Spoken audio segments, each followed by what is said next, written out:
Hello and welcome to jasonnewland.com. My name's Jason Newland. Vinny's in the background with one ear up, staring at me. So this is Let Me Bore You to Sleep. And my glasses look a bit weird. I have... That's what I look like without my glasses. Oh, so much to tell you. So please only listen when you can safely close your eyes. I started jiu-jitsu last night. So today is Wednesday the 5th of January 2025. But this recording, I'm not going to talk about the jiu-jitsu. I'll talk about that tomorrow. Because this, dan, is my big reveal. What do you mean? Well, I finally got the results back from my Ancestry.com DNA test. And I haven't looked at it. It came in last night, about 5 o'clock. I've not even opened it yet to see what the results are. Because I wanted to do it live. Well, to look at it while I'm recording it, if that makes sense. So it's not live as in, this isn't a live stream, but you get my natural reaction from the results. So I just need to go to the... I know, if I go to Ancestry, go to the email, Ancestry, how was your experience? I haven't experienced anything yet. Was it yesterday? Tuesday? Ancestry, so it's 10 past 5 yesterday afternoon. Your DNA, Ancestry DNA results are in. It's the moment you've been waiting for. That's what it says on here. Your Ancestry DNA are for whatever. Results are ready. Now it's time to discover what it is about your DNA that makes you uniquely you. Explore your DNA results. Oh. However, I want to talk about jiu-jitsu. I am hurting, honestly. Okay, I'll talk about it tomorrow, but if you've listened to any of my recordings, over the years, you'll know that I maybe have a potential to getting excited over stuff like that. I'm excited over the Ancestry DNA results as well.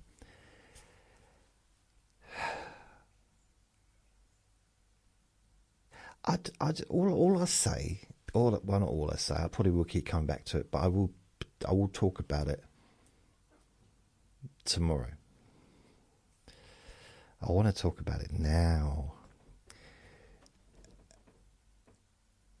By the way, if you've got any questions for Q&A Friday, this coming Friday, please go to Jason Newland's Boring Group on Facebook, Jason Newland's Boring Group, and please ask me a question on there. There's a place you can ask, and I will answer your question, and I will mention your name, your first name, in the answer on Friday's Q&A Friday on Let Me Bore You to Sleep Friday.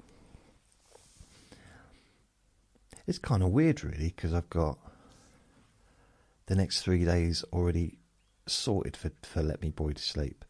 Today, Ancestry DNA results. And tomorrow, Jiu-Jitsu, first lesson. And then Friday, Q&A Friday. That's good, isn't it? I also do intend to... I've got possibly going to do a hypnosis recording today as well. Later on, but not right now. It's 11:35 in the morning. I'm going to have a drink of water.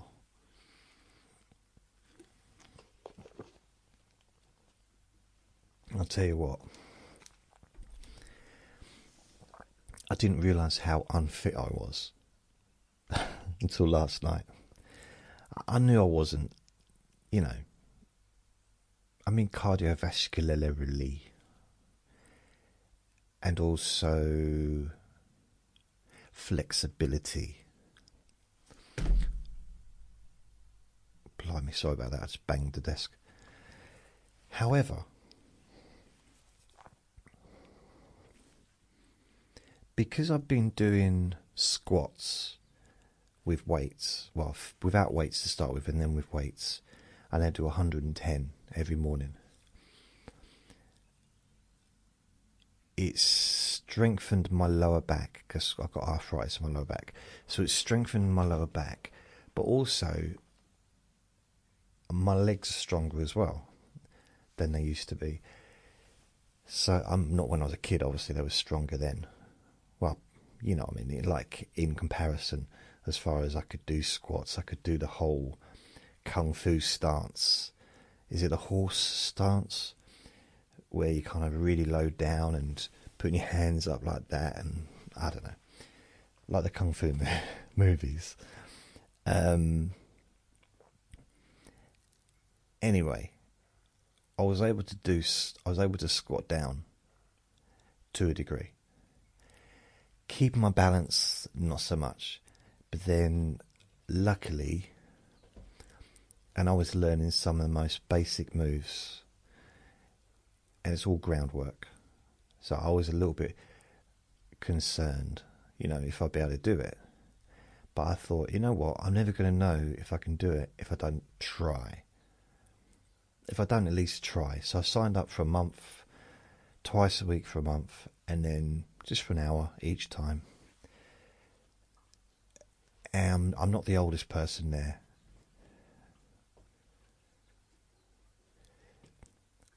I was using Vinny as an excuse not to go, because I knew he wouldn't like it, and I thought he might howl the place down. So what I did is I spoke to my neighbour downstairs, who's really the only person that's going to get majorly affected by his noise, because they're the only flat that's actually attached to mine. The others are the other side of the building, so they'll hear it if they're in the hallway, the communal hallway, and possibly if they've got their windows open, they might hear it, but it's not going to be enough for them to disturb people. They can't hear him when he's barking, really, because it's so far. And I've got this door closed in the living room as well, and I've got the windows closed. So I spoke to my neighbour, gave him my key, said, can you just, if he's really, really going for it and he sounds distressed, can you just pop in and just comfort him for a few minutes? So they said yeah, so that's cool. Vinny loves them, so he's be happy for them to come in. But it was like an emergency, really. But when I did leave, apparently he howled for about 15 minutes. Try not to listen to what I'm saying about jiu-jitsu and everything, because I'm going to be repeating myself tomorrow. Shall I talk about jiu-jitsu and then just laugh off the DNA test results? Do that another time. No, but I'm interested now. I wanna see. Right. So the DNA test results. So let's go and do this. So I've got a YouTube channel as well. If you're watching on YouTube, please subscribe. And my YouTube is at Jason Newland. And I said I've got a Facebook group. The YouTube, my website is actually my podcast, which is pretty cool. So all the latest recordings are on there. Okay, explore DNA results. Are you ready? Oh, I've never been so excited.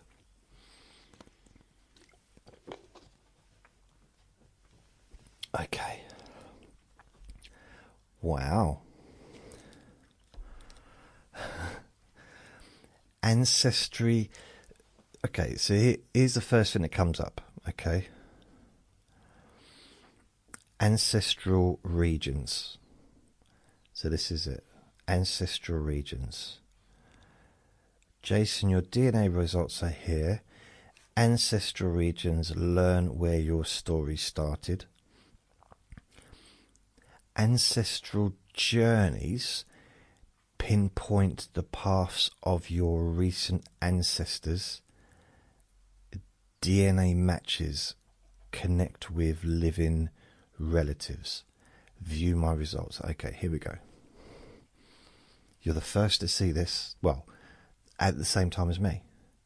Unless, of course, the people that do the DNA results have a look, but I can't imagine they'd be too particularly interested.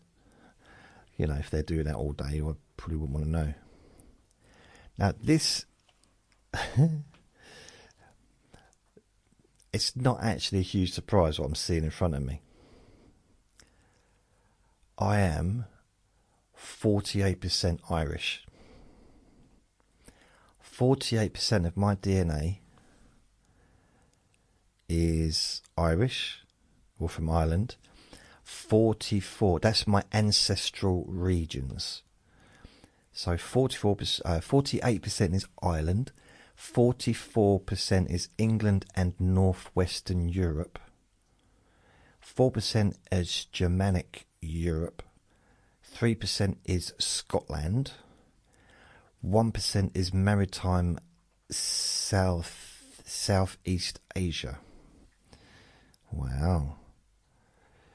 So let's have a look at the island. So Munster, it says here, sub-region of Ireland. We now connect you to even smaller, more specific ancestral regions.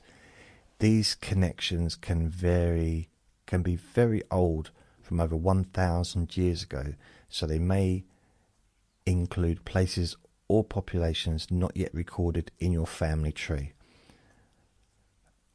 Connection strength moderate.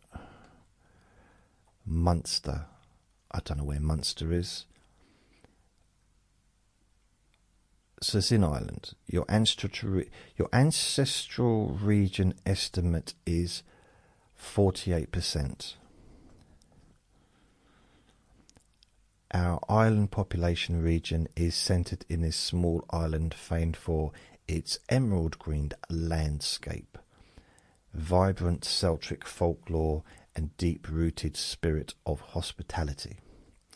The region's Celtic heritage is notable in its culture, landscape, and lyrical dialects of the Irish language spoken here. The island boasts a rich sporting culture. It's just talking about Ireland, I guess. Don't really need to know about that. Primary locale. Where do people with this region live? Primarily Ireland. Okay. Link a family tree. Who in your family who in your family tree comes from this region? Select Jason Newland's family tree. Nothing. Okay. They want me to spend money. That's what they want. England and northwestern Europe. England and northwestern Europe. So, history of England. So, that's a mixture, isn't it, of Channel Islands, England. Northwestern Europe is Belgium, France, Belgium, Germany, Belgium, Isle of Man, Luxembourg, Belgium, Switzerland, Wales, Netherlands, and Belgium. So, I reckon I might be from Belgium.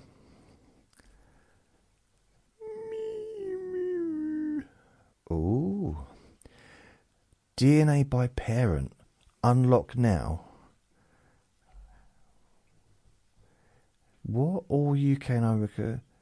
No, because that means the parent's got to actually be on there. I suppose parent could be on there. Right, let's go back. I don't know quite what I'm doing here. Matches. Have I got any matches? Matches. We've added an extra layer of security to Ancestry DNA. We're enhancing the security of Ancestry DNA member data. To access Ancestry DNA, select one of the options below.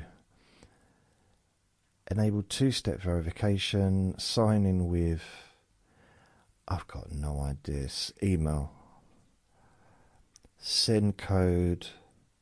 Alright, let's do it to my phone. No, I can't do it to my phone because I'm using my phone. Email, send code via email. Okay, that's easy enough. So let's have a look. Ancestry inbox, verification code, copy.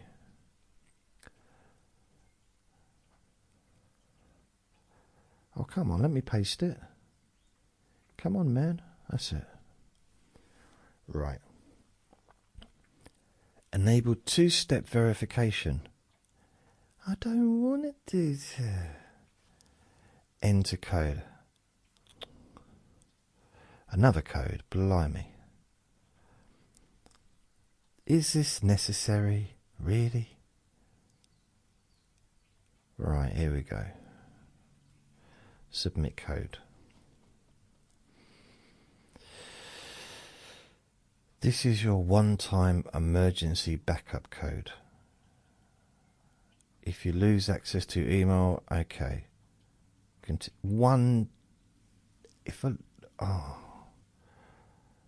Please copy and place in a set. Where am I supposed to put it? Where am I put? Oh, just can't be bothered with that. Right, here we go. Wow. I've got close family. I'm going to read the names out. Should I? I got two close families. Just Pete and Irene. So Just Pete. Just Pete.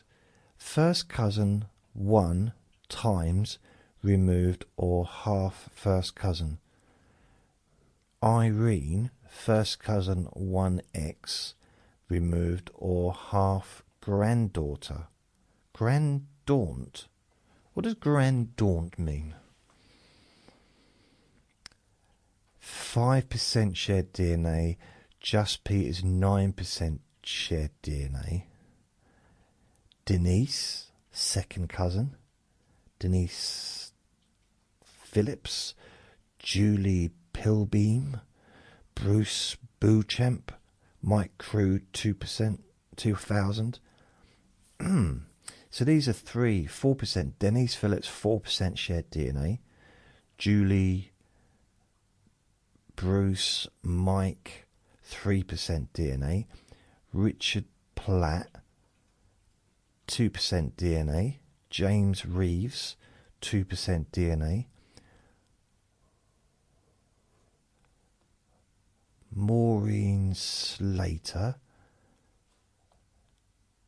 second cousin 1 times removed, whatever, that's 2% DNA.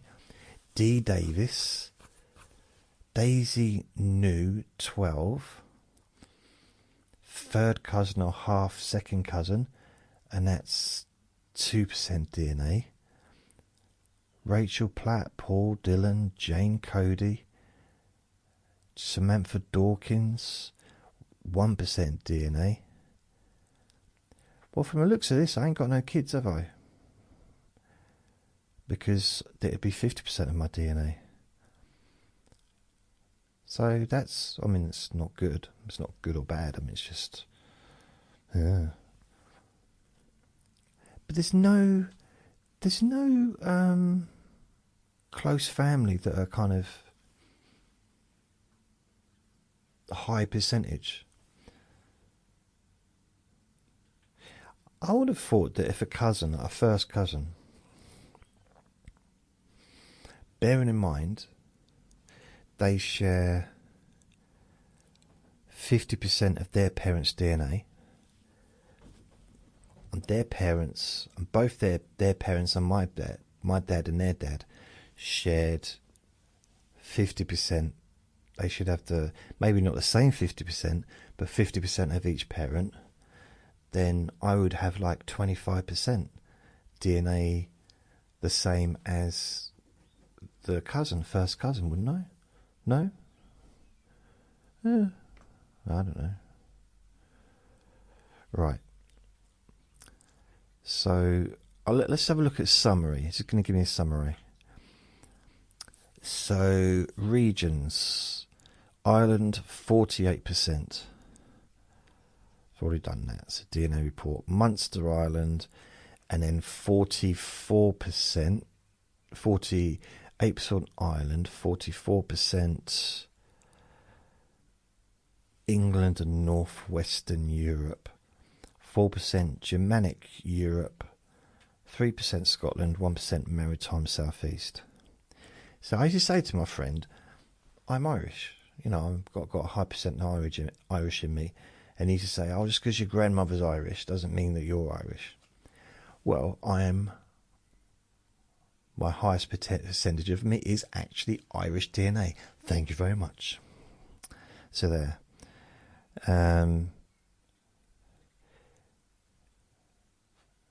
Traits. I'd tell you, it's another thing I've got to unlock. What? Here are some of the traits: heart rate recovery, average recovery rate. Okay. Physical strength, naturally stronger. Determination, more determined. Morning or night person, morning person. Not for at least 3/4 of my life was not a morning person. Now I am. Taking naps. More likely I'm a nap taker. True. So unlike all 40 plus traits, how do I do that? Oh, they really want me to sign up. But I'm signed up. I'm already...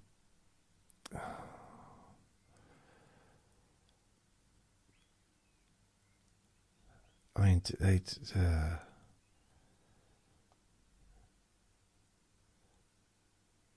you'll ultimately be charged. Oh dear. I don't know.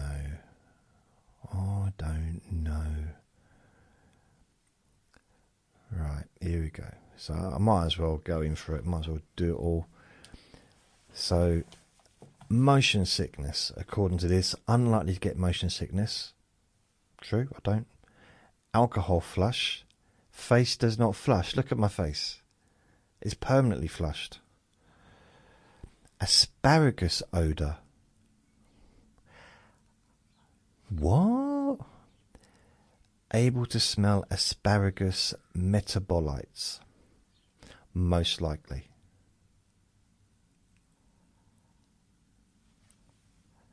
Oh, okay, I'm getting this wrong. Motion sickness, less likely. Okay. Athletic ability, more naturally athletic. Well, when I was younger, yeah. Well, not athletic. Yeah, not athletic. I wouldn't say athletic. I was rubbish at sports. I was really good at dodgeball. But I grew up on a council estate when I was a kid, and I had to dodge people, not other kids chucking bricks at me. So I learnt, when it's a ball, Just pretend it's a brick. You move a lot quicker. Athletic abilities, more athletic ability. I don't know. I mean, I'll go for it. Hey, they're saying nice things about me from my DNA. My brother, my older brother, was very athletic. He used to win all of the, well, not win, but he used to win medals at sports days and stuff, and very athletic. Beta carotene. Don't know what that means. What is beta carotene? Lower than average levels. I don't know what that means. What's beta carotene? Carotene? Anyone? I've got no idea. I literally do not know. What's beta carotene? Beta carotene. Beta carotene is what makes sweet potatoes, carrots, and cantaloupes orange in colour. What? DNA from both parents have about equal influence. The test looked for 4 different DNA differences. These differences have been linked with either higher or lower levels of beta carotene, and your result is based on the combination of these DNA differences that you have. Beta carotene levels are mostly influenced by the foods you eat. The best sources of beta carotene include dark green leafy vegetables and orange fruits and vegetables. The study of genetics and nutrient levels is in its early stages. There may be other genes associated with beta carotene levels that haven't been identified yet. I don't know what. I still don't understand. What does that mean? Your genes influence your ability. Your genes influence your body's ability to transform beta carotene, the pigment found in carrots, into vitamin A. Apparently, mine is average. Why didn't it just say that? Why did it have to just go through all that? Lower than average. Okay, lower than average. Very low. What's vitamin A for? I don't know. Vitamin D is sunlight, isn't it? Vitamin C. Vitamin D is for your bones. Vitamin A for your, or vitamin C. Vitamin C is sunlight, isn't it? Vitamin D. But you get vitamin D from the sun as well. I was anemic. Well, I was slightly anemic a few years ago because I just wasn't getting out. I wasn't in the closet. I just wasn't going outside hardly at all, and I had to be on these tablets for. I wasn't like fully anemic. Wasn't like fully, but I had to have these tablets for about a month, and come to get me back. Well, they're probably vitamins actually. Okay. Birth weight above average? No. I was a tiny little thing when I was born. So I think this is probably based on my weight now. My dad was big. My dad was, even when he was at school, he was 14.5 stone, which is what, 85 kilos, 90, I don't know, 85 kilos. So that was when he was at school. So it was, he was a big baby, I think. But I wasn't. I was tiny. I was like absolutely miniature. I must have been. I couldn't have been a big baby then being an absolutely tiny child. Bitter sensitivity. Unable to taste a certain bitter flavour. I have low sensitivity to that. Okay. Caffeine intake. Likely to drink a lot of caffeine. Likely to drink a lot less caffeine than average. That's me. Okay. Right, no, blimey. I keep forgetting it. So, birth weight above average, not right. Bitter sensitivity. I'm unable to taste a certain bitter flavour. How do you test that? If you don't taste it, you don't know whether it's supposed to be bitter or not. You can only taste if something's supposed to be bitter, you'll know by saying, "Oh, it's bitter," or if something's sweet. Maybe that's why I got a sweet tooth, or what's left of them. Bitter sensitivity. So unable to taste certain bitter flavours. So I've got a low sensitivity with my flavouring, maybe. Caffeine intake. Likely to drink a lot less caffeine than average. Less than 1 drink daily. Not so much now. I'm never big in my overall life. You know, I was brought up in the 70s and 80s, you know, like that. Tea. I'm British or English. Well, I was born in England, so tea. It's all about tea.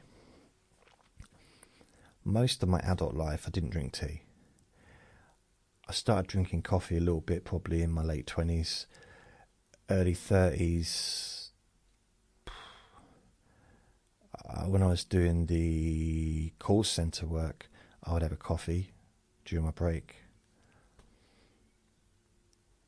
And I think even more recently, I was drinking 1 cup of coffee a day, and that was it. But I do now drink tea. I have a few cups of tea a day, but that's not. I kind of prefer water, but I used to drink Coke, so I don't drink Coke anymore. Cleft chin. Likely to have a cleft chin. I haven't got a cleft chin. What is a cleft chin? Cleft chin. Is that when you've got a hole in it, like, what's his name? Cleft or no cleft? The generics of this trait aren't well understood. We tested 1 marker or location in your DNA to estimate your result, but there's likely more to the genetic story here. Did you know humans are the only animals with chins? Vinny's got a chin. While there are theories about what purpose the human chin serves, no one really knows for certain why we have them. No. Ancestry. What is a cleft chin? Cosmetic.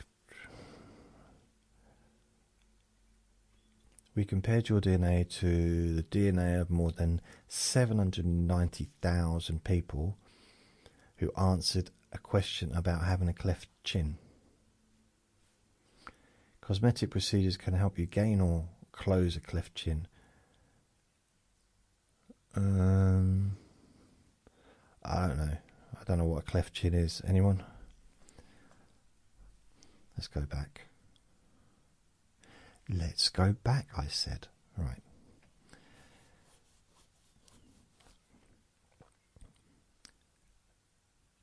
Dancing.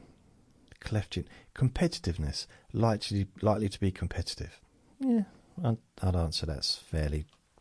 More with myself, though, not with other people.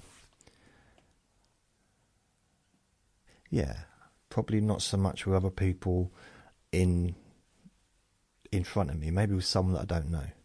Like, I don't know. Dancing. Like, least likely to enjoy dancing. That's true. Dancing. No. Which is weird, considering I'm 48% Irish. It's known for the dancing, isn't it? The old dancing with no arms.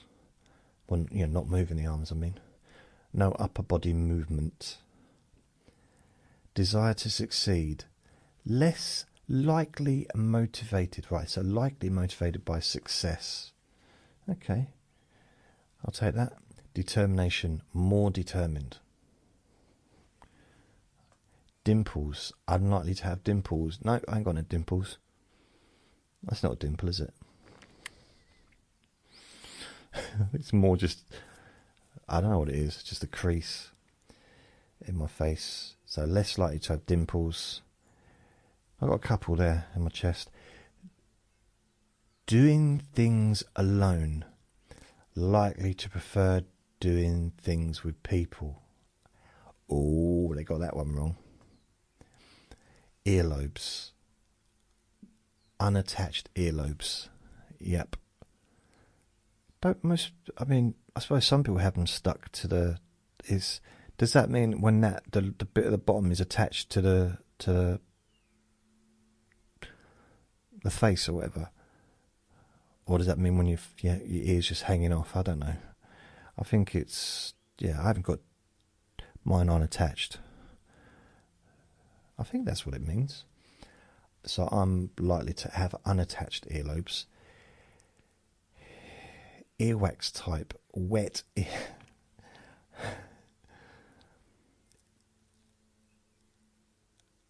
wet earwax.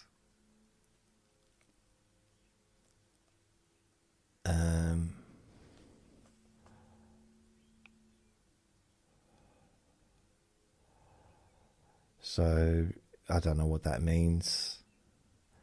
Does it give you view detail? Okay. Light eyes, which I've got, my blue eyes. Full facial hair fullness. Genes for fuller facial hair. I don't know, kind of. Finger length. Ring finger longer than index finger. Nope. No, because that's the index finger, isn't it? That's the ring finger. It's not longer.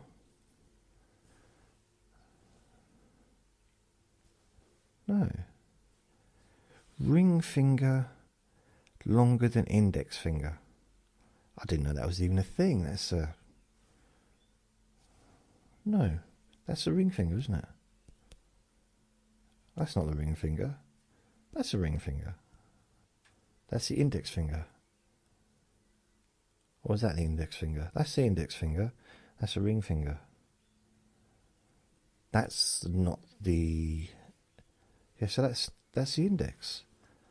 So, yeah.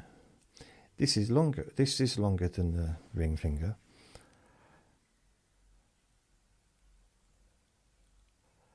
Longer ring finger. Oh, okay. Well, that's not true. Focus. Likely to focus easily. Yeah, pretty much. Freckles. Likely to be freckled.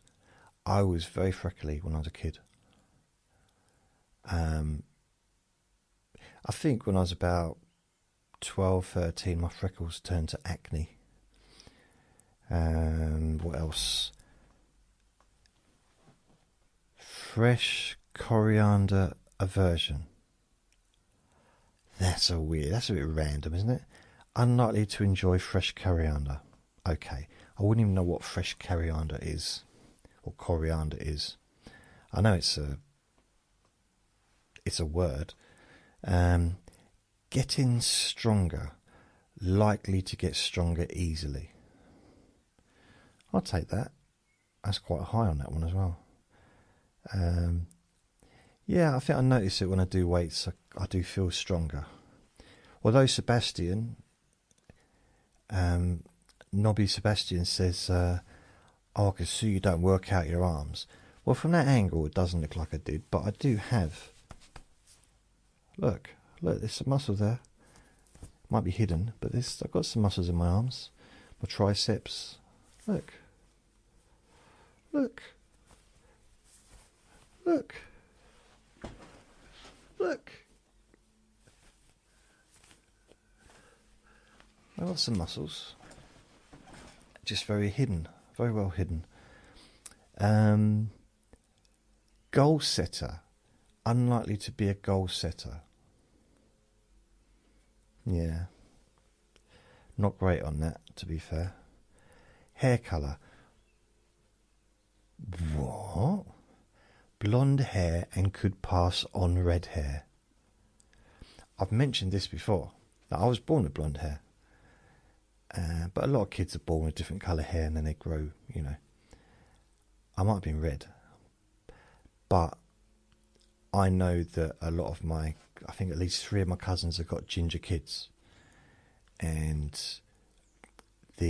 not just first cousins, but also second cousins. And I had a ginger beard.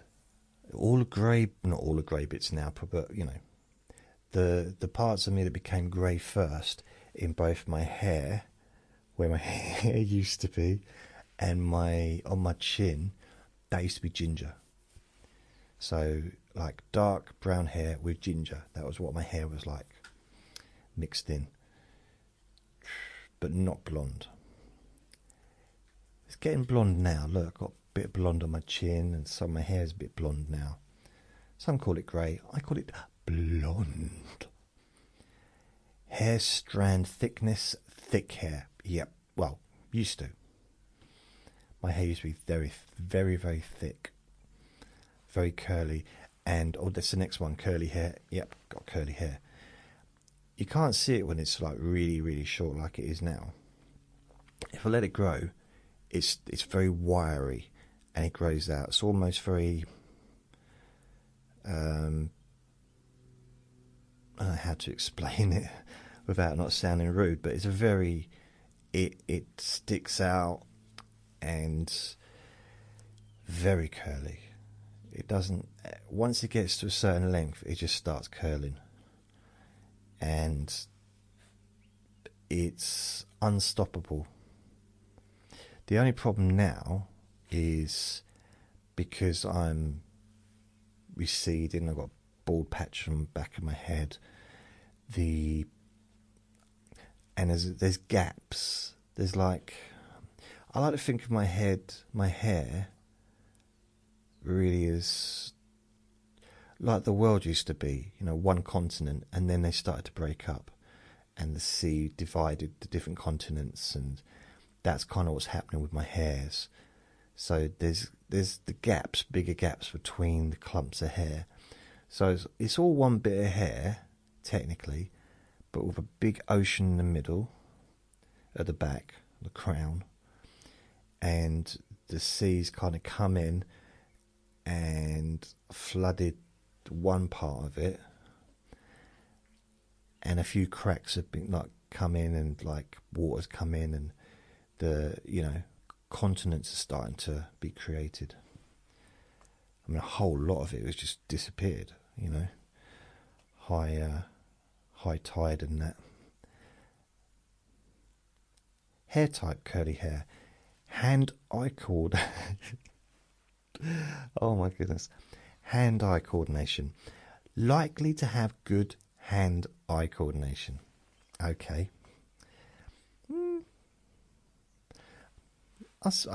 Maybe I do. I don't know really.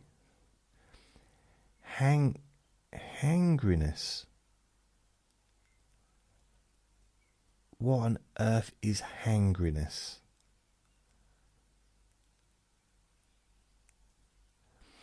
Please don't tell me that they've made up the new word hangry, being like angry and hungry at the same time. Please tell me they haven't, because I will lose all respect for this. Hangriness. Hangryness.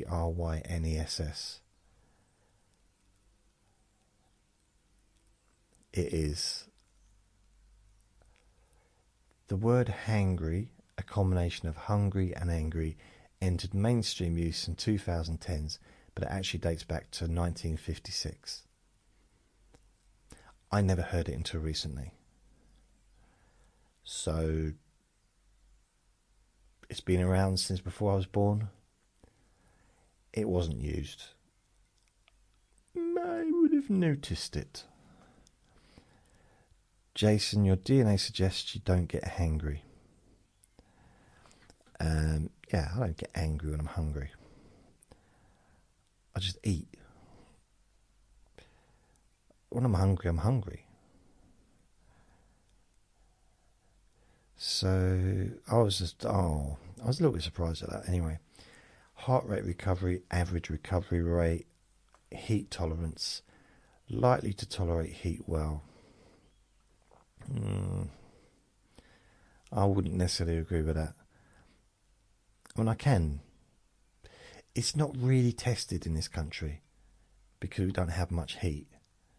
We have, if we have a heat wave or heat, heat wave, that'd be the right word, isn't it? There are all these warnings on the news, it's going to be hot, and it maybe lasts for 2 days. It's the hottest day since the prehistoric times, and then the next day it's cold, it's raining. It's like it's, I understand we need to be careful and, maybe not go out if it's too hot, but we don't get that much in this country of like super heat in England. Well, not my part of the country anyway. The part that I own. So, and I remember, was it a few years ago, it was so hot, I'm now going to contradict myself. It was so hot, I was literally walking around naked. The neighbours weren't happy. No, I was indoors, but literally it was so hot, I had to have the curtains drawn, but all the windows were open. It was just really uncomfortably hot. But because I've lived here a long time, I know that that's not usual. And, it's like, doesn't really matter. It's just like the cold periods. I kind of, the way I view it is, it's not going to last long. It's not nice at the time, but the seasons change so quickly in this country. Today's a beautiful day outside. It's a bit chilly, but it's beautiful. Blue skies, sunny. It's like a summer's day, but without the temperature, really. All the birds are singing. Hi ho. Maybe not that, but they were singing whatever they sing. If they could talk to us, do you reckon the first thing they'd say to us is, just let you know we're not singing, we're actually talking to each other. It's not singing. How would you like it? We'd said every time we heard you singing, they're talking to each other.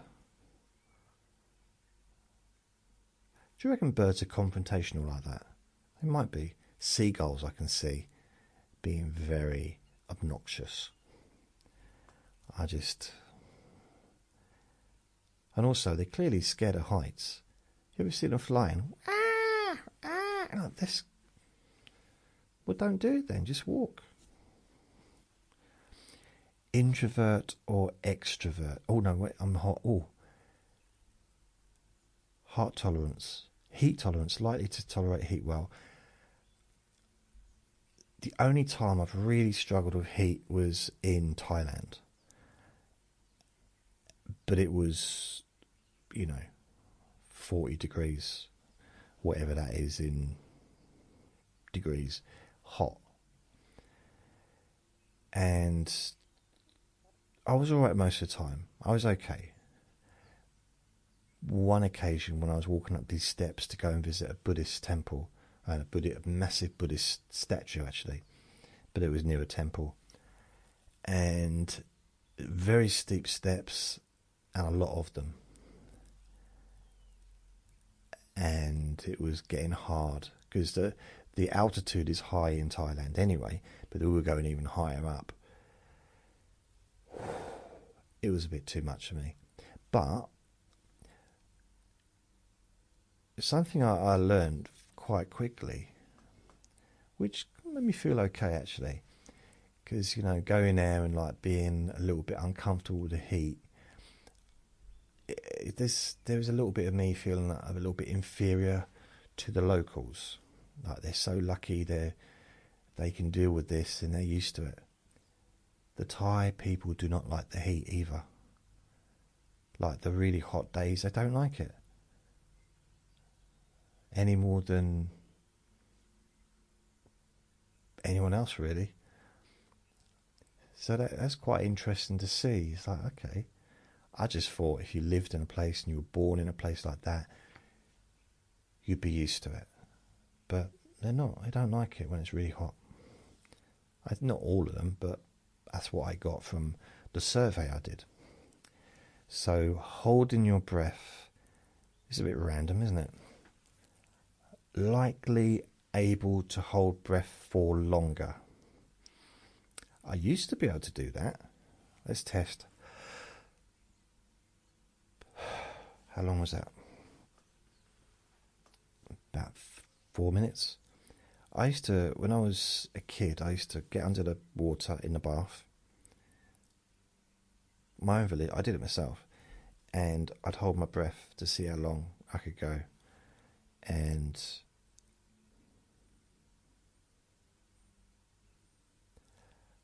I remember thinking to myself, because I'd look at the watch and just like, see how watching it and everything. After probably a few years of doing this, I realised perhaps I needed to get myself a waterproof watch. I was going through them at a rapid rate. But I used to be able to hold my breath for a few minutes. When I was 10, maybe 9, 10, maybe 8, 9, there was a TV show called Man from Atlantis with Bobby Ewing from Dallas. He was a man from Atlantis before he got into oil. And because I struggled to swim on top of the water, even though I was having swimming lessons, I just couldn't, it didn't really, I just wasn't, it wasn't fitting with me, my swimming style. Now, the man from Atlantis used to swim under the water and he just wiggle his body. So I used to do that. So I used to go from one length to the other underneath the water and just come out the other end. And quite often I bang my head on the other side because it's hard to see where you're going when you're just like convulsing, and I bang my head on the other side. But it was pretty good. I was good at that. But there's no style. There was no name for that style of swimming. Although there was one weird situation where I'd hurt my ankle, so I could only use one leg. I just kept ending up at the same spot. It's weird. Holding your individual or team sports. Likely to prefer individual sports. What's an individual sport? I don't know. What's an individual sport? Do they mean something that isn't a team sport? That's what I'm thinking, because it says there, team sports, individual sports. Because whatever sport you do, there's also always another person, isn't there? Whether it's chess, whether it's tennis, even though you're not necessarily in a team like football or rugby or basketball or cricket or whatever, you are still, it's another person involved. Like racing car driving, there's other people involved. So I guess that's what they mean. So individual.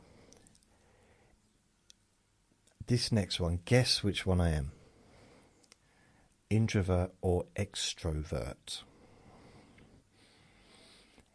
Introvert. Majority, but yeah, I have my moments. I had my little extrovert moments sometimes, but generally introvert is correct. This, I've got no idea what this means. Iris patterning. I know it's about the eyes, but furrows crypts and rings. The iris is the bit around, it's the white bit, isn't it, around the pupil. Crypts and rings. I don't know what that means. Jumping high, likely to be a high jumper. No, they obviously don't know how tall I am.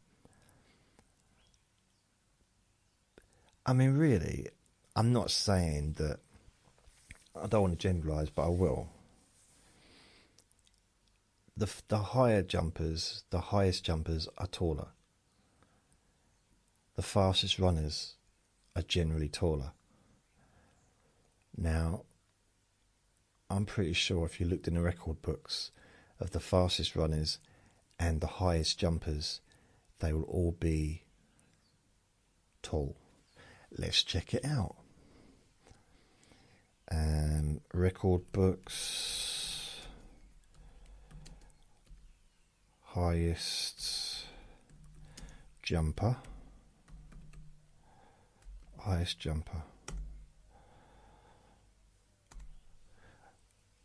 1993, Cuba, Javier Sotomayor. He jumped 8 foot. So let's have a look at progress. 19 what? Male. Okay, so let's say the Guinness Book of Records because it might not be in there. So let's just continue. Javier Sotomayor. It doesn't say how tall he is. Oh, he was 7 inches 4 foot. So that, no, he's not.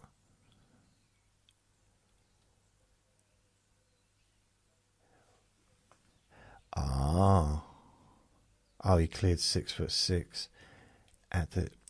But how tall was he? Scattered by following his. Why can't he tell us?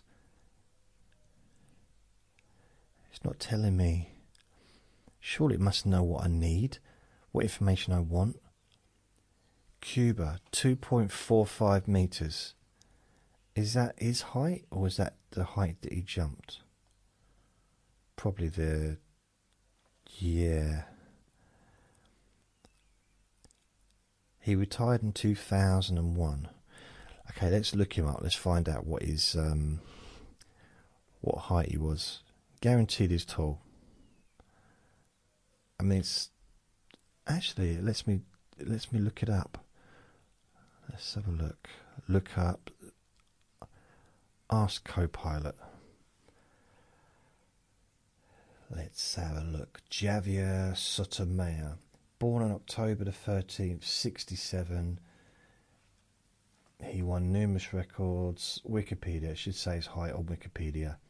Height 1.93 meters, 6 foot 4 inches. So, yeah. And what about the fastest record books? Fastest runner. Fastest runner. Let's have a look. Usain Bolt.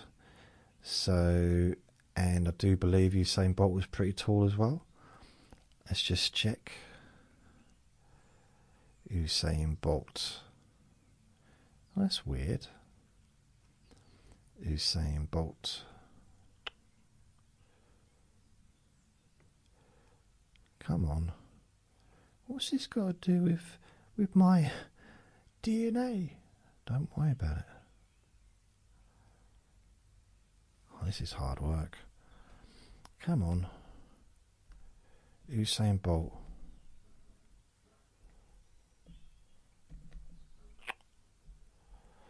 Right, okay. Ask Copilot. Usain Bolt. Often referred as Lightning Bolt. Born in 1986. How could he be more? How could he be? I was like 16 back then. I thought he was about 40, 50 now. Blimey. Wikipedia. Let's see, how tall was he? 6'5". So yeah, the highest jumper and the fastest runner, both very tall. Probably did need to go to that much trouble to prove my point. So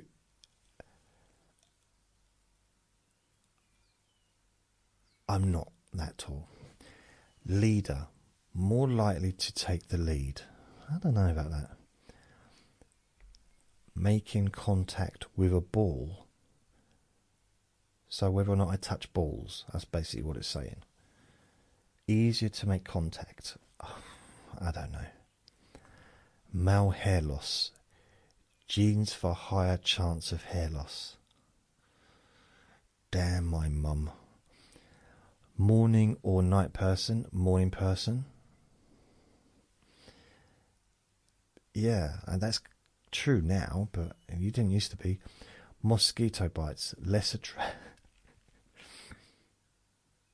Less attractive to mosquitoes. I mean, it's like, it makes me feel rejected. I mean, it's a good thing, but at the same time, come on. Less attractive to mosquitoes. I don't have what they want. Even mosquito doesn't like me. Blimey. Muscle fatigue. Muscles tire faster than average. Okay. Fair enough, I don't know. Omega-3, average levels. Optimism. Unlikely to be optimistic. Ooh. I do have to work on that. I do. Hence all the self-help and motivational books that I ever read. Oxygen use.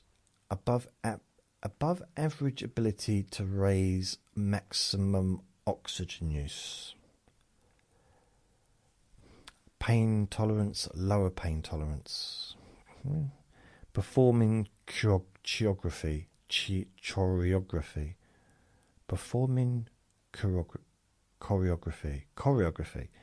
Performing choreography is easier. I don't know. I mean, no. That doesn't go really with the not a dancer, but good at choreography, but no good at dancing. Persistent, unlikely to be persistent. Depends on the situation. I can be quite persistent at times.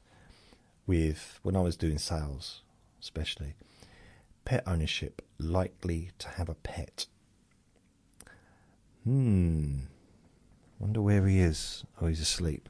He's laying in the sun on the floor. Physical agility, more agile. Physical balance, likely to have good balance. Physical flexibility, more flexible. I don't know about that.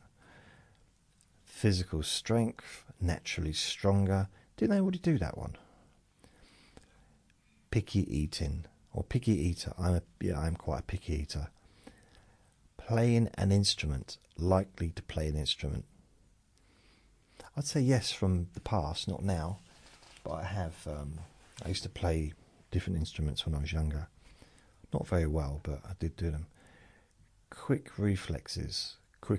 Yeah, I do have quick reflexes sometimes. See, I'm a bit like Spider-Man. Remembering dreams. Likely to remember dreams.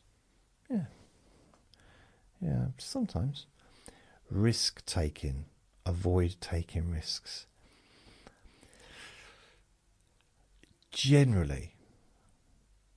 But I've had my moments where I've made the wrong decisions and took risks that I shouldn't have took. But maybe that's just normal. Runner's high. Likely to experience a runner's high. Well, I'm never going to find that out, am I? Self-confidence. I mean, that'd be really weird. Runner's high. The only time I'm going to run is someone's chasing me. So I'm going to be all anxious and scared, and I'm running away, and suddenly I start to feel really good. That's going to be weird. Self-confidence, more self-confident. I wouldn't say that I've got even any self-confidence, to be fair. Self-discipline, more motivated by others.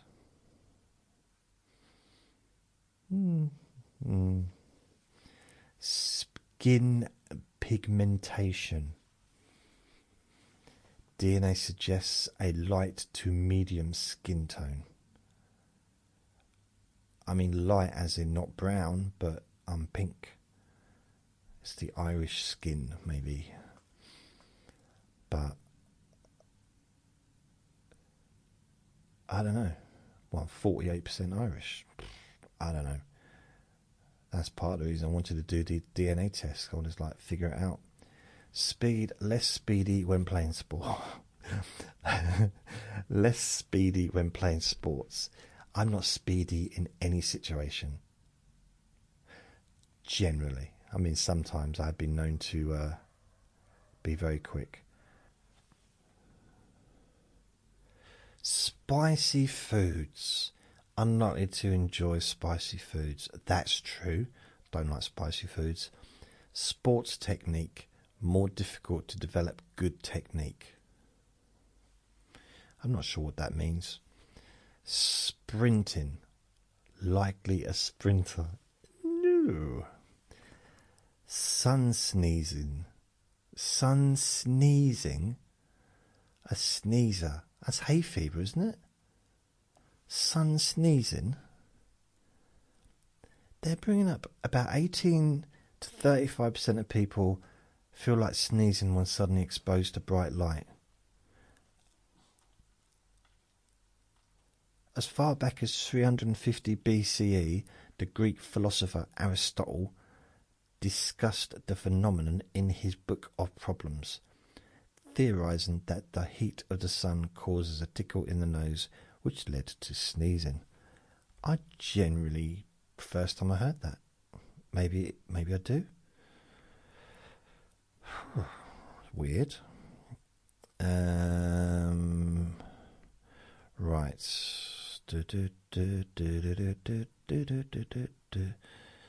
Spicy foods. Sweet sensitivity. Extra sensitive. Does that mean that I like sweet stuff? Because I do. Taking naps. I'm a nap taker, so that's already been established earlier. Ticklishness. Unlikely to be ticklish. When I was a kid I was, but not now. I know some people can't have their feet massaged or anything like that. I can have my whole body massaged and I'm fine with it. I think the problem is why some people get ticklish is because they tense and like make a big deal of it. If you just relax. Of course, I'm not everybody. I don't know what everybody feels like, but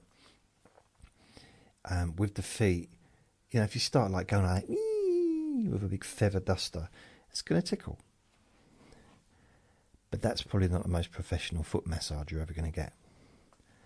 You might have to pay a bit extra for that one. Tolerating dairy. Likely to tolerate dairy. Thank you. Tongue rolling. Unlikely to roll your tongue.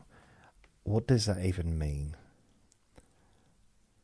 If you can roll your tongue, you have a neat trait to show off, but it's probably not a practical advantage. 1 in 33 people perfected their tongue roll after a month of practice. Is that tongue roll?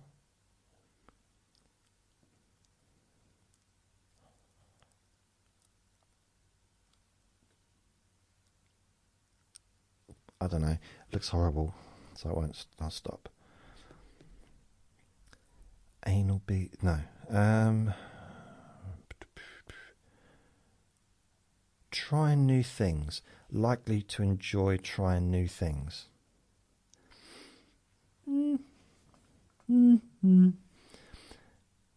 Umami sensitivity.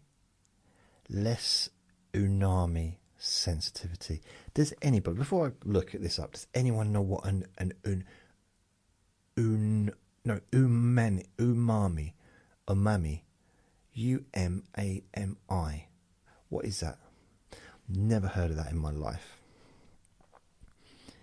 We looked at one well-studied genetic marker on location in your DNA to estimate how sensitive you are to savor flavors, also known as umami.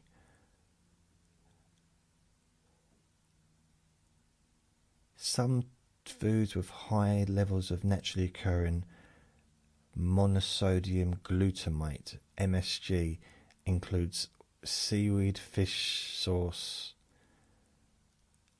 Vegemites. I'm confused. This isn't what I signed up for. Less umami sensitivity, apparently. Unibrow. No unibrow. Oh, I want an unibrow. I don't really have much in the way of eyebrows. I do have them, but I've always had... If you look at a picture of me when I was a kid, you could see I kind of quite good eyebrows when I was a kid. Britain's quite fair. They're very kind of light. Vitamin B12, higher than average levels. I don't know if that's good or not. Vitamin C, average levels. Vitamin D, average levels. Vitamin E, average levels. Watching sports. Unlikely to enjoy watching sports. It's both true and completely false at the same time. Because I think, yeah, I would say safe to say I'm a big boxing fan. Like, big boxing fan. So I watch boxing regularly, but no other sports. Wisdom teeth, unlikely to develop all 4 wisdom teeth. True. That's true. Check out the regions where your traits are most common. Your traits are influenced by both your parents. Okay. Asparagus caffeine intake. You know what it said? Asparagus odour. I thought that meant like me smelling like an asparagus. Eye colour, freckles, hair colour, skin pigmentation. No, retry. Come on. Don't mess me about, Mr. Website. Retry. Nope, it's not doing it.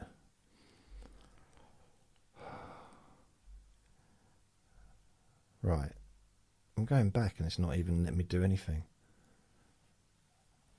DNA. Wow, come on. Come on. Come on. Go back. Go back.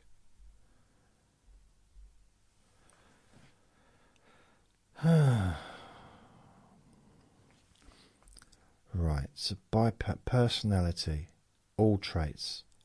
Oh, okay, so personality, give ancestor DNA to your family, introvert or extrovert, playing an instrument, so these are 10 traits: personality, nutrients, performance, sensory, alcohol flush, face does not flush. It can't any more than it is already. I can't get any redder. My face can't, motion sickness, I don't get. Asparagus odour, able to smell asparagus. I figured everyone could smell everything. Like, bitter sensitivity, unable to taste a certain bitter flavour. Both parents had an equal influence.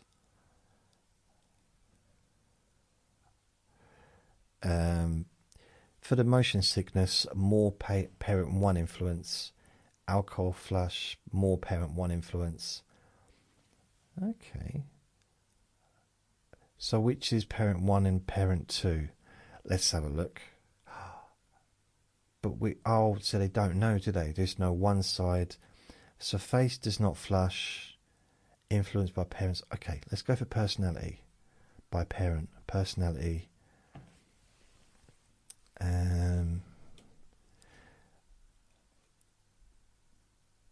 Birth weight. One parent influenced that. Cleft chin. I've got cleft chin. Competitiveness. One person. Dancing. Two. Least likely to enjoy dancing. So neither of my parents enjoy dancing, according to this. What, less likely to? Desire to succeed. Less motivated by success. One. Determination. Oh, and then the determination itself, more determined, both parents. So let's have a look what ones are both parents. Focus, likely to focus easily, both parents. Hair strand thickness, both parents.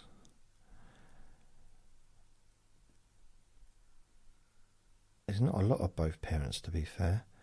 Playing an instrument, both parents.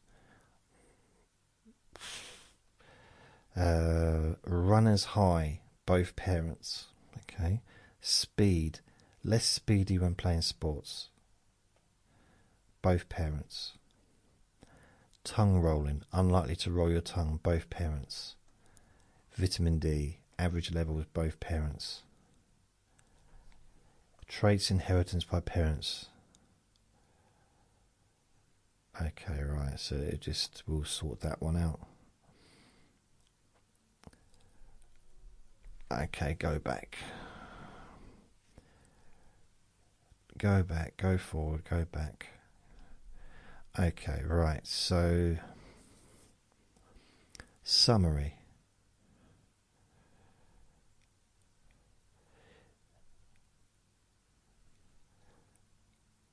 I don't know, I think this might be it.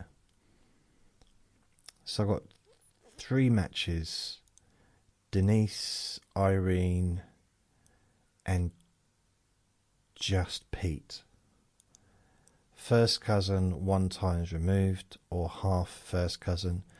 Irene is first cousin 1 times removed, or half grand aunt. And Denise is second cousin, or half first cousin 1 times removed. Out of 24,604 matches on their database. So that I share my DNA with 26,604 matches. DNA by parents. See what you inherited from each parent, even if they haven't taken the DNA test. Matches by parent. Which side of your family are you matched on? Show me.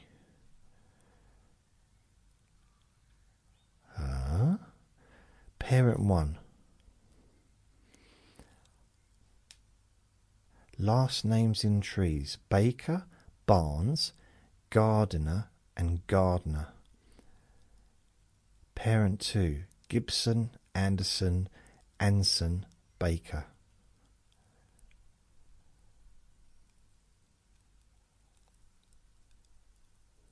Wow. So these are the most common last names which can be found in the trees of your closest parent 1 match. And the second one, Gibson, Anderson, Anson, and Baker, these are the most common last names which can be found in the trees of your closest parent 2 match.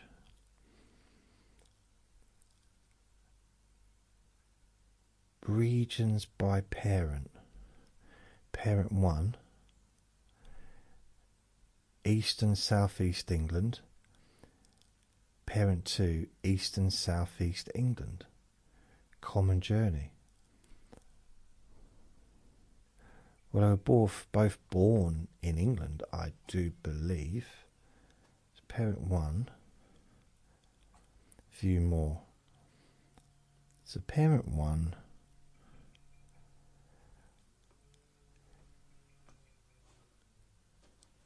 Right. So I'm right. Parent one, 50%. They're 20. Parent one was 22% Ireland.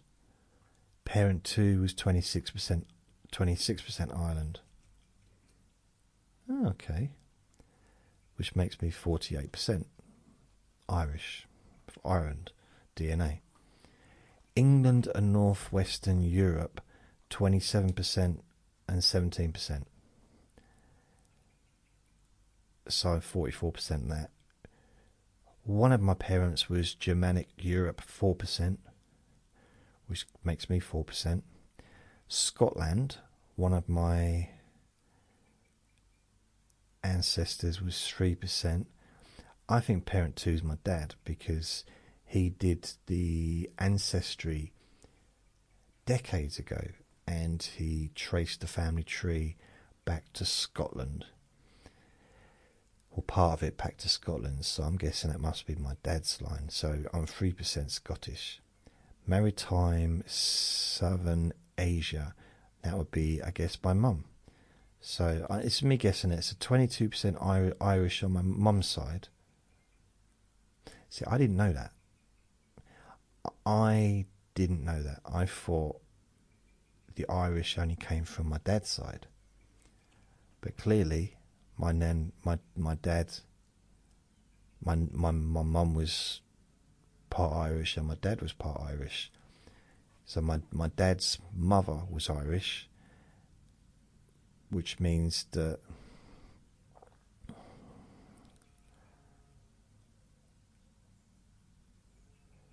yeah, I'm confused now. But yeah, anyway, so I've got 40% of me is from Ireland. That's my ancestry. I'm pleased about that. I am. I don't even know why. I think it's because my nan was Irish. Well, both her parents were Irish. She was born in this country, but so she was Irish British, I suppose. Choose or what? Choose or to see who passed down which chromosome. Chromosome. Where are your regions in your DNA? With the chromosome painter, you can see for yourself. We've painted your chromosomes, the coloured bars below with the regions they're associated with. Select a region to see it highlighted. So Ireland.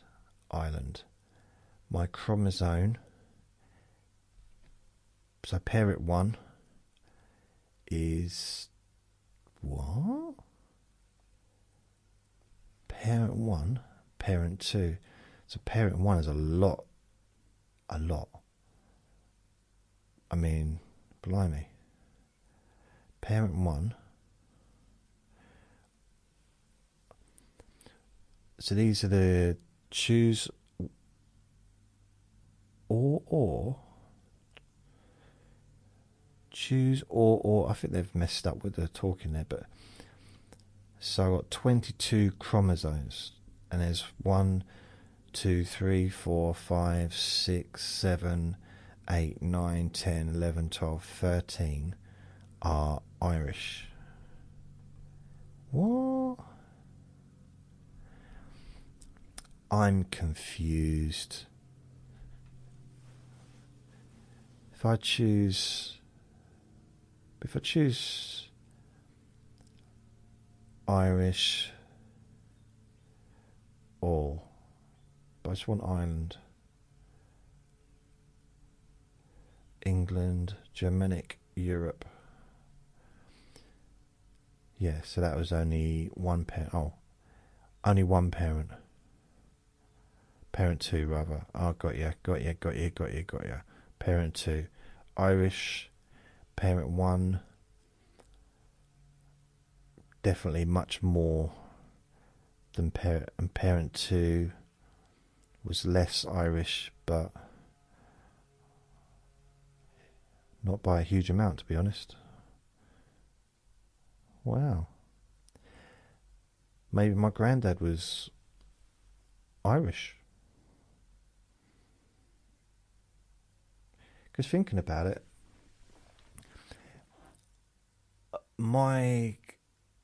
it was my grand's parents that were Irish, so maybe my granddad on the other side, maybe his parents were Irish. Going back, ancestors, hundreds, thousands of years or something.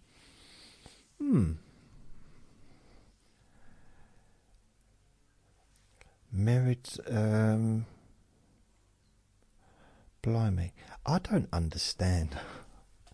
I don't understand. Okay, journeys. So it's going to tell me the journeys. Find out where your ancestors lived in the recent past on each side of your family. Even if your parents haven't taken DNA tests, we can tell you which journeys you inherited from each parent. Okay. So parent 1 is Dingle Peninsula, part of Munster Island. North Kerry and North Cork, part of Munster Island, and Northwest Kerry. Okay. Journeys you inherited only from your parent 1 side. Parent 2 side. Wow. Part of Munster Island, southwest Kent and East Sussex, and then eastern Essex, east and south east England. This is weird, because according to this, the journeys go from Northwest Kerry, North Kerry and North Cork to Dingle, Pennsylvania Peninsula in parts of Ireland, part of Munster Island. That's the journeys my first parent thinks. So it's all Irish. But the other parent, part of Munster, southwest Munster in Ireland, then Kent and East Sussex, and east and southeast England. Now, my mum was born in Kent.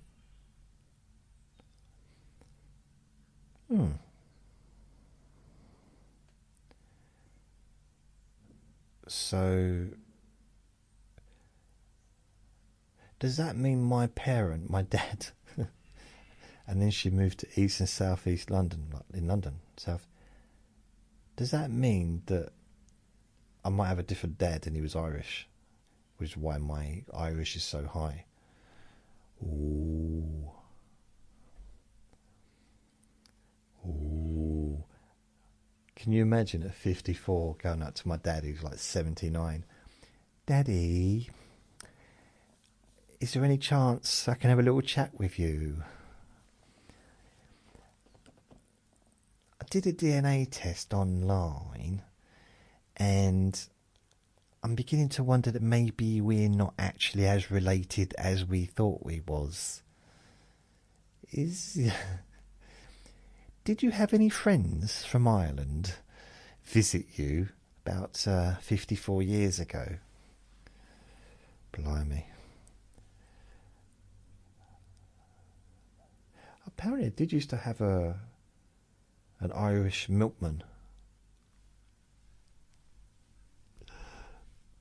How weird would that be? That did actually happen to a friend of mine. I found out when he was in his late 20s, early 30s probably, that his dad wasn't his dad. And he spent years trying to get his dad to... He wanted to be like his dad, but he was nothing like his dad. Just nothing. He was like his mum, but he was nothing like his dad. But he wanted to be like his dad, and his dad never seemed to really...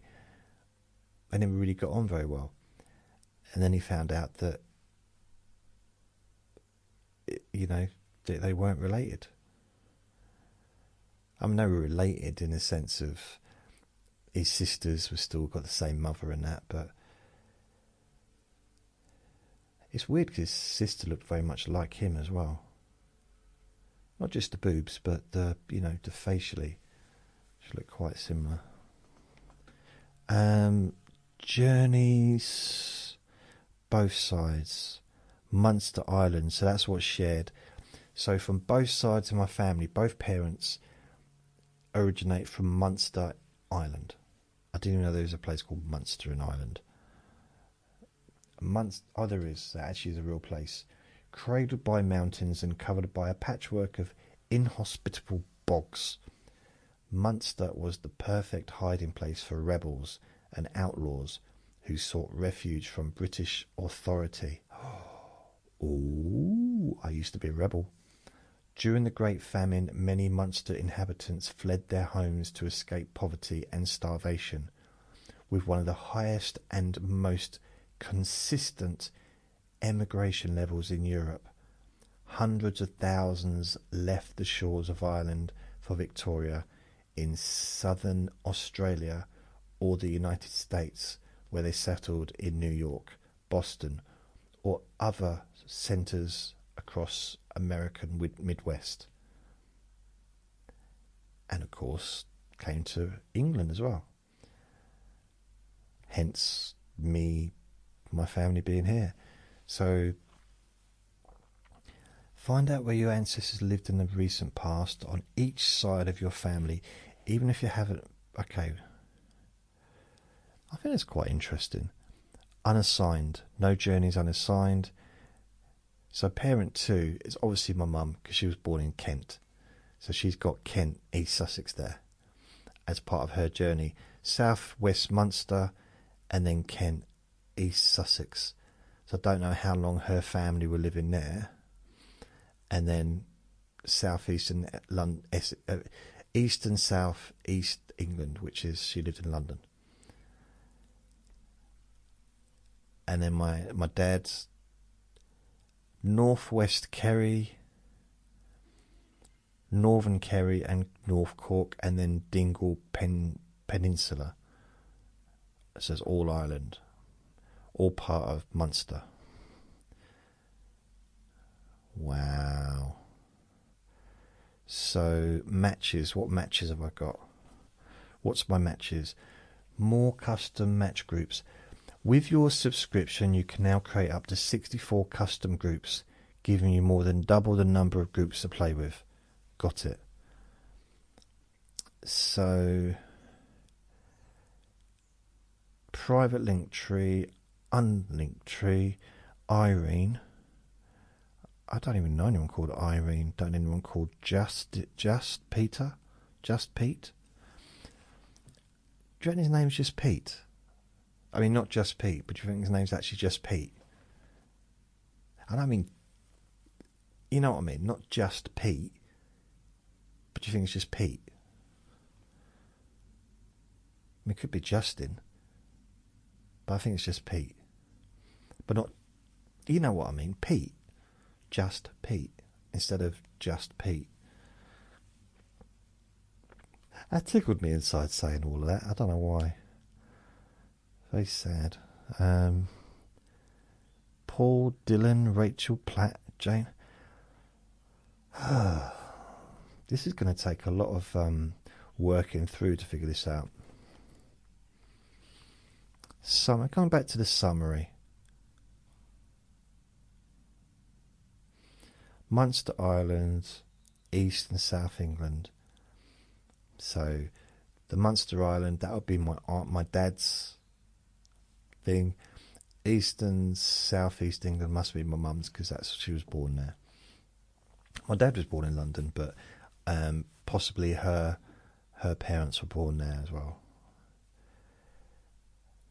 Matches, so Denise Phillips, Irene Stadden, Just Pete 7. They're the closest matches I've got. So if you're out there listening to this, well, nothing, I don't know. DNA by parent. See what you inherited from each parent, even if you haven't taken DNA tests. Match, find potential ancestors with through lines. Compare information in your matches tree. Discover how your genetic info. Okay, right, I've already done that. Do more with your DNA. Give Ancestry DNA. Which parent is which? If you know, it's got to be, isn't it? If southeast, like Kent, and I know that my mum wasn't Milton Keynes. It was in Kent she was born. Compare your DNA. See how similar or different you are compared to regions. Okay, so Just Pete. Let's see what his DNA. 48%. Just Pete. Ah. So Irene Stadden and Just Pete. Neither of them were Ireland, like me. It's my 48% Ireland. But England and Northwest Europe. Irene is 77%. Just Pete is, or Just Pete is 59%. And it says JU, so I don't know what the, maybe it is, maybe his name is actually Just Pete Underwood or something. I'm 44%. Germanic Europe, I'm only 4%, but Irene is 15%, 31% for Just Pete. Scotland, I'm 3%, the others aren't nothing. Norway, I wish I was Norway, but I'm not. Maritime Southern Asia, I'm 1%. Just Pete 4%, 2% Sweden for Just Pete. So yeah, blimey, it's weird. I don't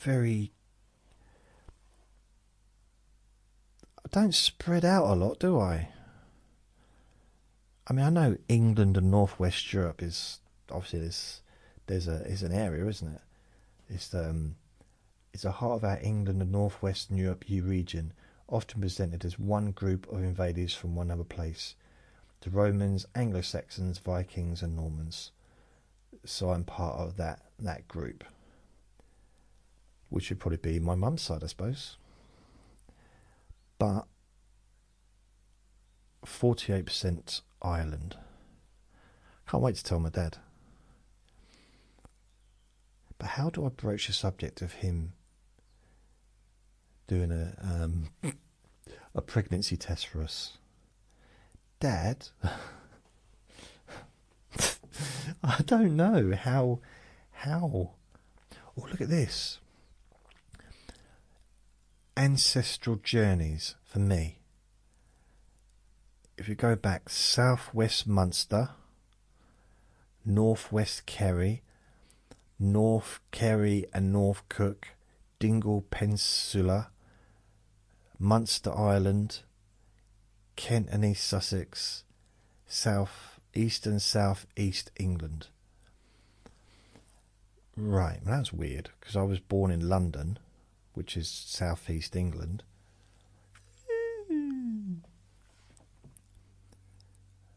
I suppose so. All the way up to there, I was Irish, and then when I arrived in, this is a little bit confusing.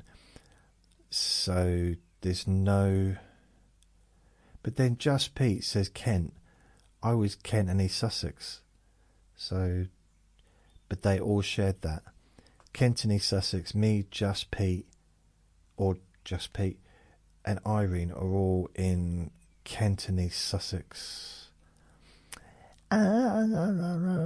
Dorset, no, so I'm not in any of the others. Wow. Regions. Oh, well, I think this has been quite interesting for me.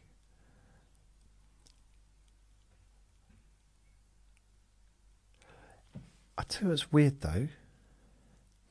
They've connected us with the traits, all traits, and we've matched on. Right. One trait in common, one trait in common. So Irene's got one trait in common with me and Just Pete, or Just Pete. has got one trait in common with me, which is, what is it? Likely to be naturally stronger. That's the only thing they've got in common. Likely to be a morning person. Oh, no. Wait a minute. Oh, go away. Stop it. My computer's playing up. Likely to be...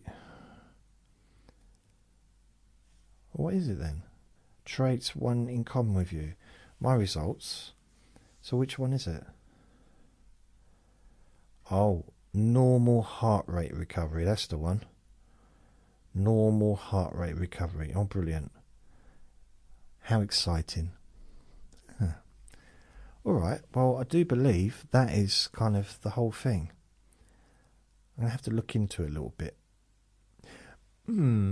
So the end result is I'm 48% Irish, 44% England and Northwestern Europe, 4% Germanic Europe, 3% Scotland, and 1% Maritime Southeast Asia.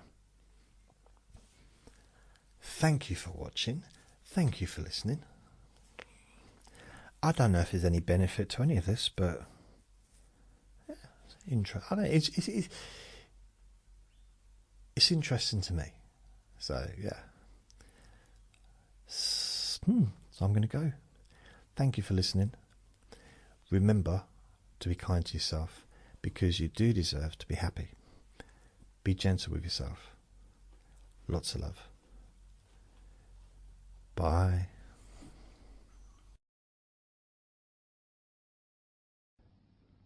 Relax in a more deep and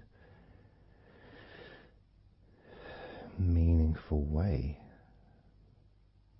Maybe in a way that can not just allow you to feel calmer now and throughout the time we spend together here, not just relaxed at the end of the recording when it's finished and you can enjoy that sense of comfort and peace,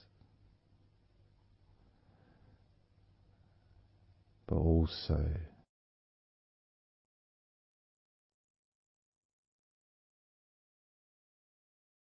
I think it would be nice to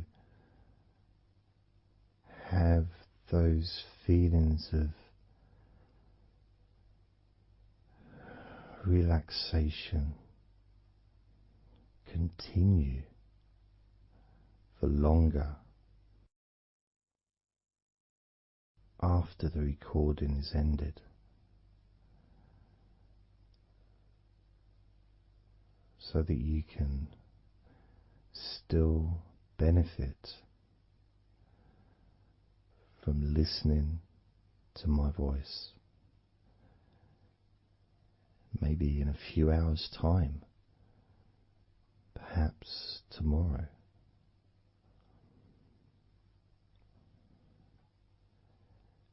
And then by listening regularly,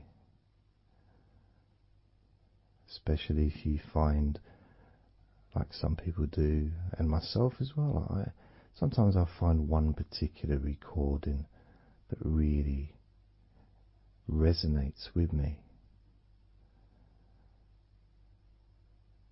and I just listen to it over and over again, like every morning, every evening.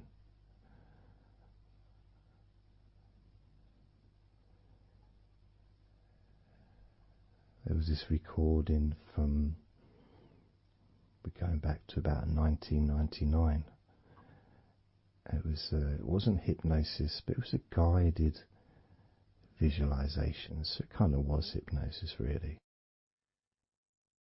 And I managed to find it again, and it still has the same effect on me. And part of it was the person's voice relaxed me.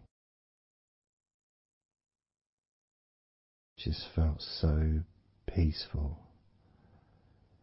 and I'd look forward to listening to her in the morning and in the evening.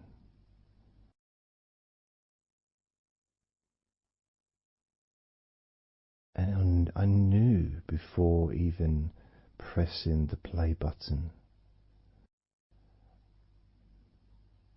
that as soon as I'd done that, pressed the play button, this was in the days of CD players, pressed the play button. In fact, it might have even been a tape recorder. I'd lie down on the bed, and then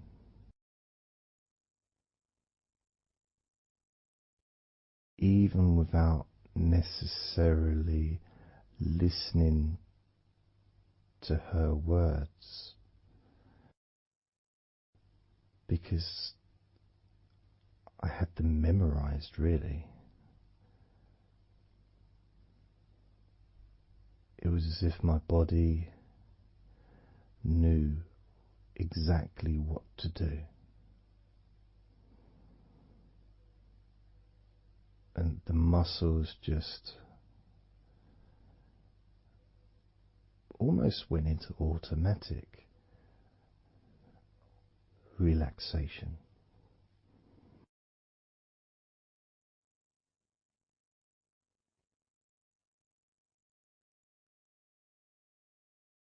And I remember my mind would slow down.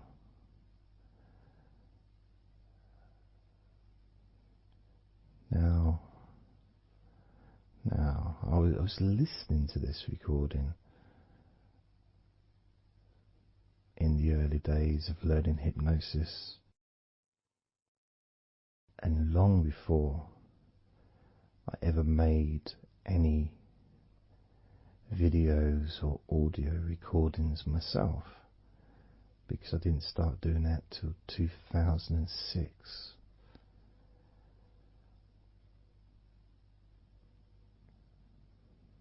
But I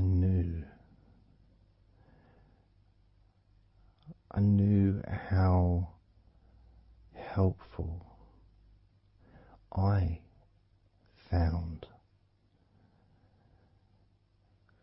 being able to just let go, to have that trust in the person that I'm listening to.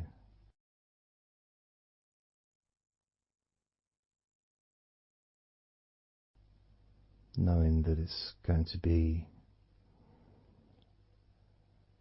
just as relaxing, if not more so, each time you hear my voice. You may feel the same.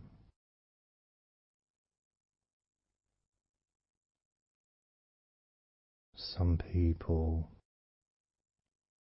have been listening to me for over a decade.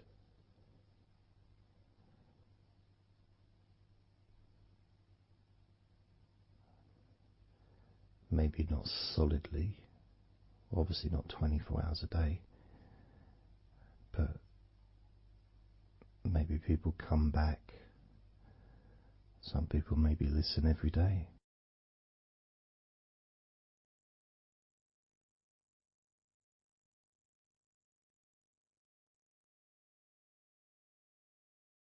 And something that I do, which you may not realize by listening, is when I record these recordings,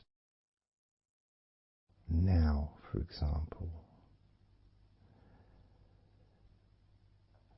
I also am affected by the words that I say.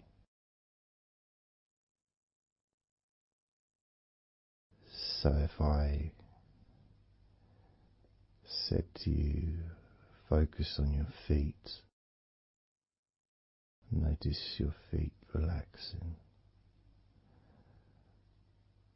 I will be focusing on my feet. I will be noticing my feet relaxing.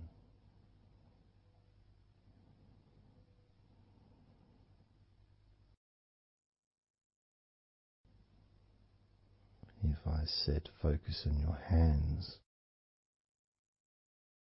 and maybe notice the difference between each hand. Perhaps notice the air in the room, the temperature of the room on the backs of your hands.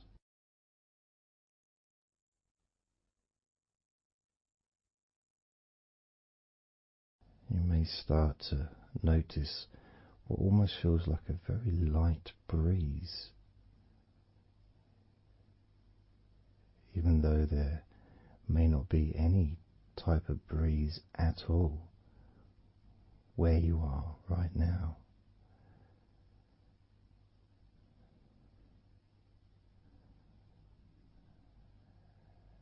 And as you become aware of your hands, I'm also aware of how relaxed my hands are feeling now.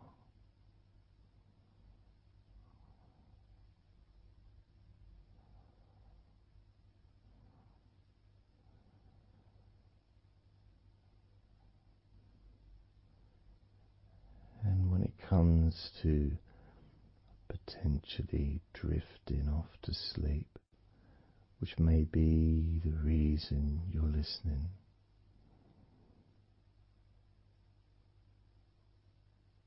I also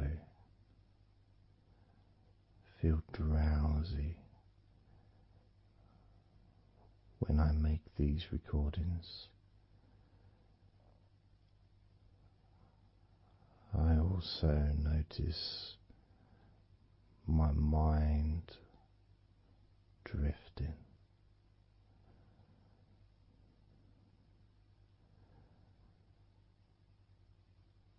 In fact, at times I've actually fallen asleep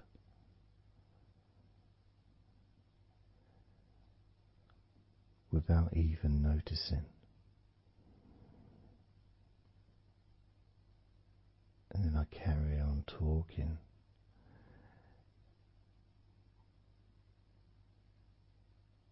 And it's only when I listen back to do the editing I hear snoring. And I think, I don't remember snoring. I remember talking. Is it snoring or is a pig turned up? That's what I sound like when I snore.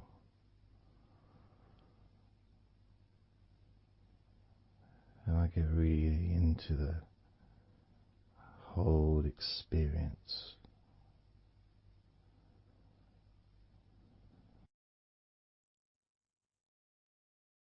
I don't know how you feel.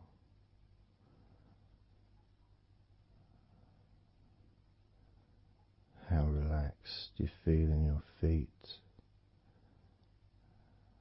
How relaxed you feel in your hands.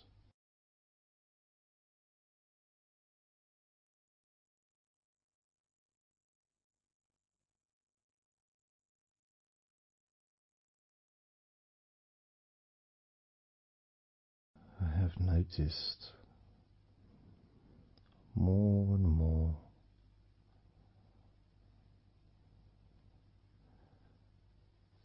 the more relaxed, deeper level of comfort you feel, the easier your breathing becomes.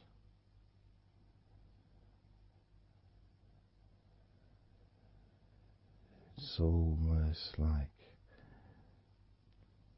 that additional muscle relaxation. So this allows you to breathe easier,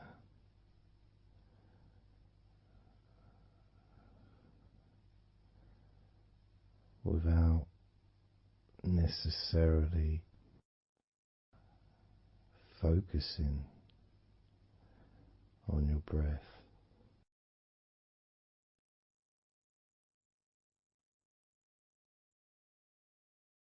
However, being able to notice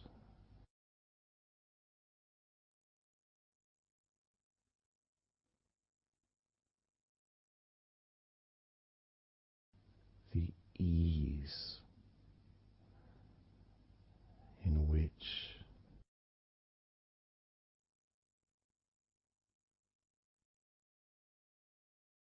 you breathe so naturally.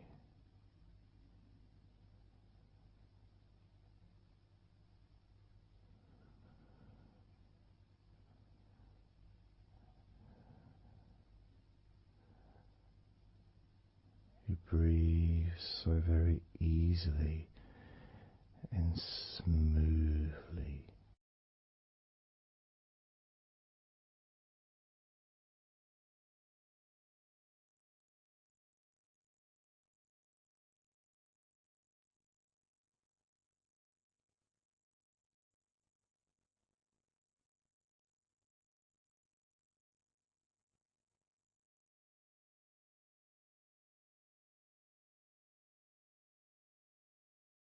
Whenever I imagine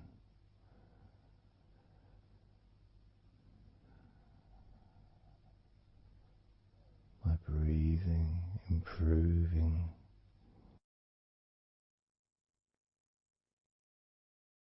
when I've got my eyes closed,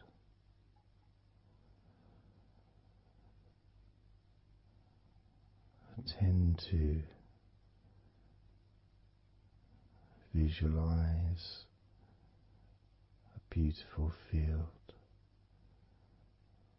with trees and flowers,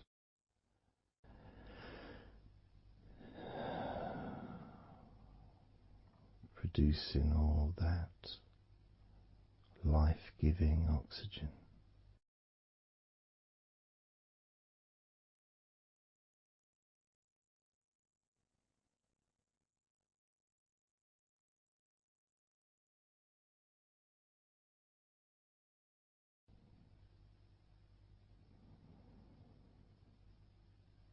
It feels nice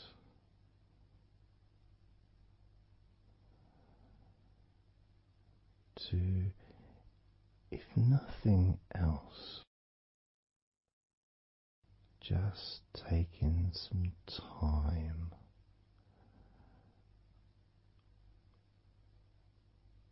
away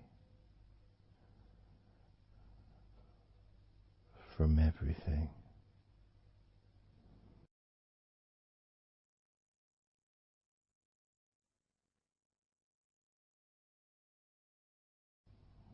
Enjoying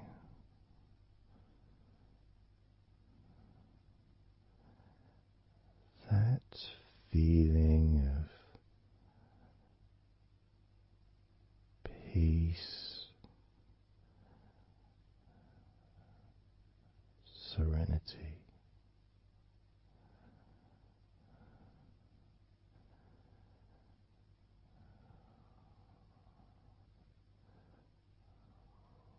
with a joyful heart.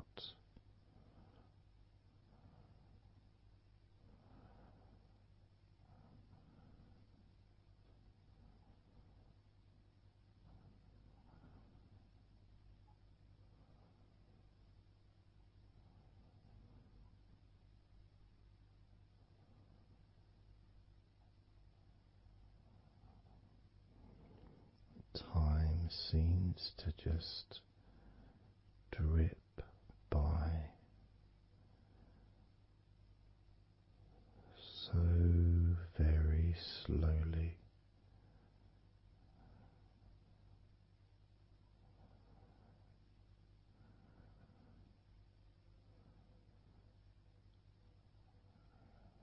Relaxed,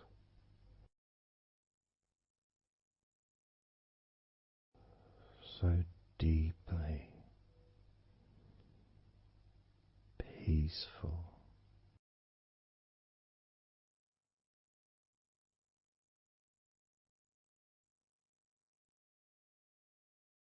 completely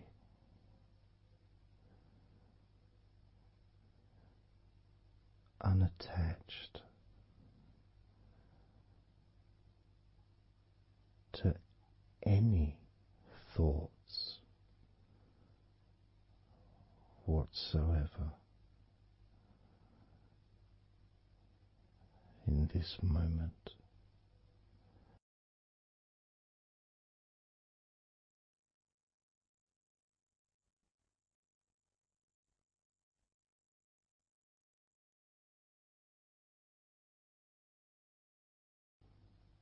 Completely free.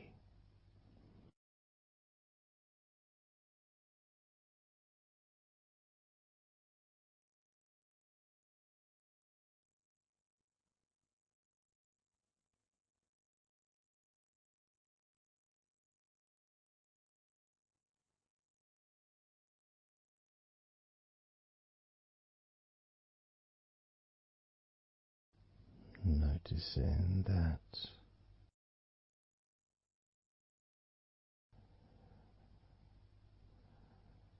your mind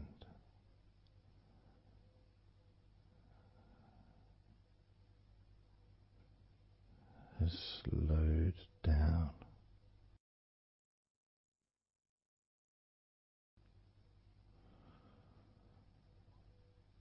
slowed down,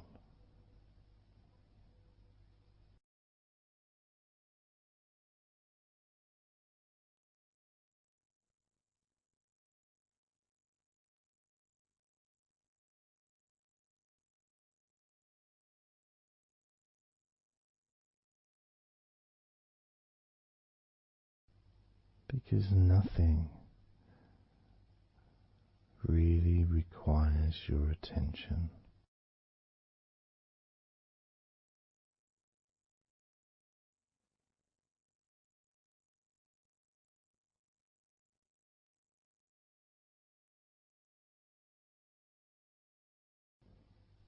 You can enjoy the physical sensations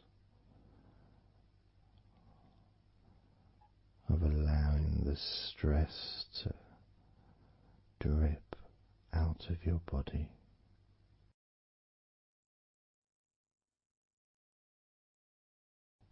dripping out of every part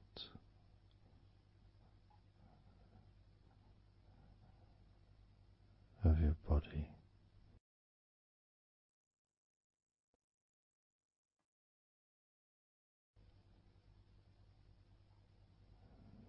And being released from your brain and your mind.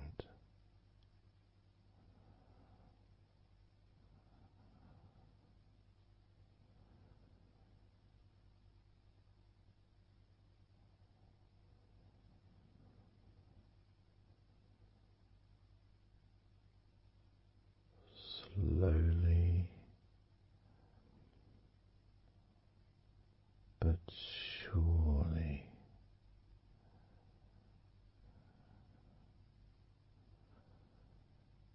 the muscles in your legs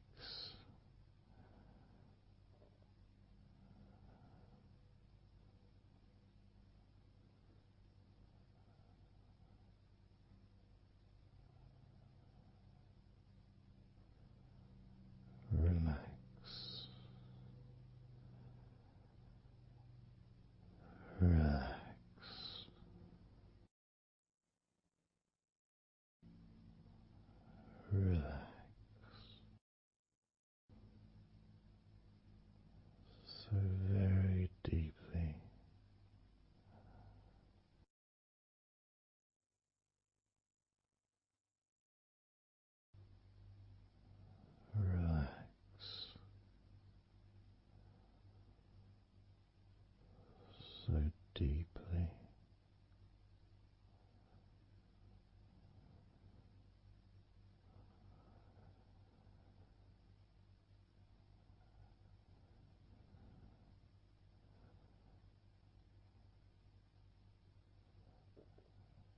And the feelings, the pleasant feelings in your arms and shoulders.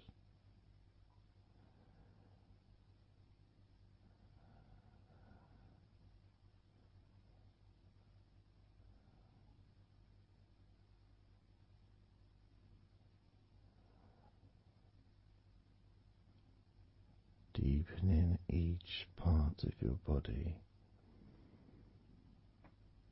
further and deeper,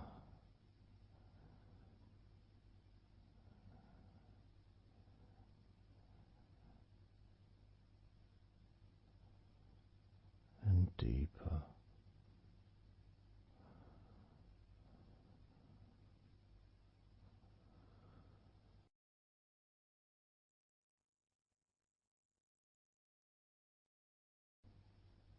Noticing the feelings in the back of your neck,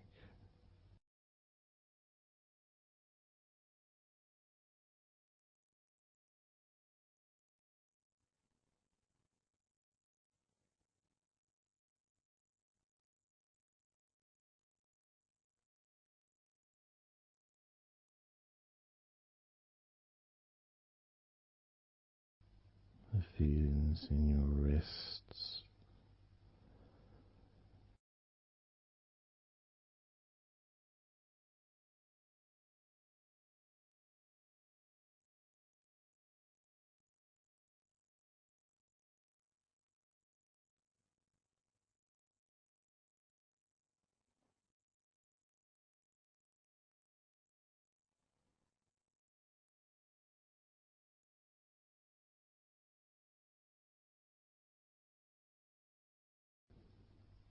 the muscles in the front of your body,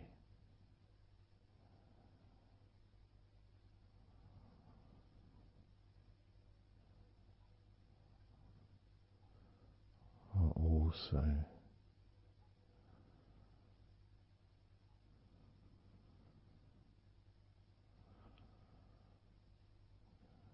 feeling peaceful.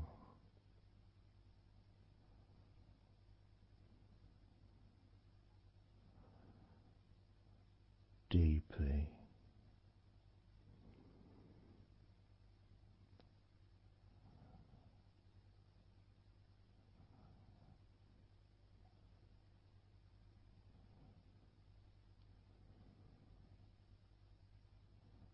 as a sense of peace spreads through your very core.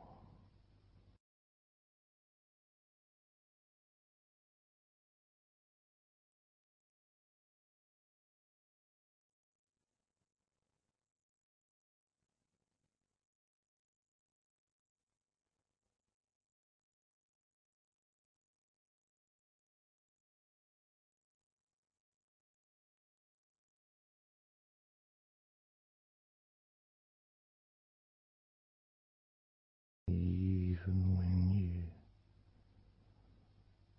focus on your mind,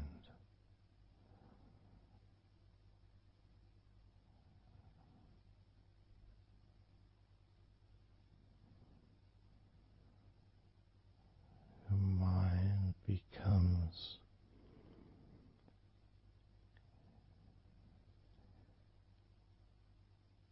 even slower,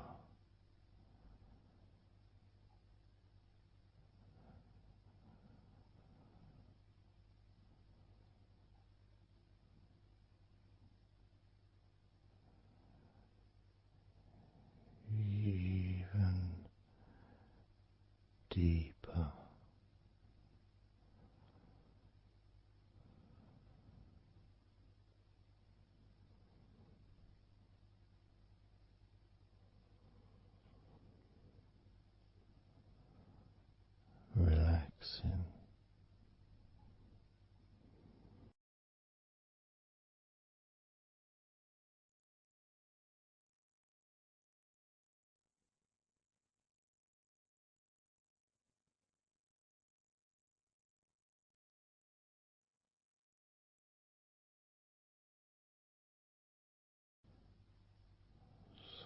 very slow.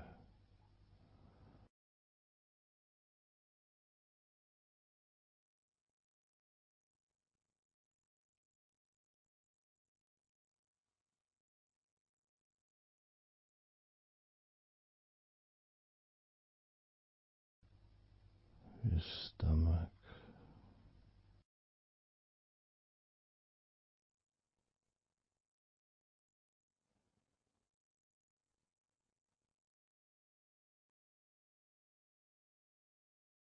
peaceful in your stomach.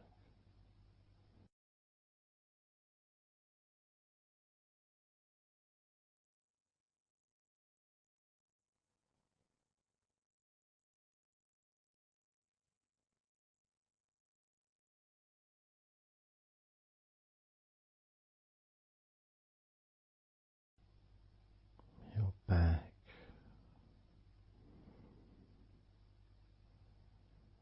notice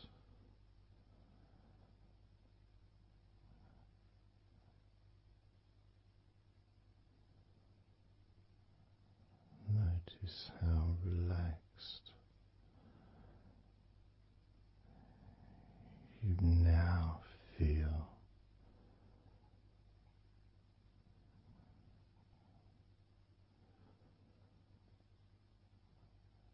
in the whole of your back.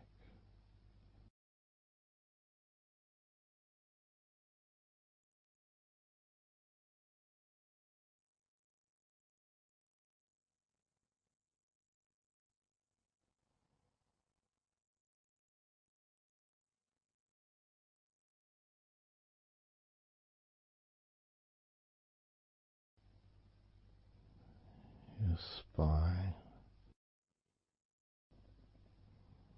from your brain all the way down the middle of your back, sending and receiving millions of messages every day.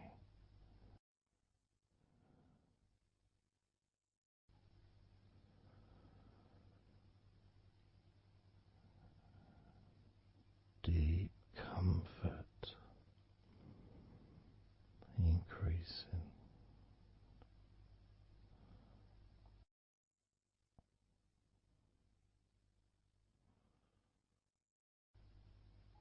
Deeply relaxed.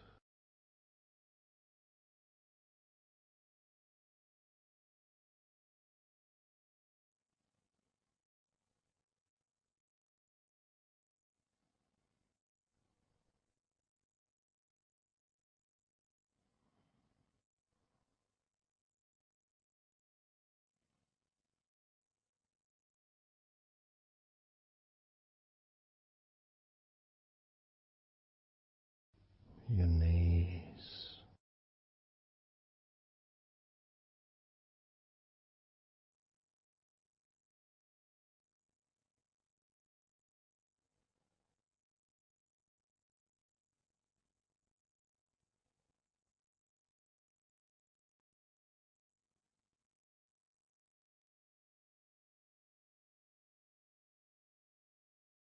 relax, spreading those signals down your spinal cord into every part of your body.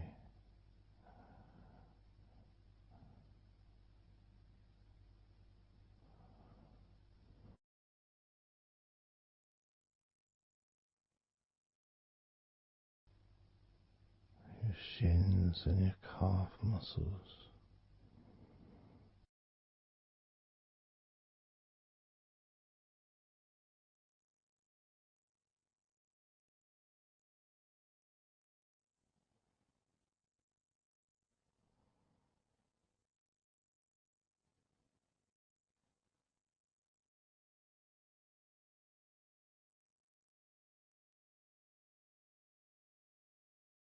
your elbows,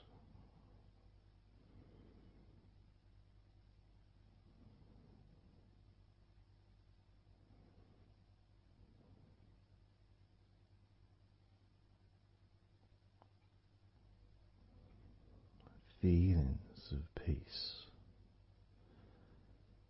and tranquility spreading through your body, tips of your toes to your eyes, your fingers all the way to your lower back.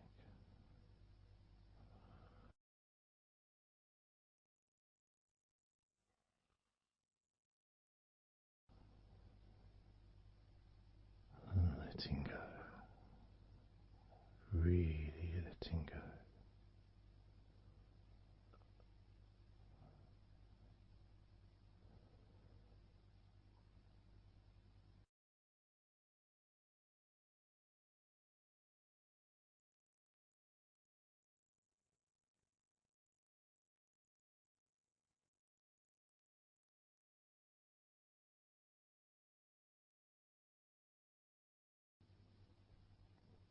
Peace.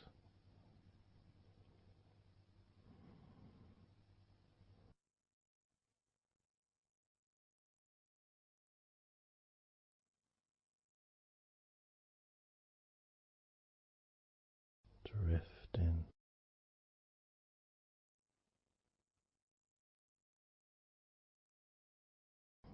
mind just wandering away,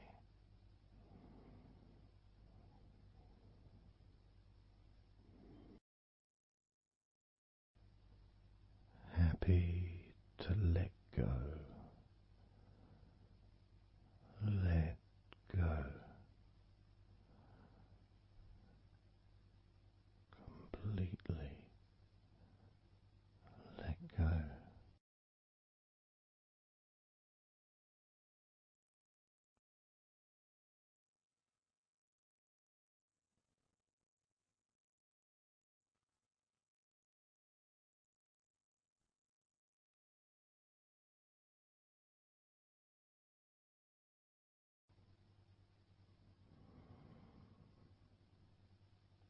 So tranquil.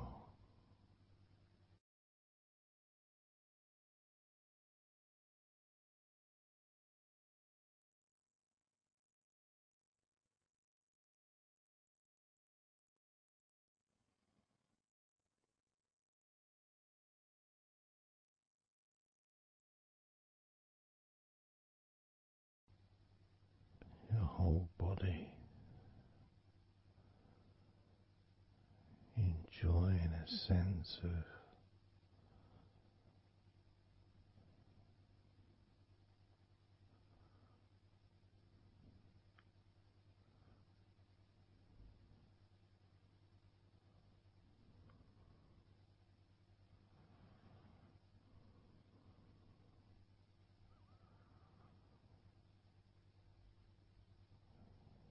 letting go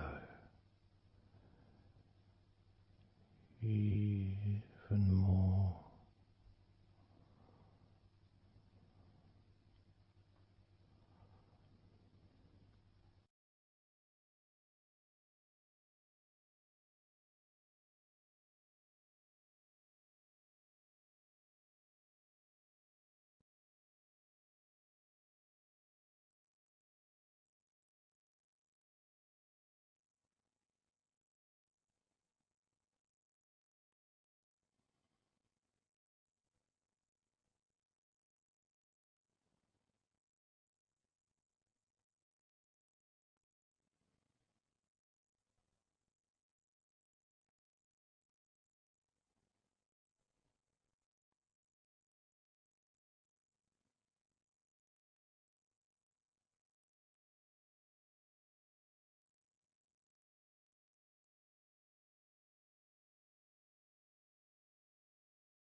Peaceful.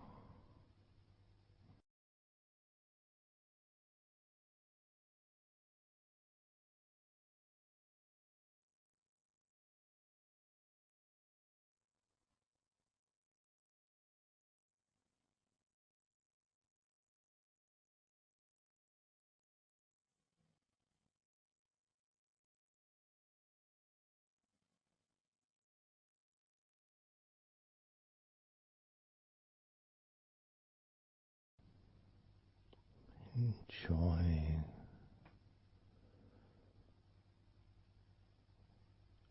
the space, this space of peace and safety.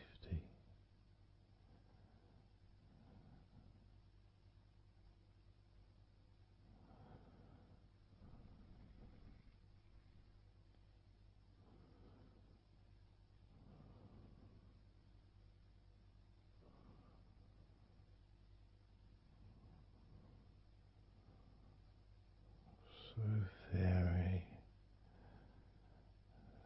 very relaxed.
Letting go.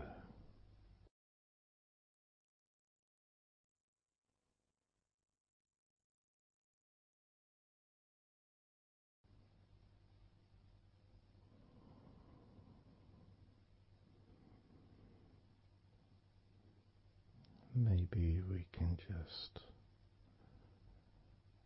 focus on the different parts of your body, just to notice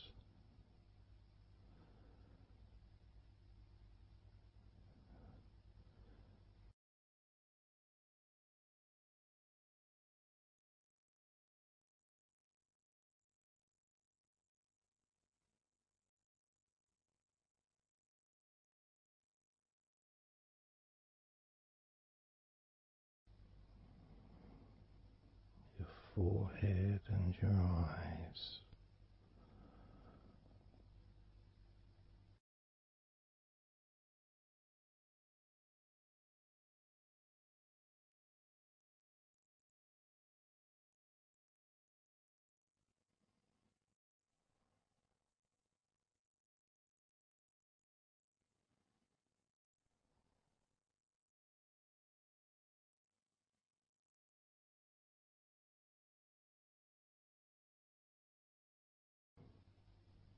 Your jaw,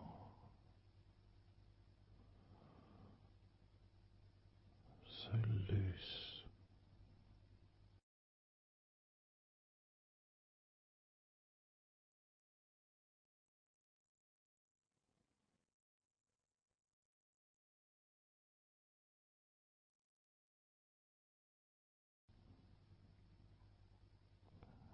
Noticing a sense of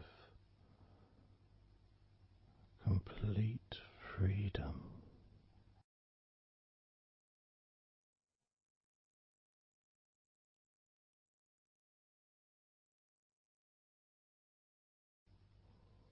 Absolute freedom.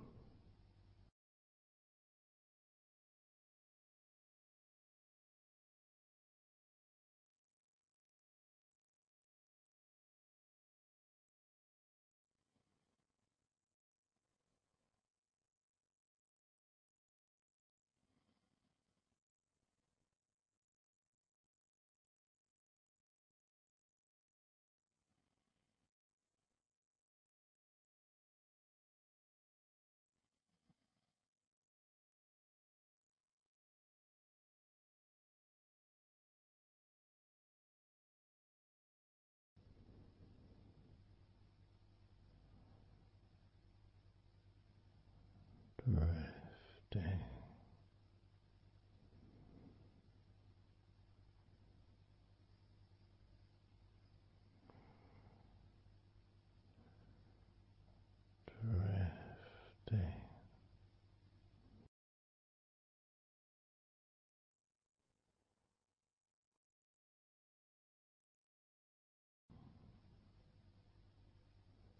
peaceful energy.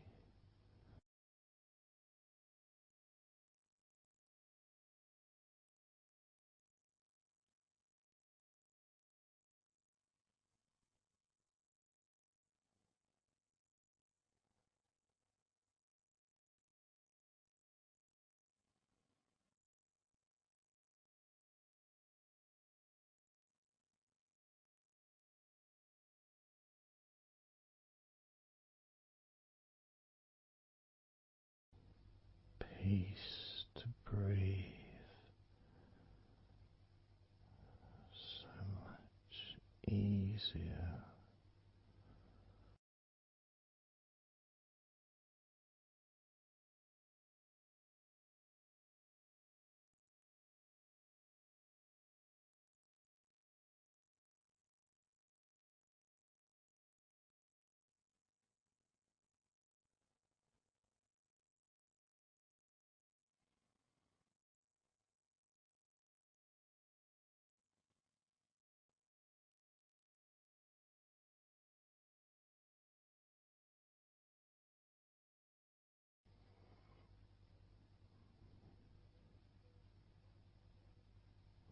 Loose.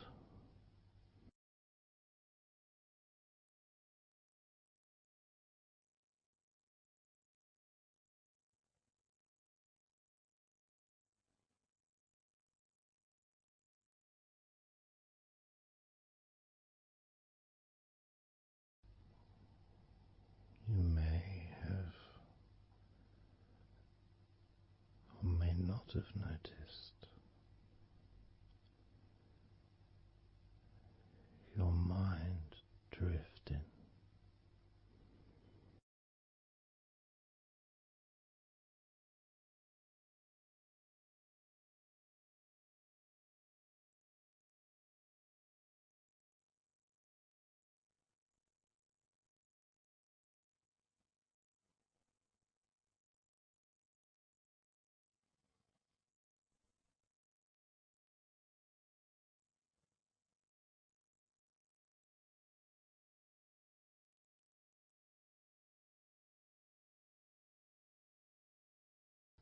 Peaceful.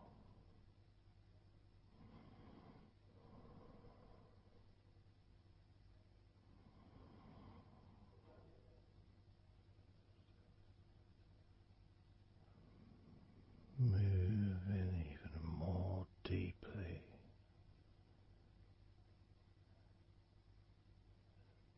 in the direction of total blissful peace. Blissful peace.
total peace.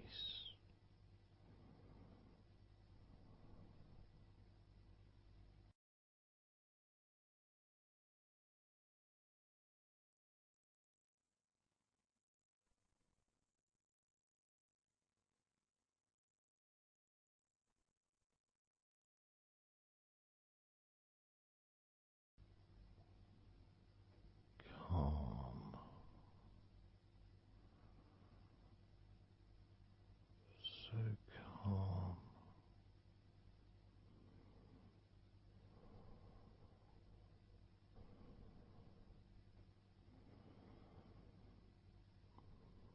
letting go.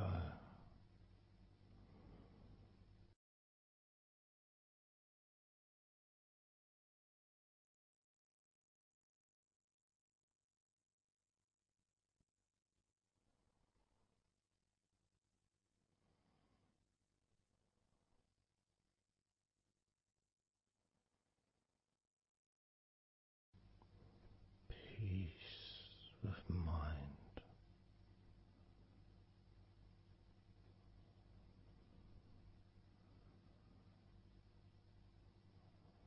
relaxed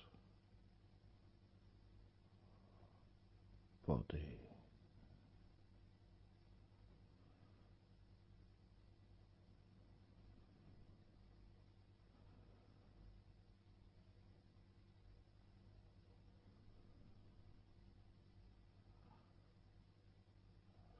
so relaxed,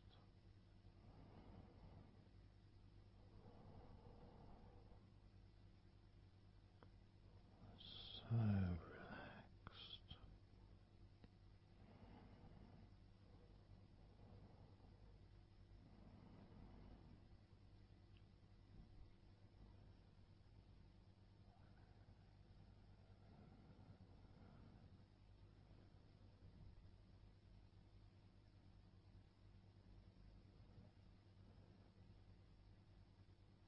Your body feels almost invisible.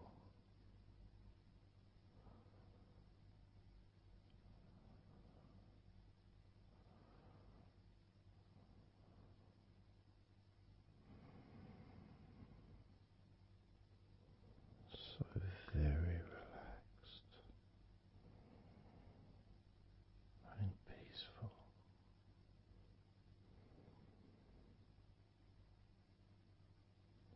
So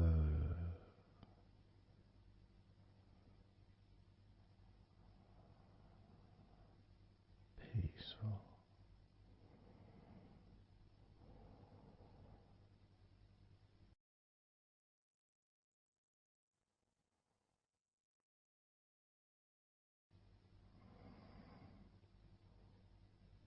Relax.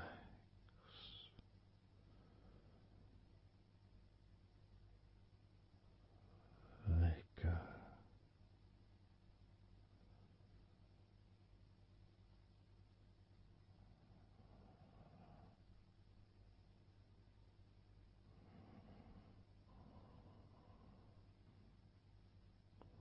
So peaceful.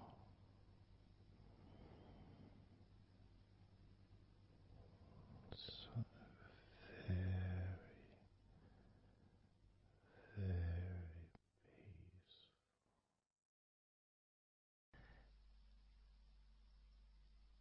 And you could start to notice that you are feeling more relaxed.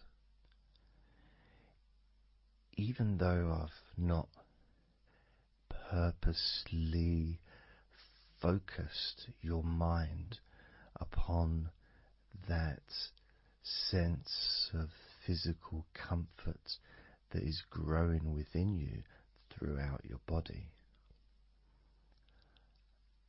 and your mind starts to slow down. And that could be almost in recognition of,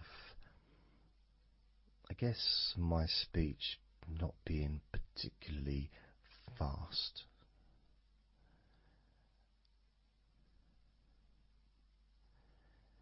and things just generally feel calmer just by listening to my voice. You give yourself an opportunity to take a break from the day, take a break from your life as it is, and to give yourself a rest, giving yourself permission to take some time off and to allow your body to relax and allow your mind to slow down, which in turn releases the tension, any stresses that you had in your body.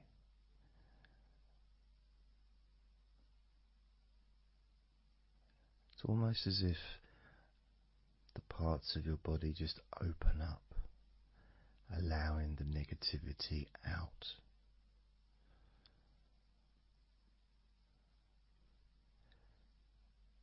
And at the same time, replacing that negativity with positive, healing energy,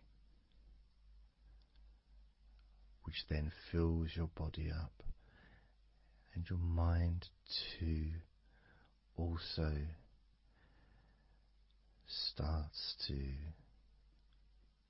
appreciate those feelings of increasing confidence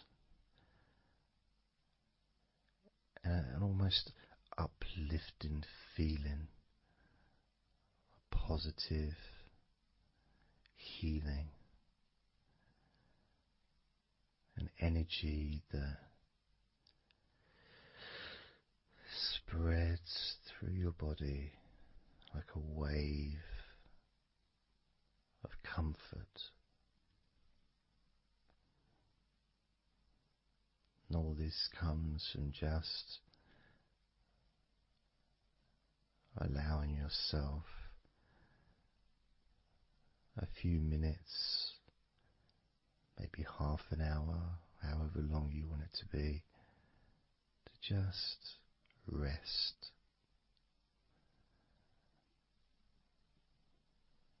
And allow your mind and your body to almost reset itself to the settings of comfort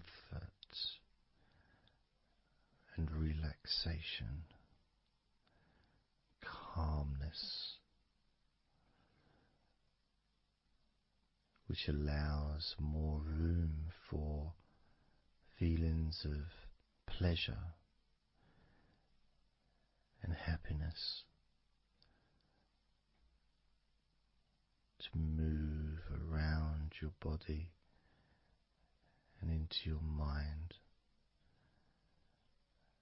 almost as if your mind and your body are sinking together, almost mirroring each other with that growing positivity and calmness. And it feels nice. It really does feel nice to know that you are the one that has allowed yourself to feel more comfort and to experience more of this deep relaxation spreading throughout your body.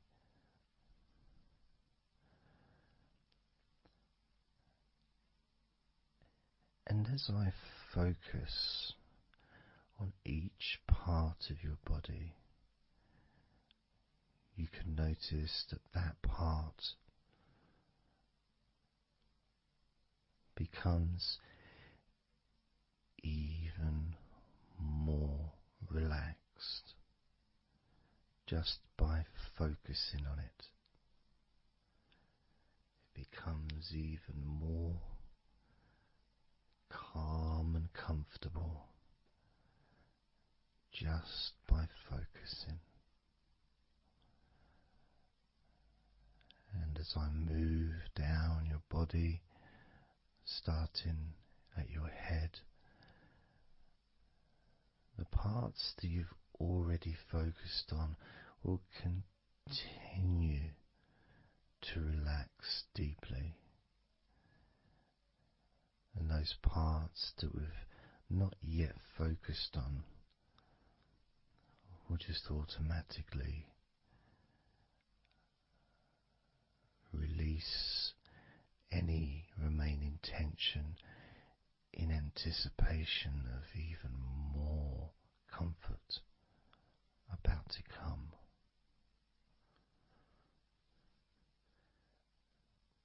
Now, I'm going to start by focusing on your forehead. Just being aware of the feelings of your forehead. And any background sounds, like Mr. Herbert the pigeon, can just allow you to feel even more relaxed. It just means you're in the moment. This isn't a sterile environment. This is the world. I live in the countryside, so there's lots of nature sounds around.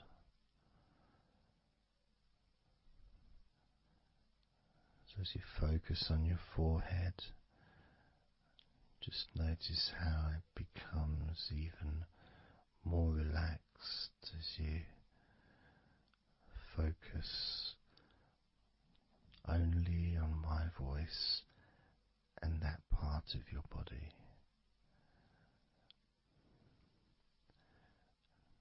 Moving down to your eyes, focusing on your eyes, noticing how your eyelids feel so heavy,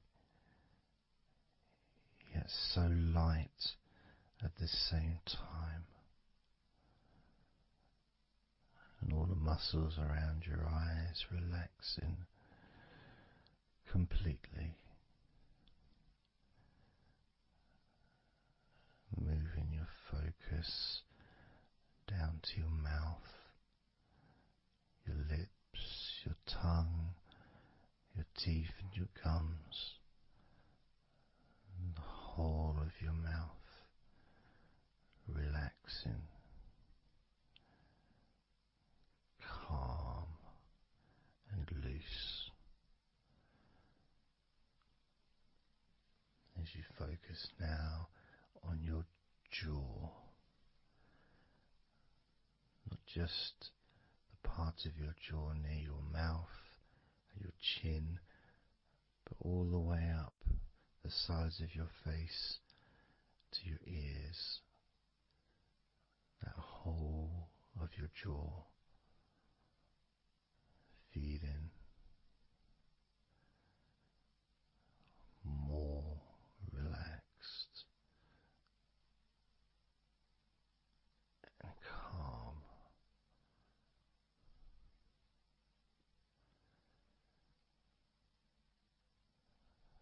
Focusing on your neck, the front of your neck and your throat, relaxing and loose and calm. The sides of your neck, the right and left side of your neck, relaxed and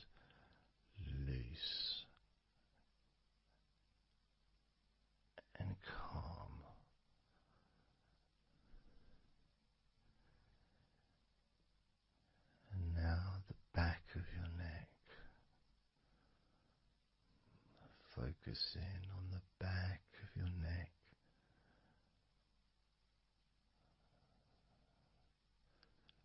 letting go of any tension that may have been there before, and enjoying that sense of increasing comfort and release that you can experience in the back of your neck.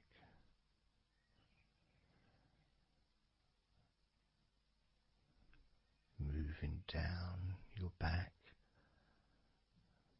and moving either side of your spine, right from the top of your back all the way down to the bottom of your back.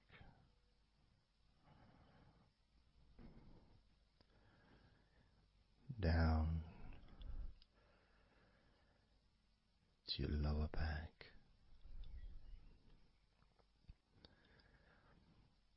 As you move up and down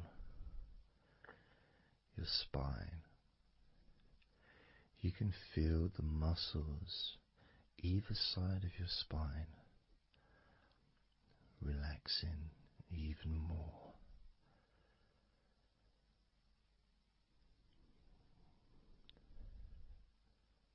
And as those muscles relax, that sense of comfort starts to spread outwards from your spine into both sides of your back. The top of your back, the middle and your lower back. And as you scan gently and slowly up and down your back, as the muscles in the top of your back relax and become looser, the muscles in the middle of your back also seem to just almost divide from each other, separating and almost melting.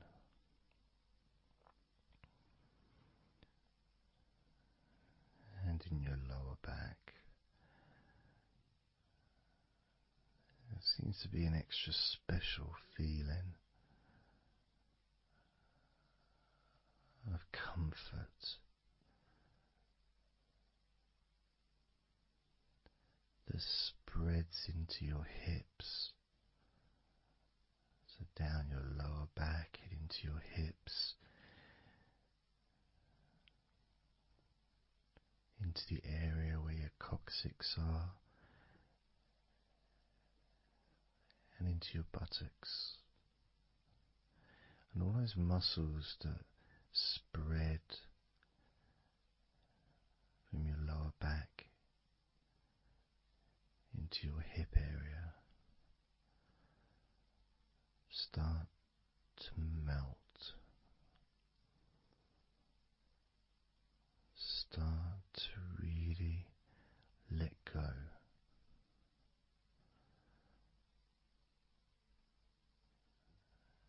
And even though we're about to focus on your shoulders, your back and your spine will continue to let go. Continue to relax so calmly. And as you focus on your shoulders, you may notice that they're already feeling really loose. They're already feeling calm.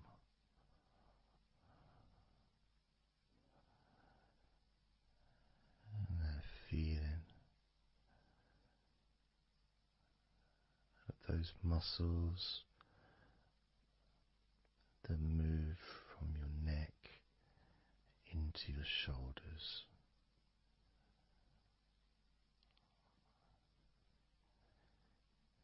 Feel so soft and gentle, so smooth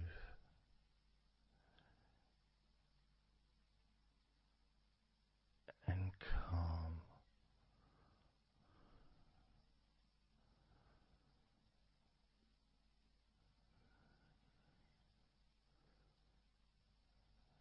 And the feeling in your shoulders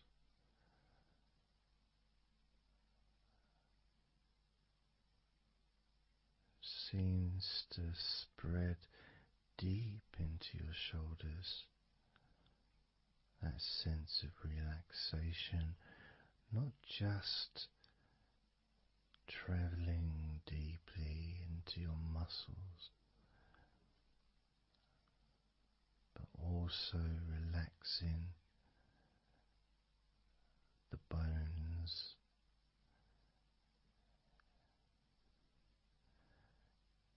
and moving all the way to underneath your arms, relaxing that whole area between the tops of your shoulders and underneath your arms, healing.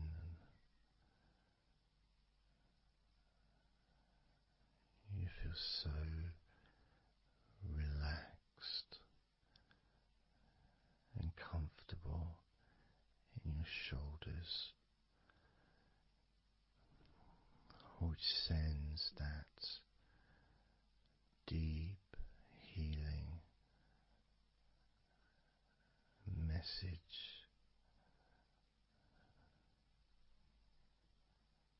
into your arms.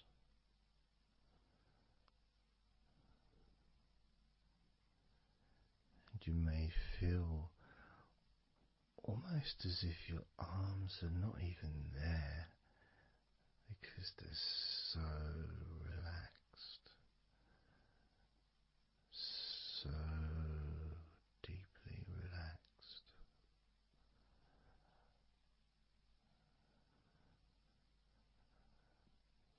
So,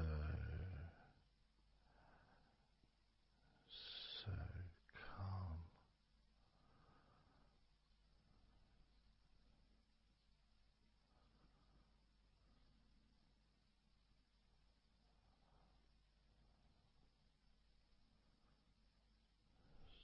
So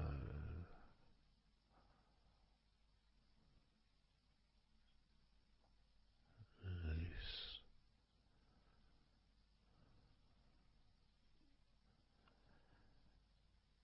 That feeling spreading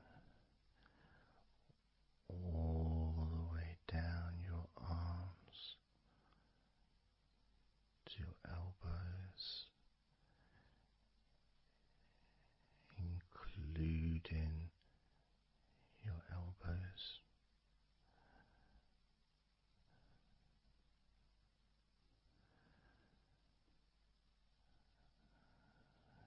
Circumference spreads all the way into your wrists, your forearms and your wrists,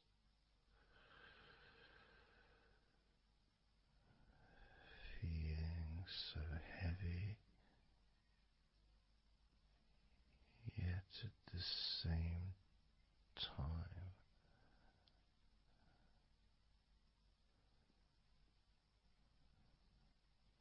so light and gentle.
sense of real peace.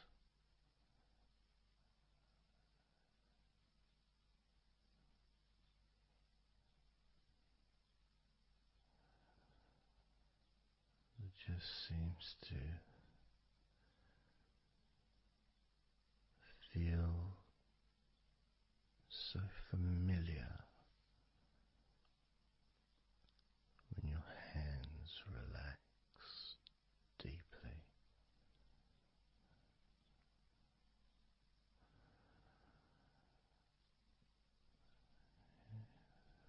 Feels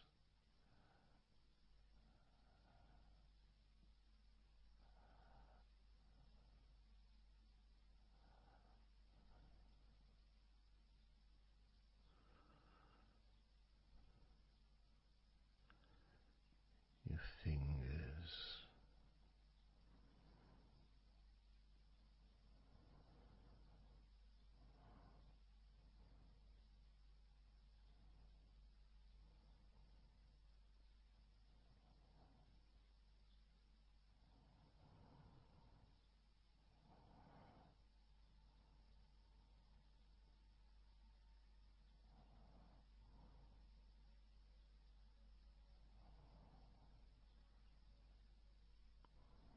your fingers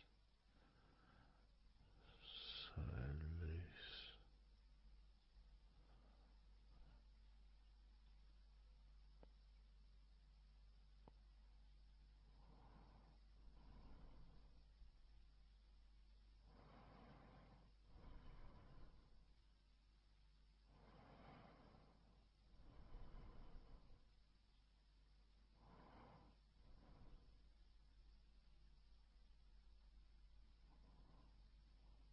Your fingertips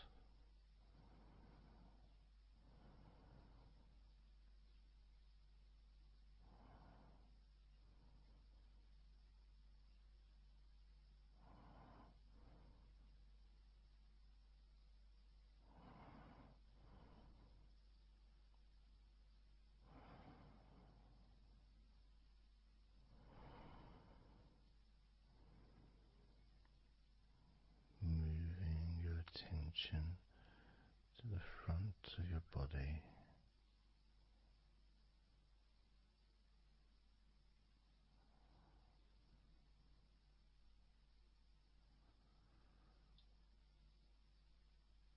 So comfortable.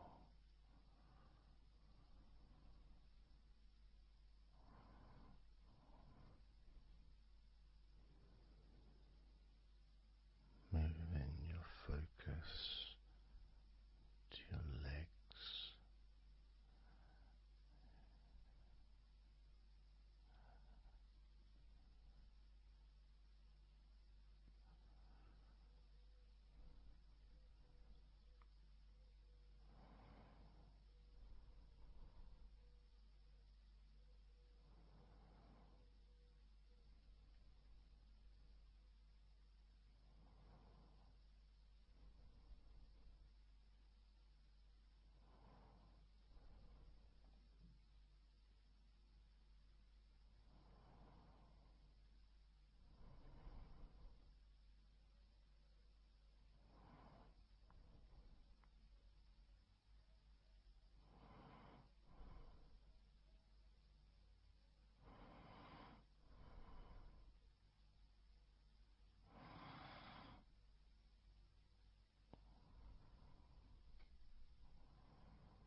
all those muscles in your thighs.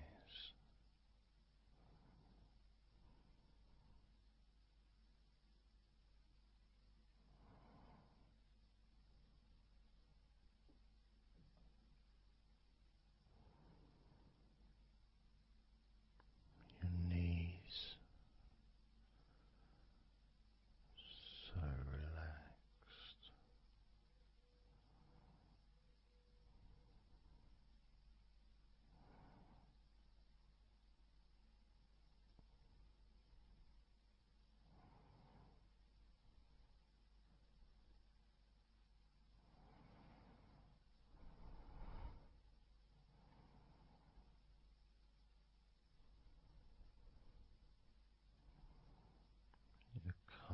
muscles and your shins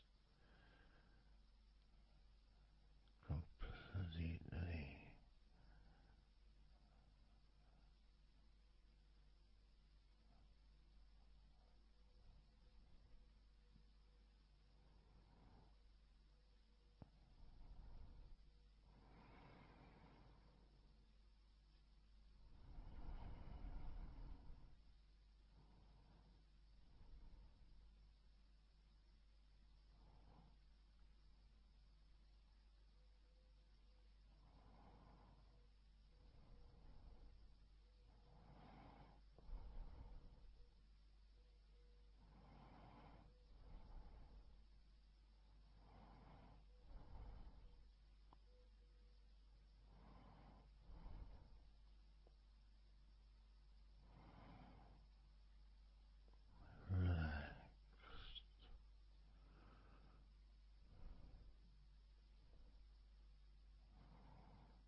The feeling in your feet,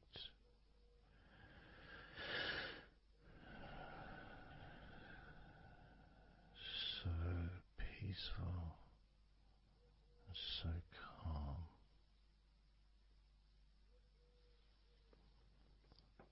so peaceful,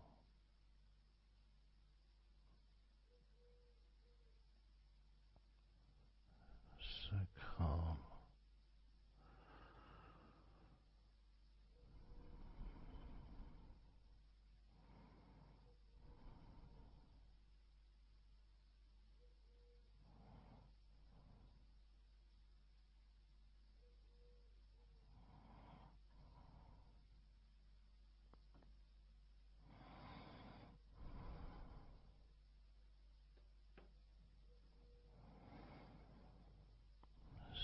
So peaceful,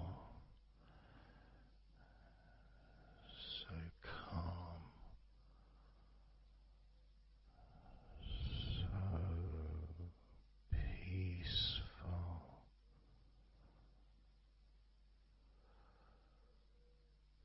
so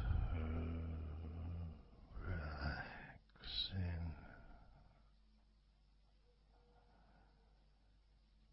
peaceful, so calm.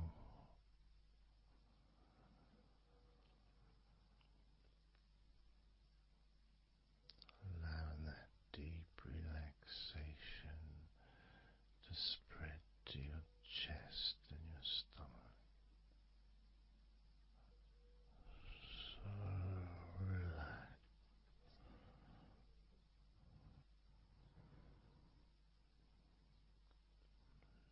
Letting go of everything.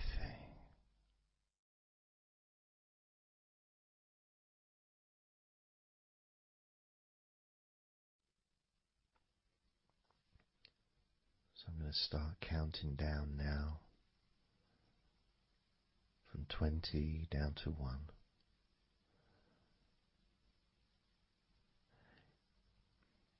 You can imagine, in a way, it's like just walking down some steps, and each step, all 20 steps, and each step represents a level of comfort.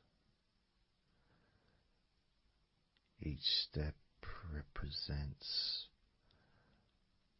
a deepening of that comfort.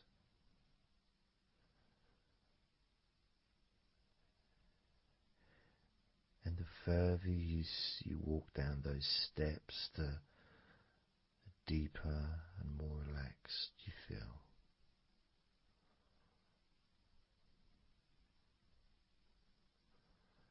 So, starting with number 20.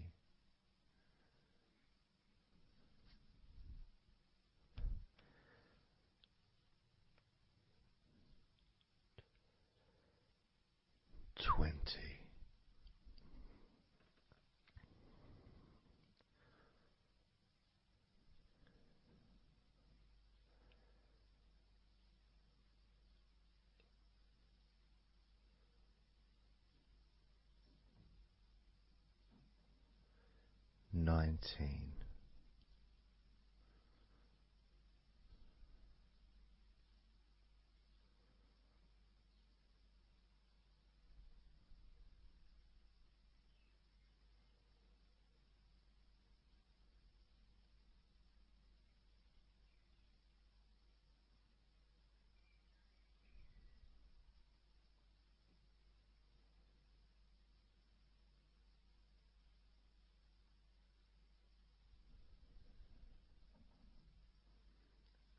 18.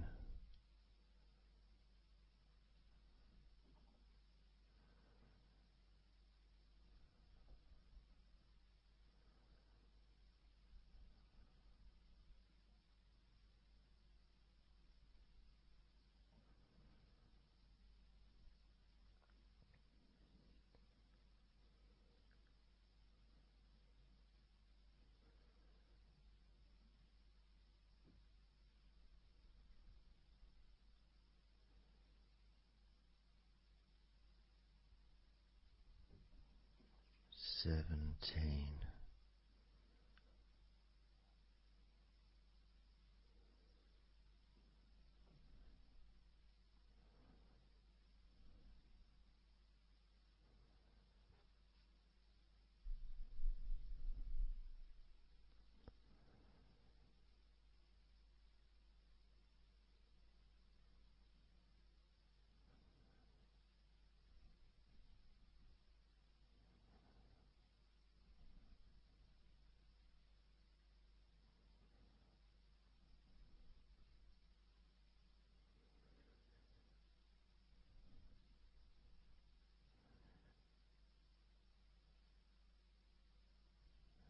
16.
15.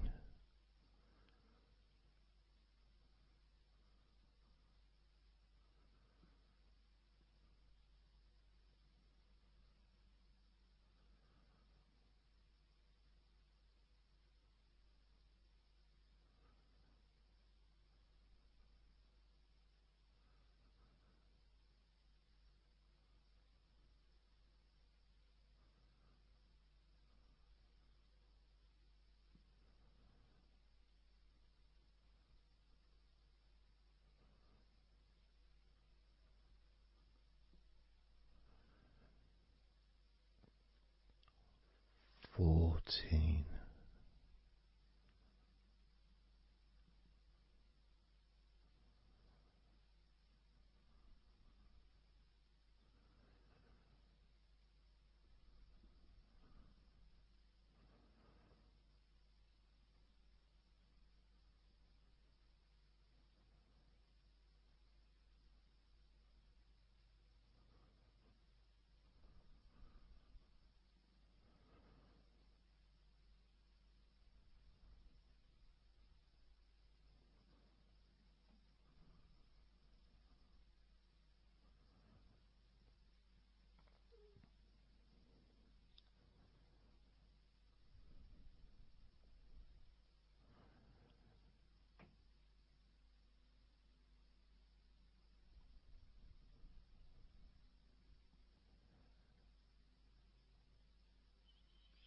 13.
12.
8.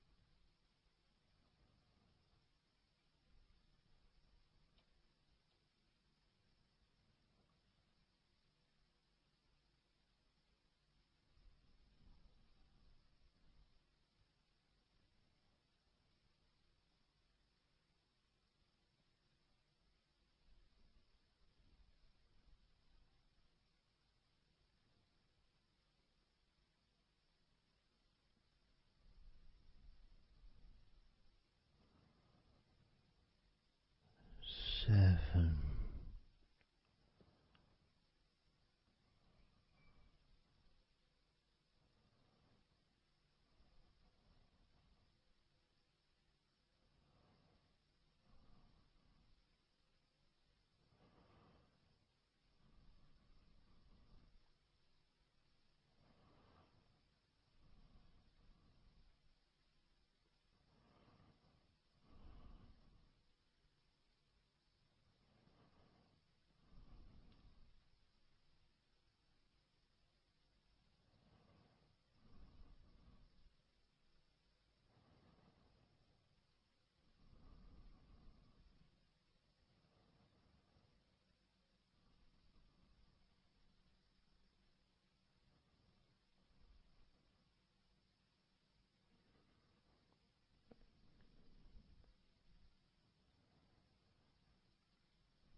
6.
4.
And now, as you focus on your eyes,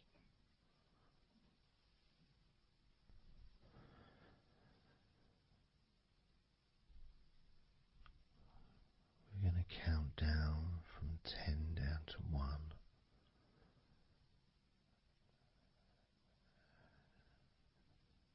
Focus in just on your eyes.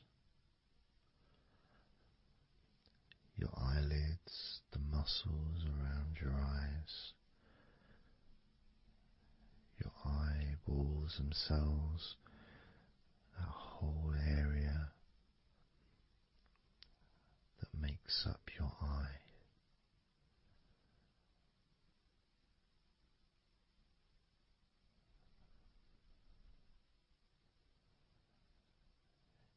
And as we count down from 10 down to 1,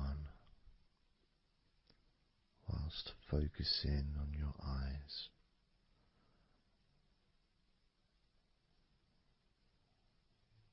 you will become twice as relaxed with each number counting down, and you may find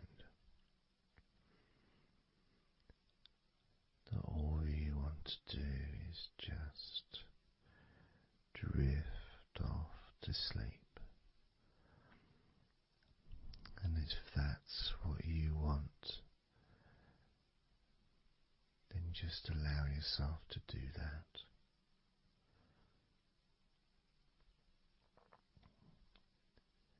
Now, focusing on your eyes, I'm going to begin counting down from 10 down to 1 right now.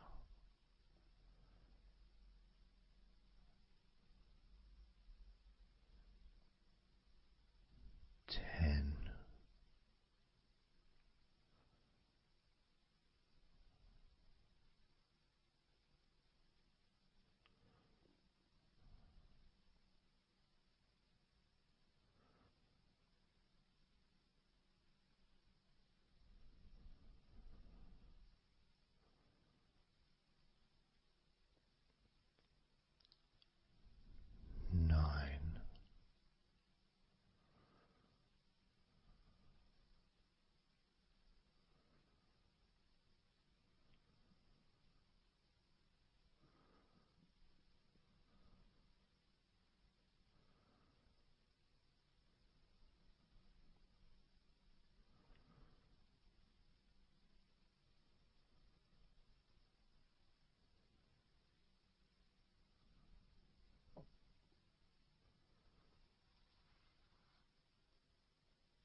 4.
One.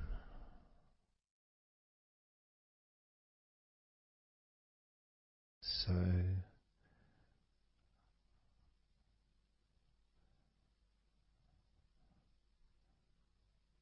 counting down from 10 to 1. 10, 9, 8, 7, 6, 5, 4, 3, 2, 1.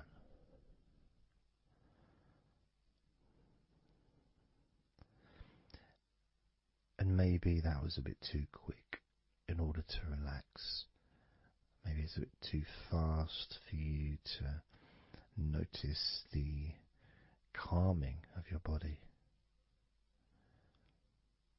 Maybe even a little bit of pressure there, like You're counting down from 10 to 1. What do you expect me to do, man? You expect me just to go all floppy just because you're counting down?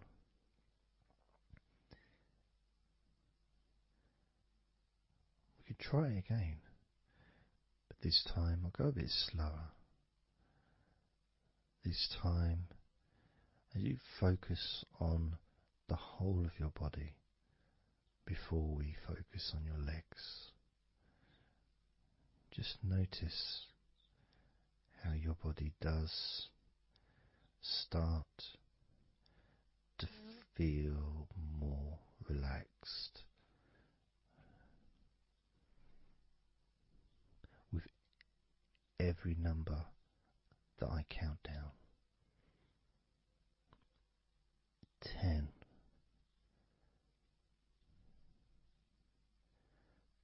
9,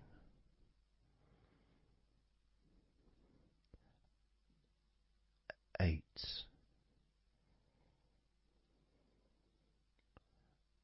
7,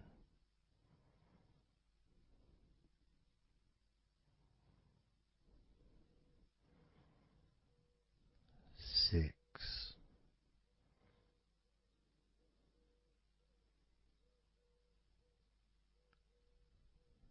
5,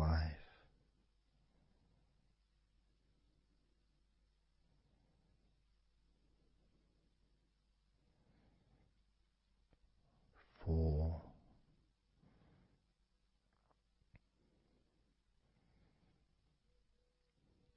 3,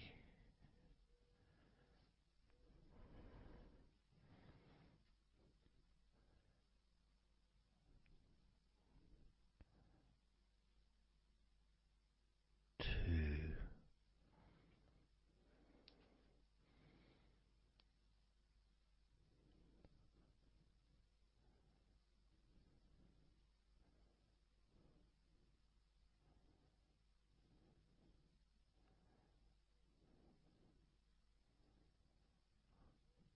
1.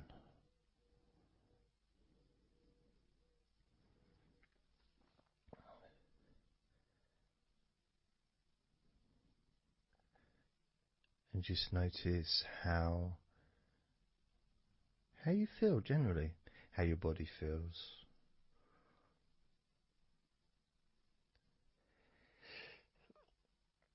It's not necessarily even about counting down from 10 to 1. It's that space that you have, that space between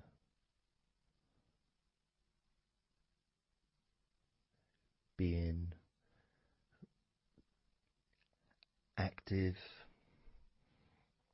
physically or mentally to just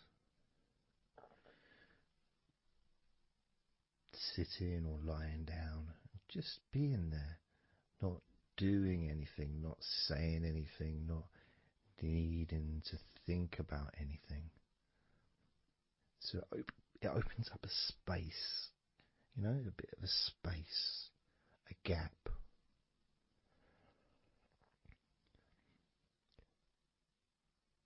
And the more I count down from 10 to 1, the bigger that gap becomes.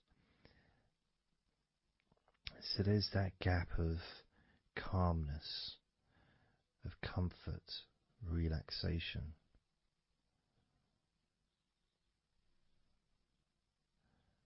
It's a nice feeling.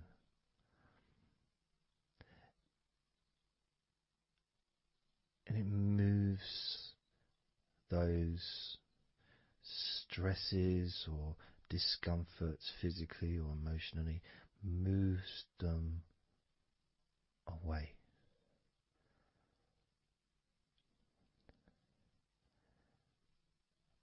Allows you to just slow down. So I'm going to count again from 10 down to 1 and notice that gap widening. gap. And as it widens, it's almost like the stress and attention falls into the gap.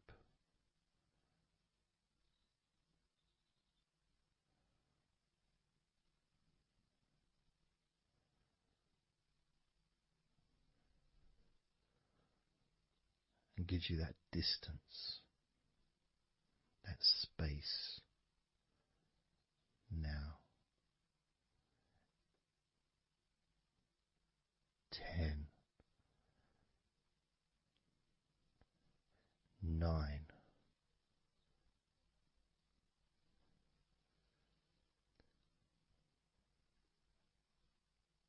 8,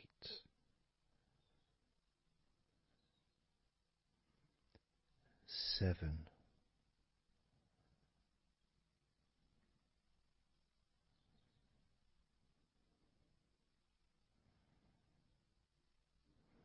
6,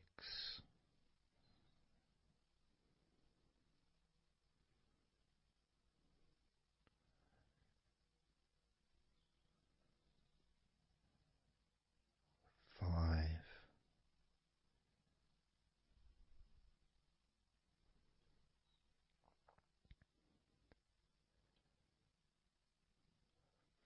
4,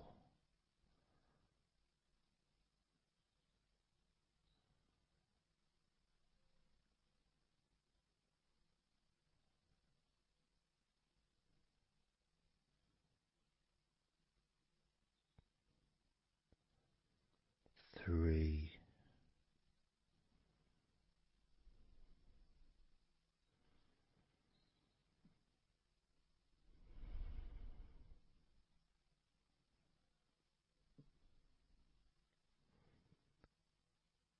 2,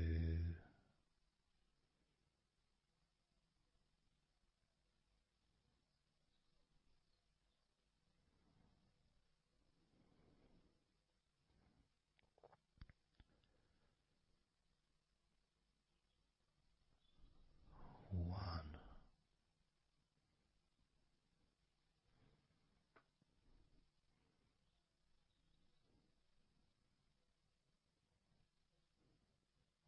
How does your body feel now?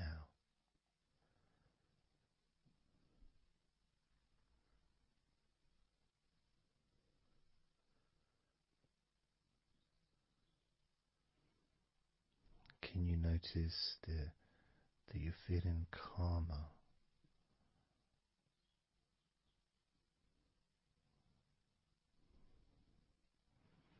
That you're feeling more relaxed?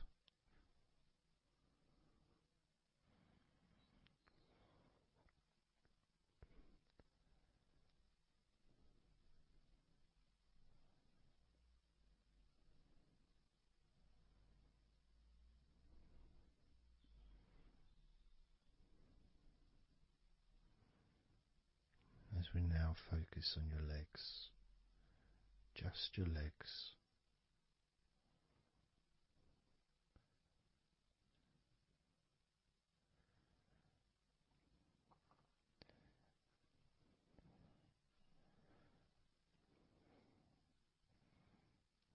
We're just going to start with focusing on your thighs.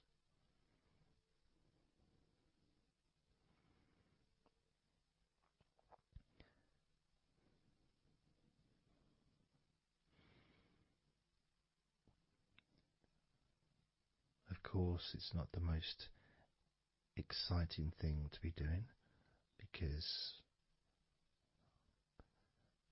I'm sure, like most of your body, there's not a lot going on right now.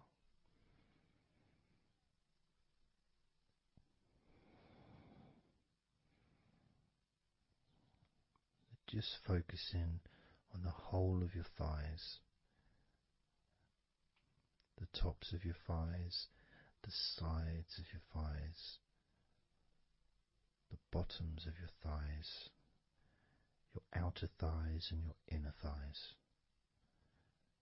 Basically, the whole of your thigh that leads into your hip. and then goes down to your knee joint.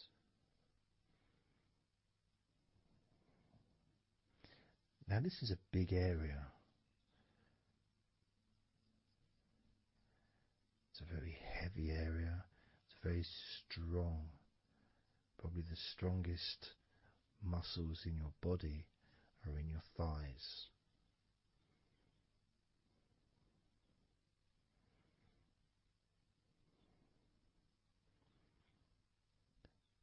But I don't think we perhaps give enough attention to our thighs.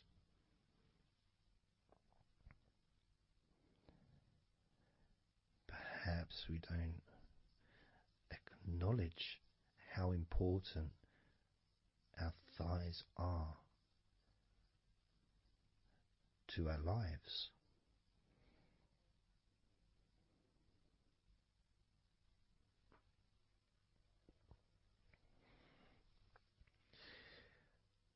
How much they actually do for us all through our lives.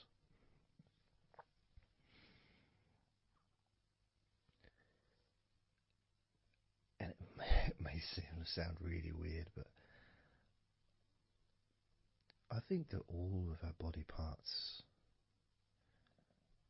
especially our thighs, need some TLC. A bit of love shown, a bit of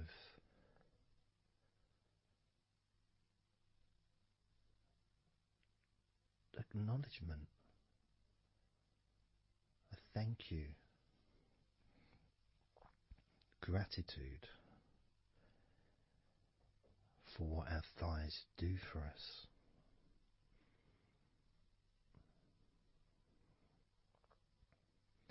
And I know this may sound a bit strange. Maybe you think, why am I? Surely I should be out in the garden hugging a tree or something. Well, it's hard to set a microphone up on a tree. That's why I'm doing this indoors, otherwise I would be outside hugging a tree. No, I can't see the television from the tree.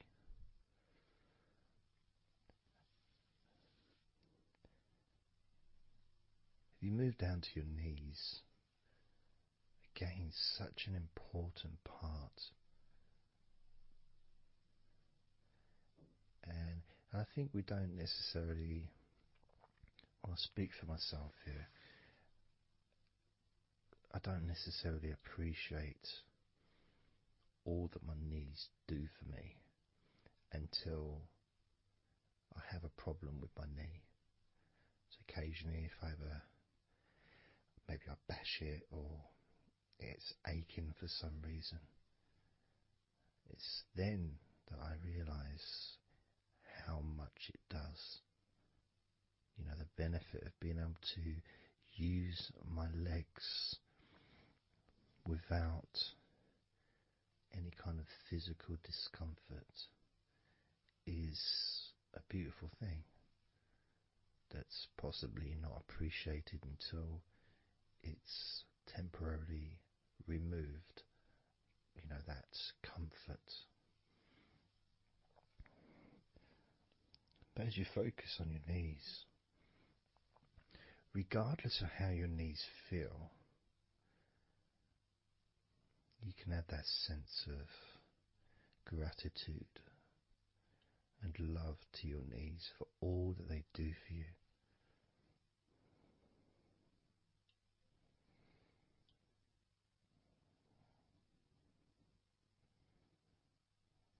And you can still have that attention on your thighs and maybe notice how your thighs feel. Maybe you've noticed that they are relaxing more deeply.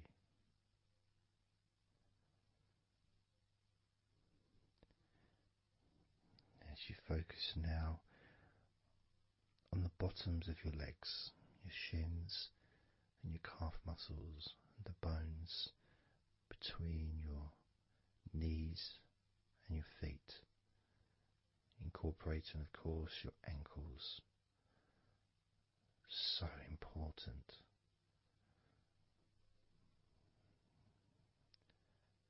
Anyone that's had even like the slightest sprain of an ankle knows how much we take our ankles for granted.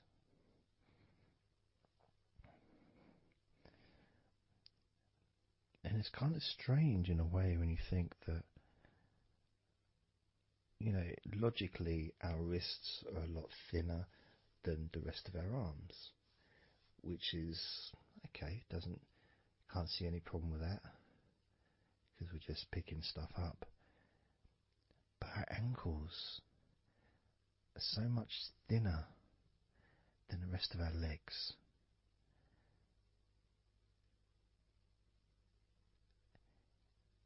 And from a physics perspective, or logical even, it doesn't really make sense that all this weight would ultimately be resting on your ankles, then leading to your feet.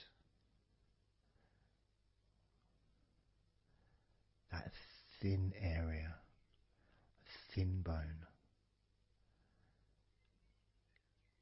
yet it does so much great work. Supports us, supports our body for a lifetime. Helps us to balance, helps you to get around and be mobile.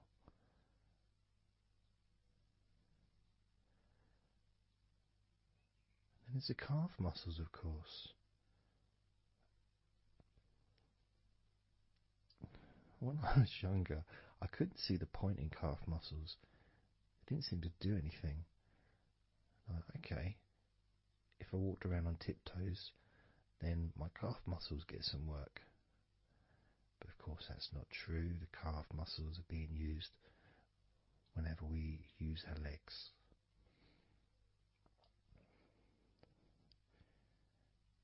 And your shins, there to protect your lower legs,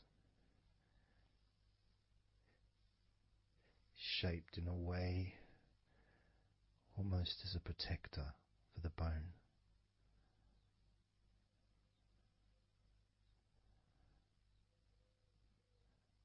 Leading, of course, to your ankles and your feet.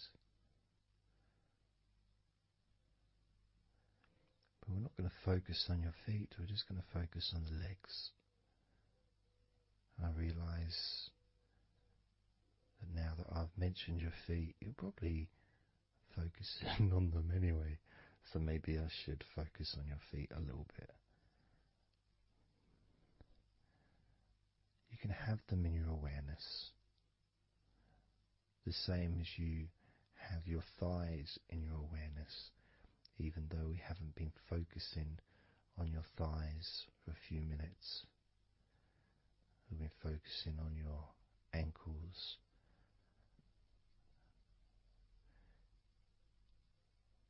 there's still that sensation of comfort in your thighs. And there's that movement of energy, because the thighs hold lots of different sensations. Of course, there's the muscles, the big, strong muscles that we have in our thighs.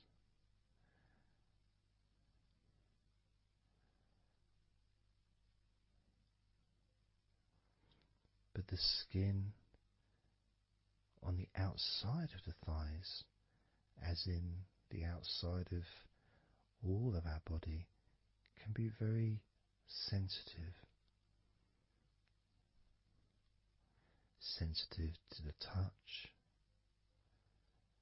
sensitive to temperature.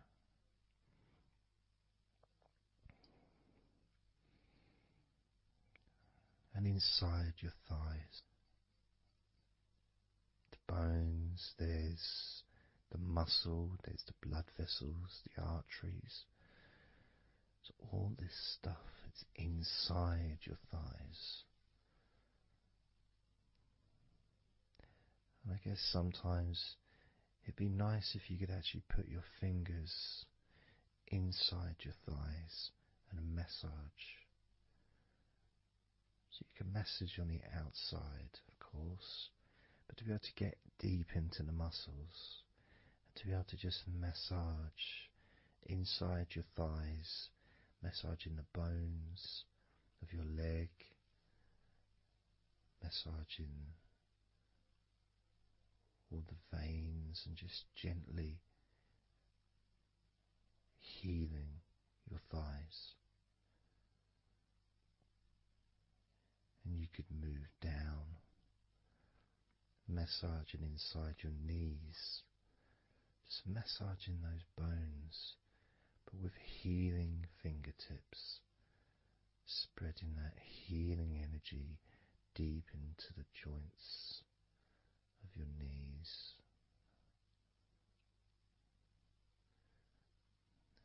Of course, there's the back of your knee, you know, the inside crease where your knee is. It's a very sensitive area. Feels very nice when you stroke it. That might be because it's an area that's not really touched very often. It's almost like a hidden part, that crease in your legs. It's almost like a part that has a sensitivity which is a little bit different.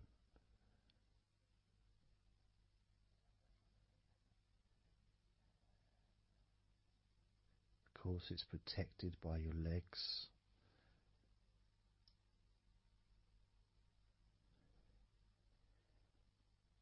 So you can imagine putting your fingers into that crease in your legs.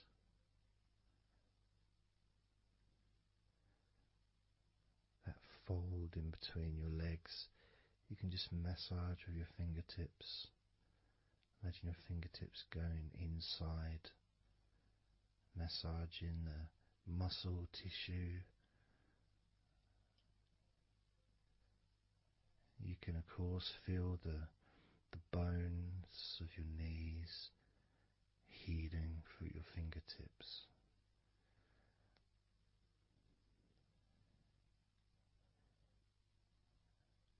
And then as you go down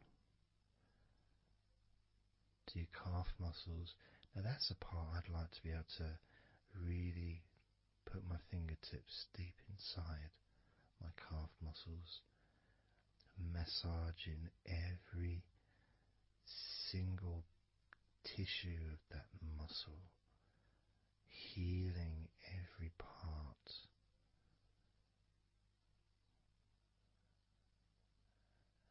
And then doing the same for my shins, massaging and gently stroking the bones, gently stroking them, healing in a loving way, because they deserve to be treated as the precious bones that they are, because our legs are so precious, as in all the other parts of our body. They're more precious than any jewel on the planet.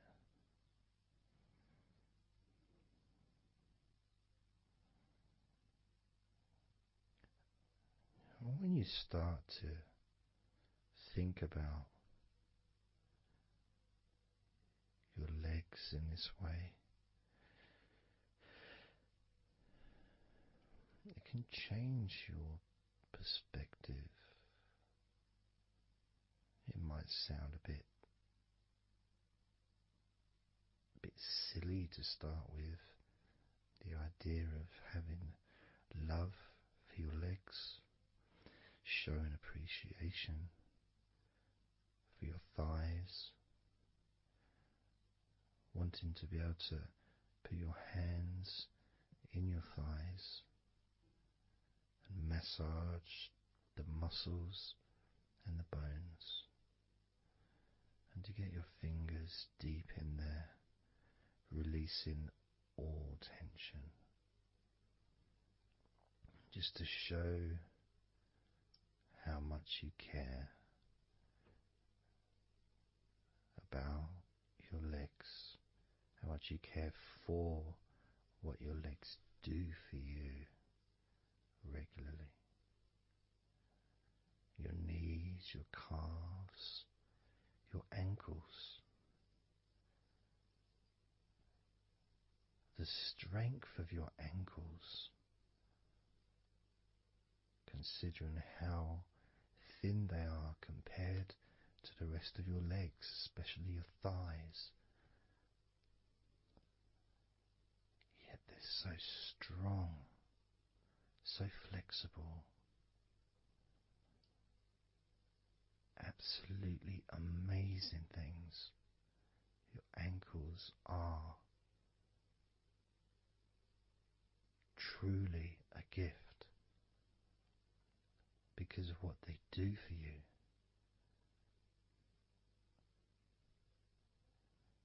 Supporting all that weight, regardless of what weight you are, even if you're only 8 stone, it's still a lot of weight for these little ankles. Now I'm a lot heavier than 8 stone, double that. Yet my ankles support my body all the time. Although they do give off a sigh of relief when I sit down. As, in fact, my whole legs do. My feet also go whew, and my toes clap. They're so happy.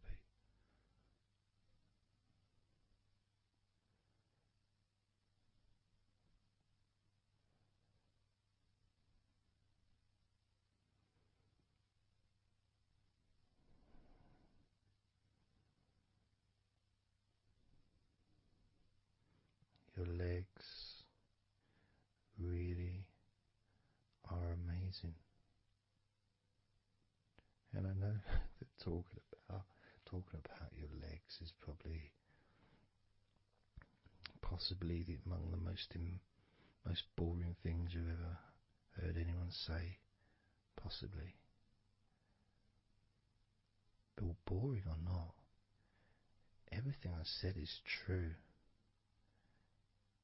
Your legs are amazing.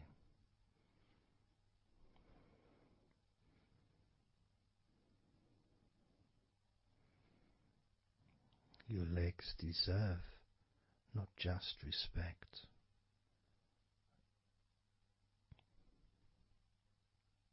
but they deserve to relax deeply.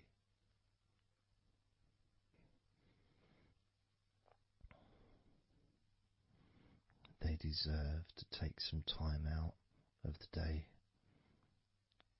to just let go completely.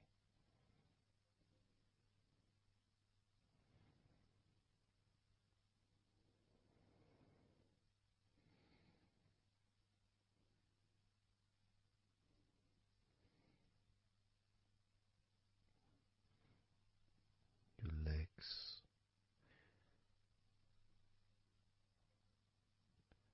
really can relax.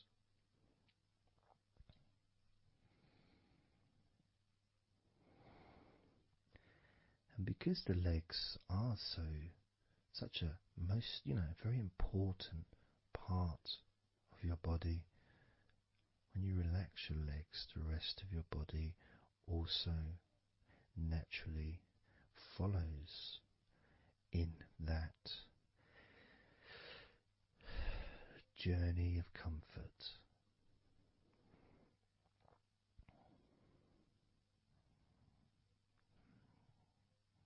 I can feel it in my hips.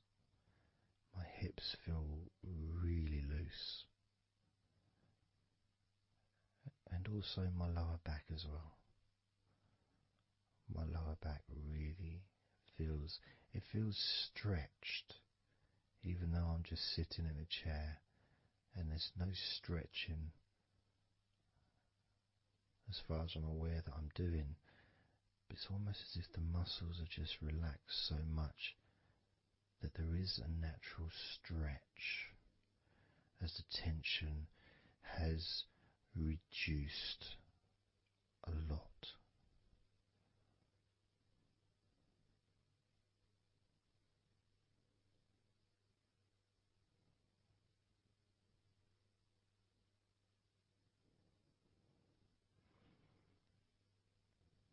And I'm now going to count down from 10 down to 1.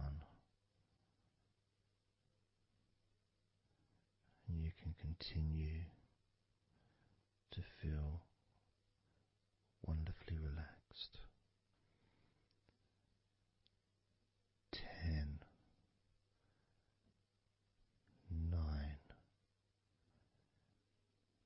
8, 7, 6, 5, 4, 3, 2, 1.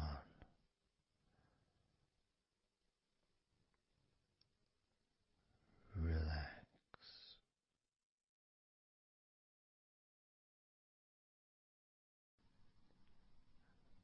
So I'm just going to count down from 5 down to 1.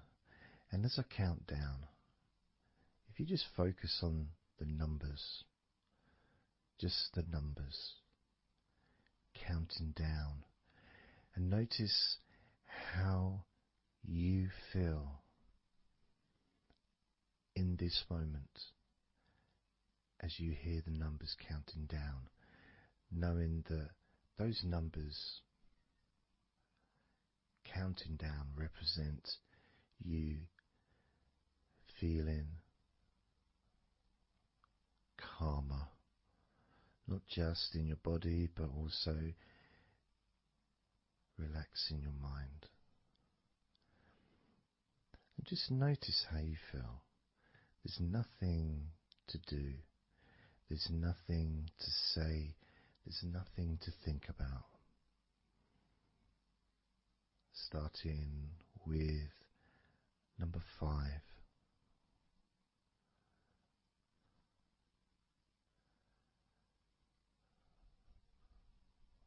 4.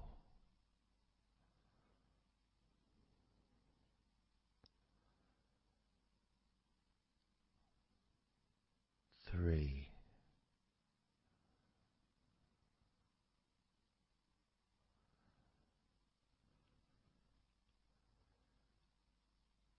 2.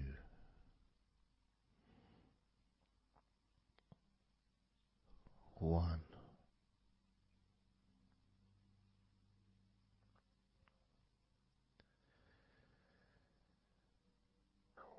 As you notice the gradual letting go of the tension in your body,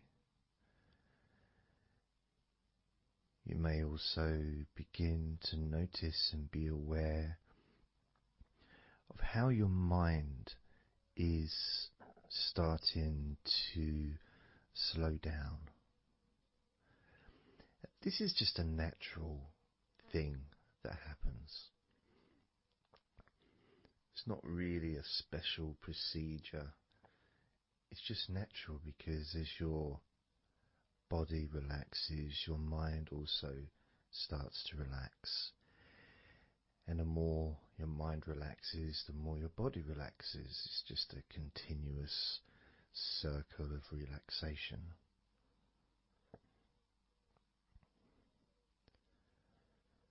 And there's that calmness that comes from relative quietness. Even if there's background sounds, either your side or mine, it's still going to be quite calm. You haven't got the television on, there's no music in the background unless you're listening to the recording with music, of course. You're very likely not going to be sitting in a room with other people. Of course you might be, but generally it's more ideal if you can do this on your own. So no distractions.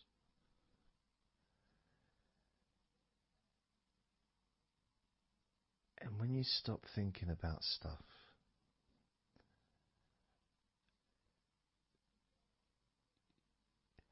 relaxation automatically rises.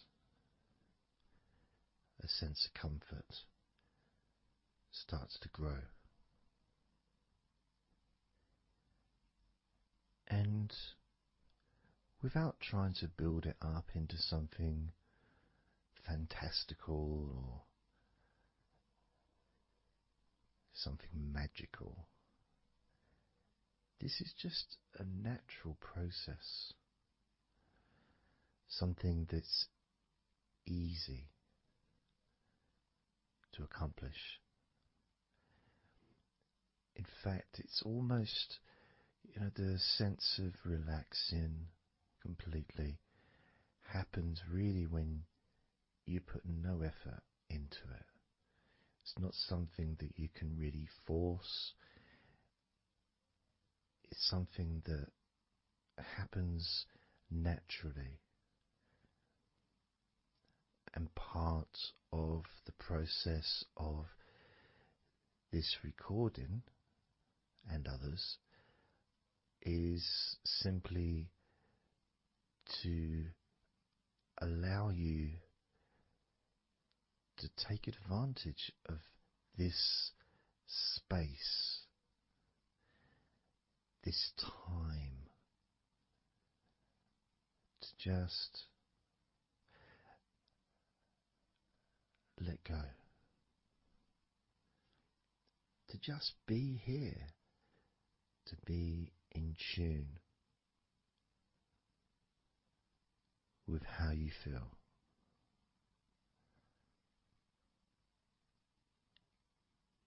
Yet with the intention of wanting to relax deeply. And maybe even to fall asleep, depending on what it is that you wish for yourself in this moment.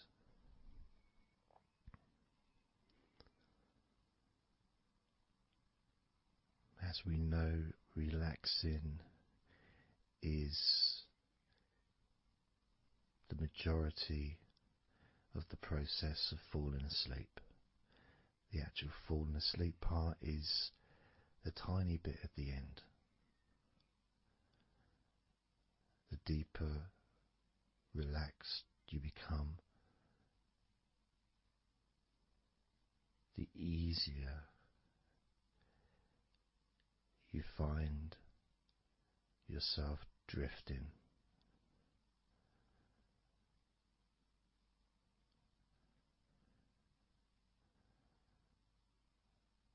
But you can also, if you choose, stay focused on my voice and really enjoy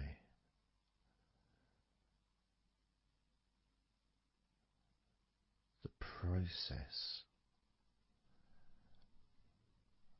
of gradually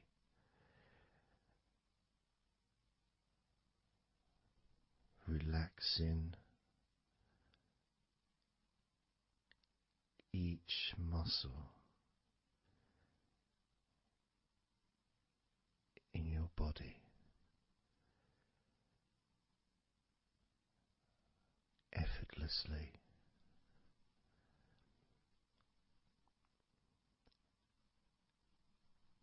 and just observing the sensation of letting go.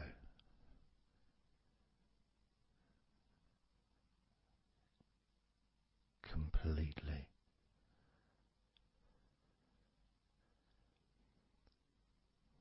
This time I'm going to count from 6 down to 1, and you can notice your mind calming down more with each number that you hear me say. Naturally feeling calm and slow and peaceful.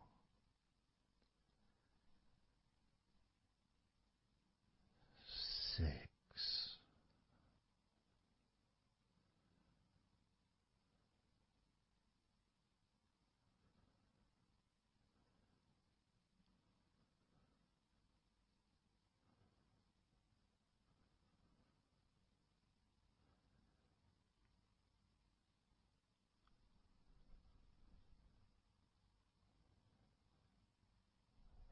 5.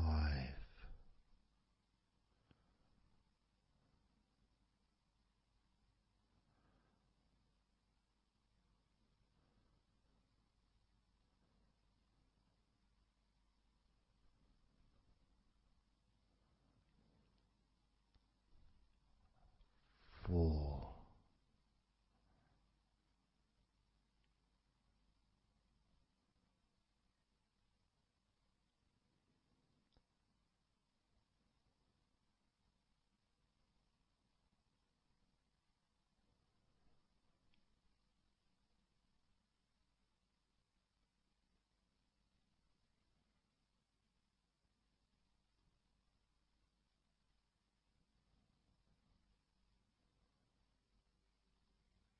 3.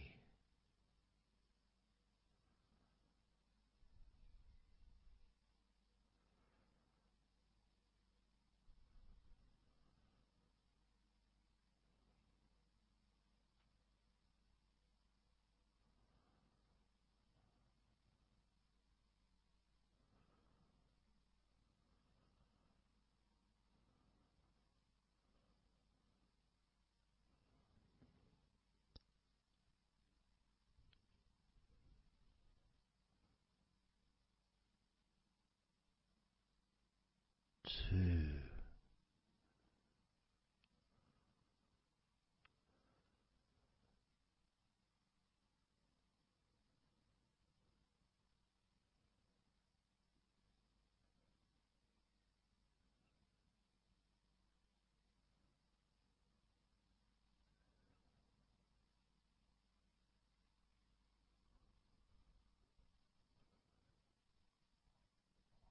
1.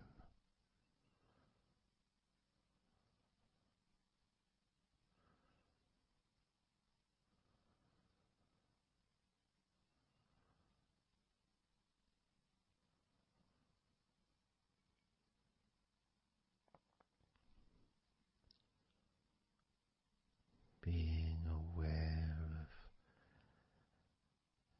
how your mind has slowed right down, sinking deeply into relaxation.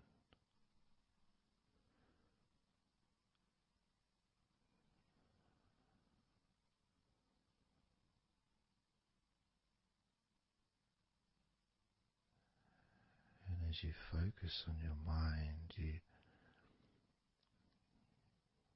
maintain notice that there are some thoughts still there,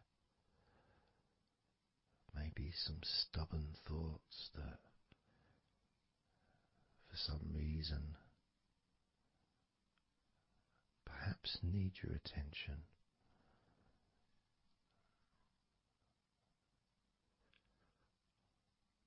So what you can do is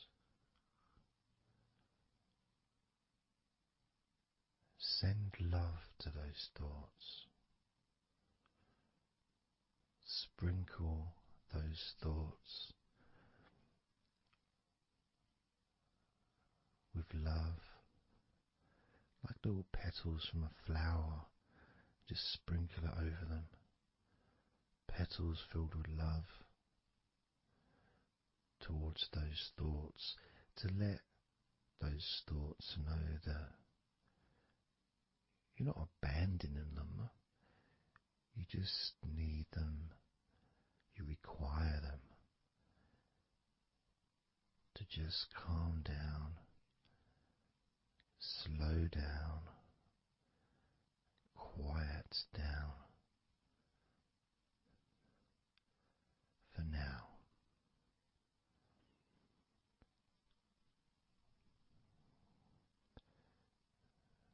So as you focus on those remaining thoughts, as we count down this time from 7 down to 1, with each number, just imagine sprinkling those flower petals of love, kindness, gratitude over those thoughts, which will allow them to just melt away and relax deeply. With every number,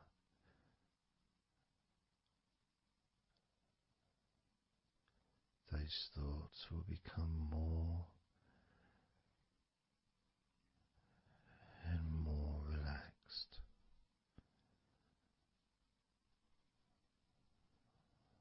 Starting with number 7.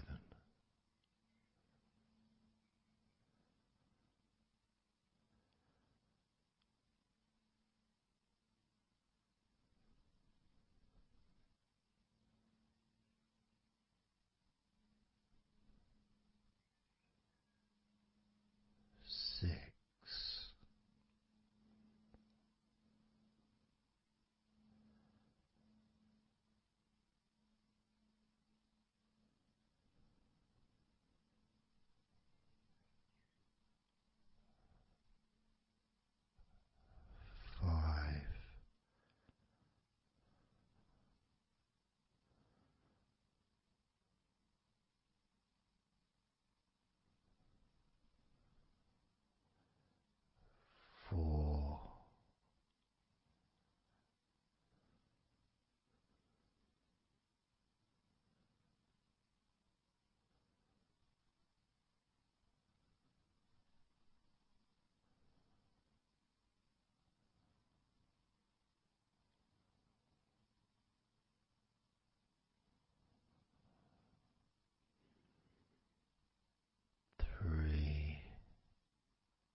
as you now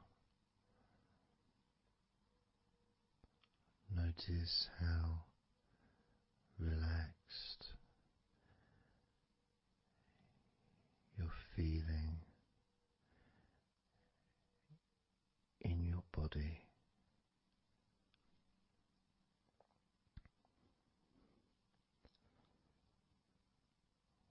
we're going to focus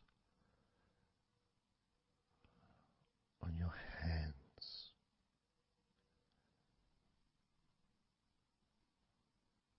Because the more relaxed your hands are, the more relaxed your body and mind are.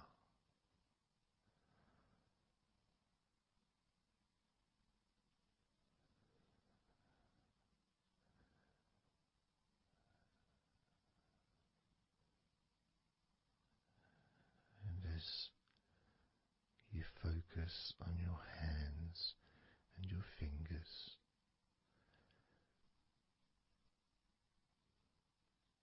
there's nothing needed to be done. There's no clenching of fists or tensing the fingers or anything like that.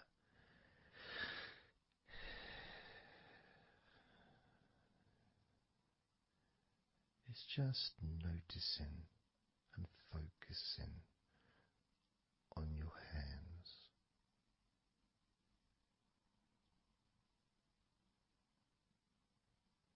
Noticing how they feel.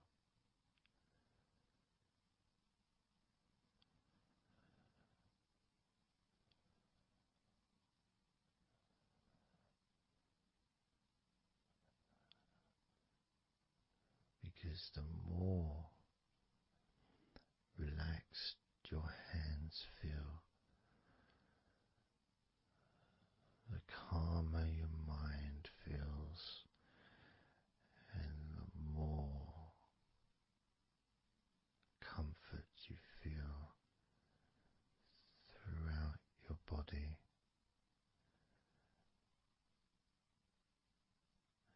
And you may have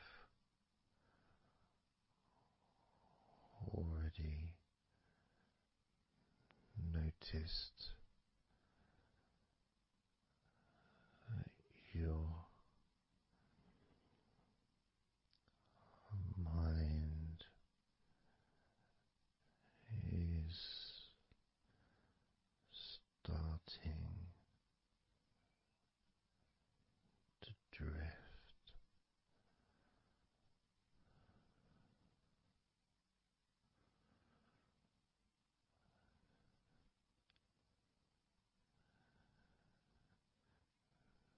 Focusing just on your hands and fingers, allowing them to experience a real deepening of that relaxation in your hands and fingers.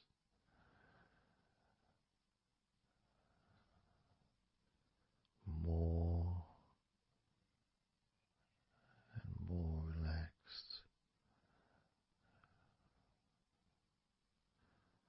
with each number.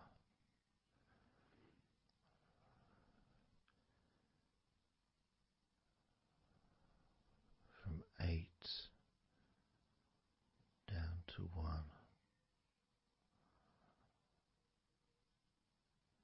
You can almost feel that healing and relaxing energy spreading into your hands and fingers, becoming even more relaxing with each number you hear going down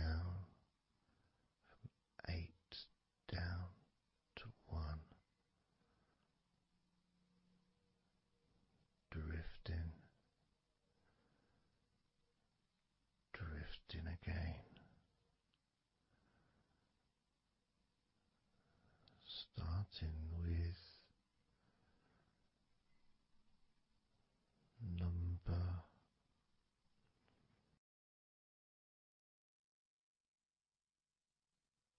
8.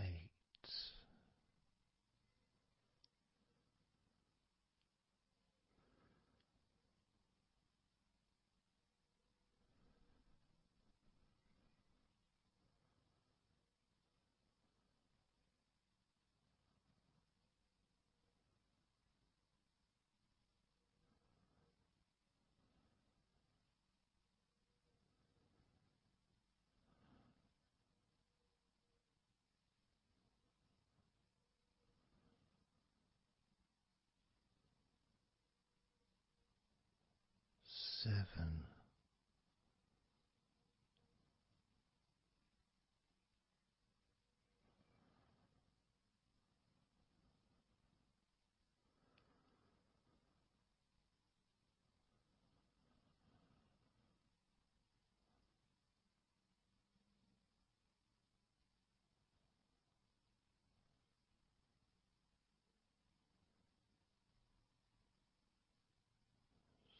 6.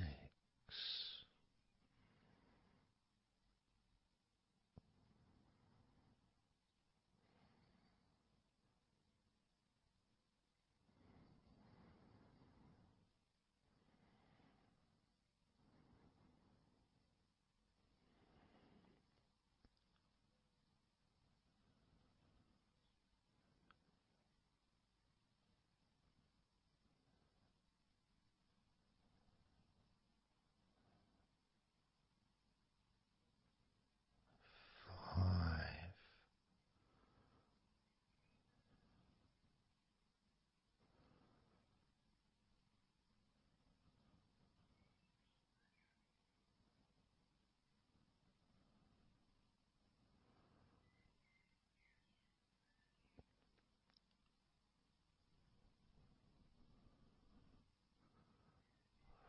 4.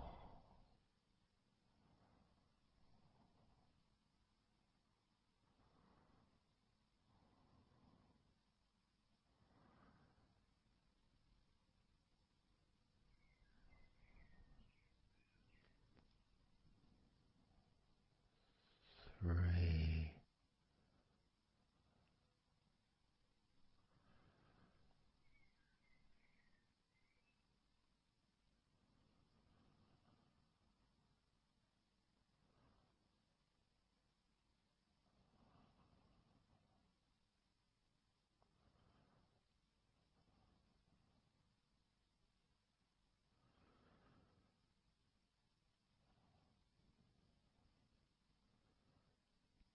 2. 1.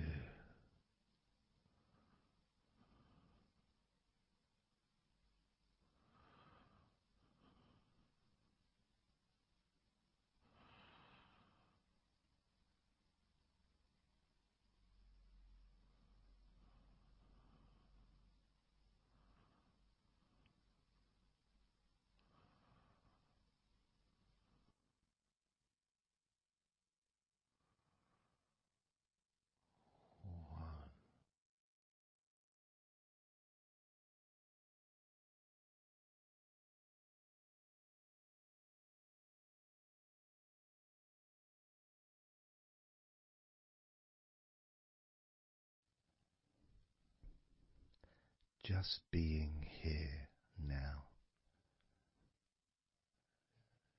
Nothing to think about, nothing to do, nothing to say, and everything just feels calmer.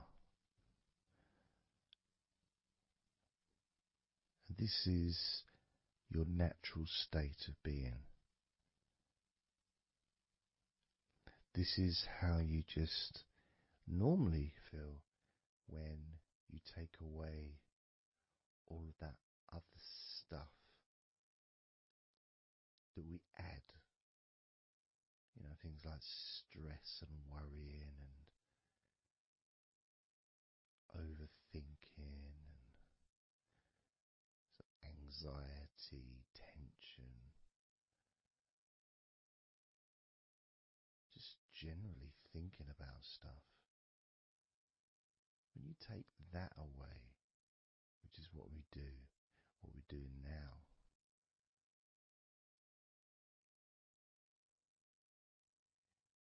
you're left with a real sense of peacefulness, which comes to you very quickly. Because ultimately, it's just a feeling. A feeling of comfort. It's almost as if you've gone inside yourself and you've found a special place where everything is peaceful.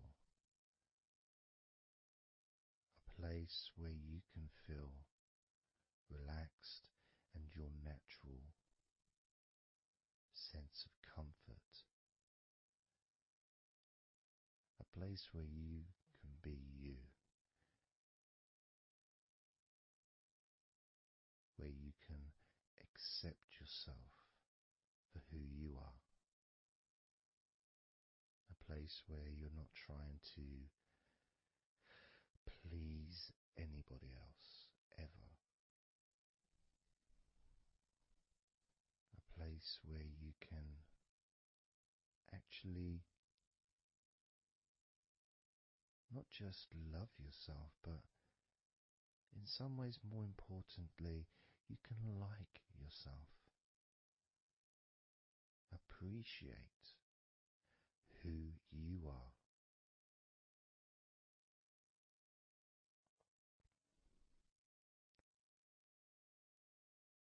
And that sense of gratitude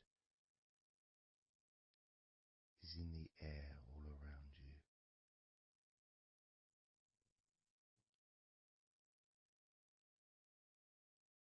And that's also a place where you can actually feel the healing energy soaking into your body.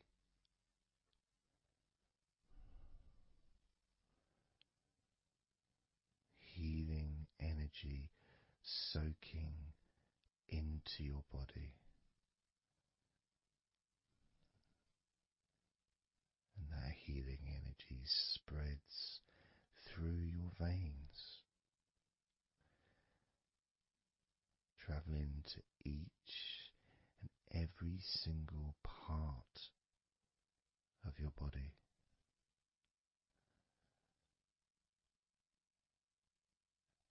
And you start to realize that actually that healing energy has not just entered into your brain, it's become part of your brain. And that spinal fluid is now mixed with healing energy.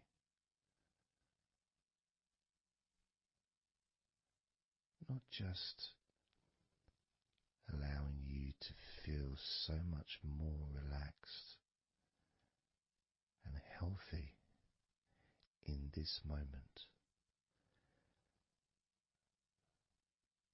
but also you start to realize that actually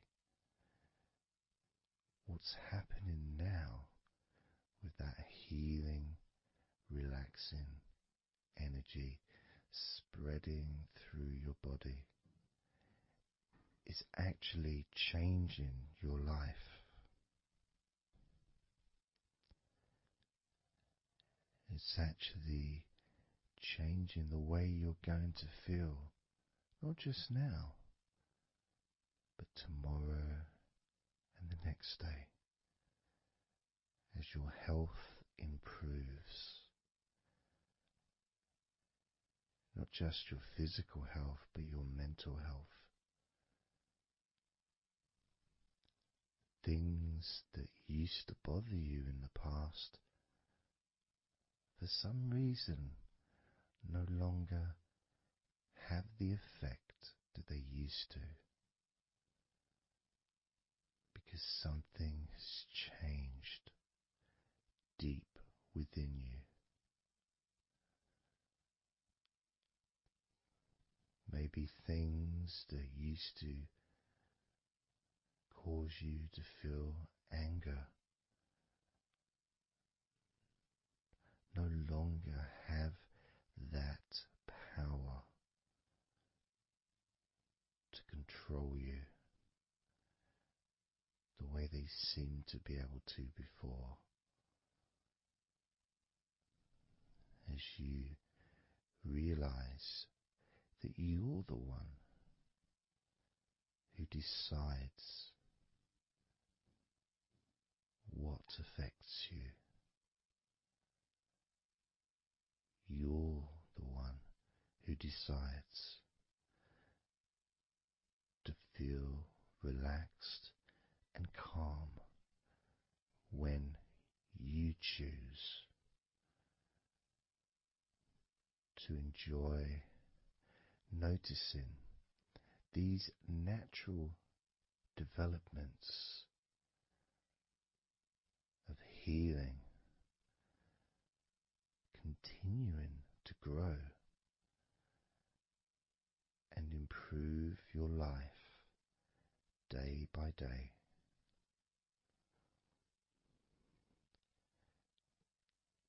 Including, of course, your ability to relax so much easier and sleeping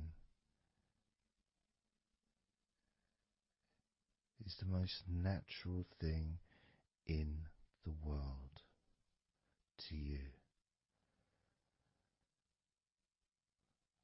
because falling asleep is something that you've done so many times in your life, and you know that you were born, as we all were, with the ability to fall asleep naturally. We were born with that ability to just drift off into a deep, healing sleep.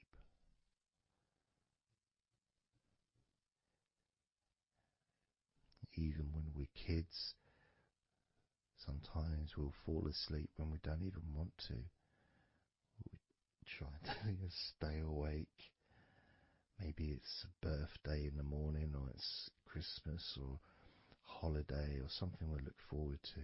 We don't want to go to sleep. But the more we want to stay awake, the more we just start to drift.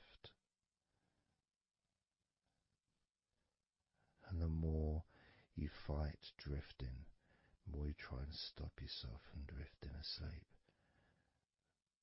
the deeper and stronger that drifting becomes.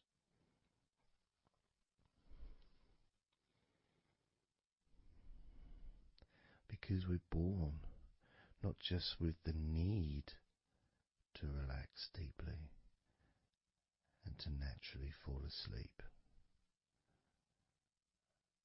but it's our birthright. It's part of our DNA.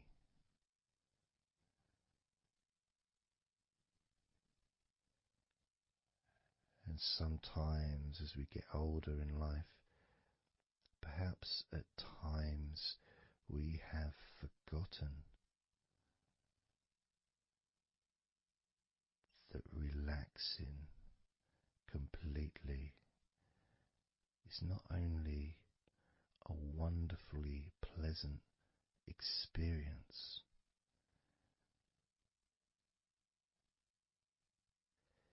it's also really easy.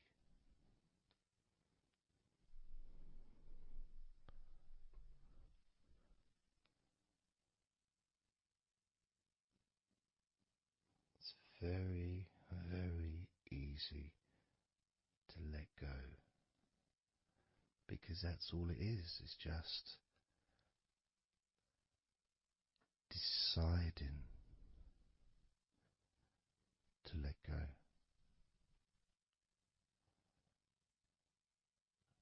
And when you press the play button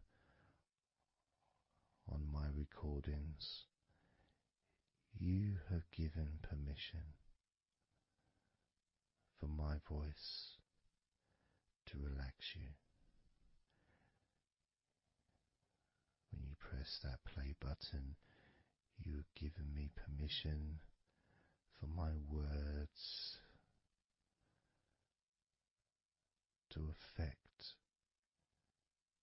you in a positive, only a positive way, opening up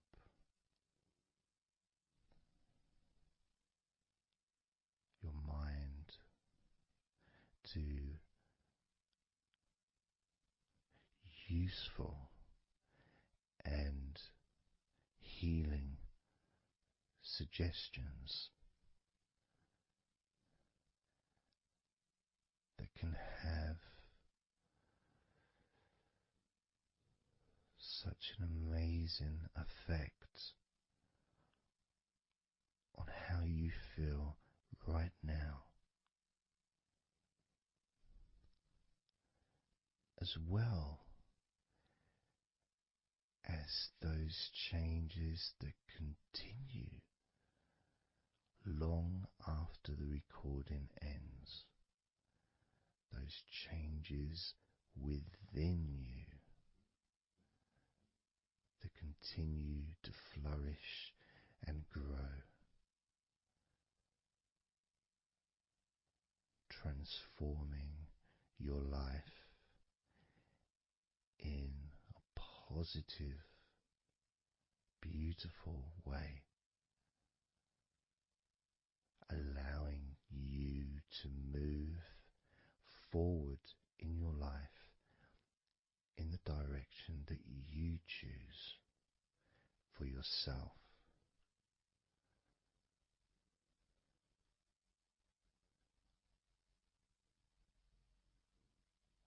And this feeling that you can experience of safety, comfort, calmness,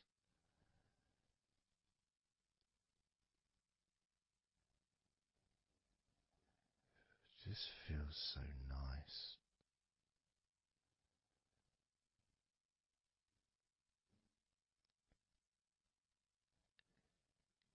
It's such a healthy place to be.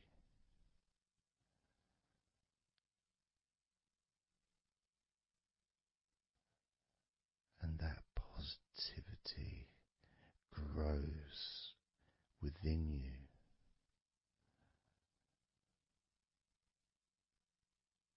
Each and every day, moving forward, you're going to find that you're more relaxed physically and in your mind is more relaxed. And it's not that you're thinking slower, it's just that your mind will be less clogged up with unnecessary negativity. Because from now on, your mind rejects negativity. From now on, you're going to start noticing when negativity arises, and you can just say stop. Stop. And that negativity turn around and leave you alone.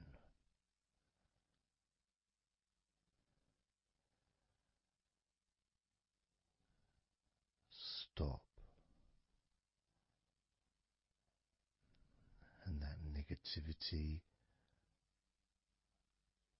would disappear.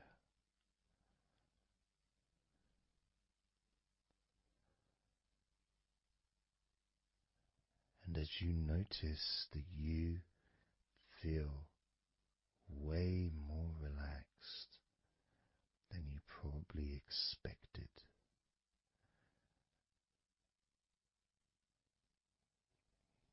you can now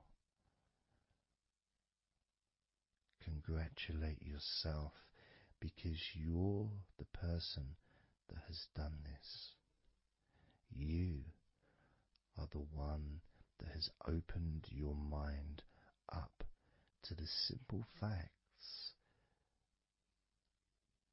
that you can feel more relaxed in your body and in your mind.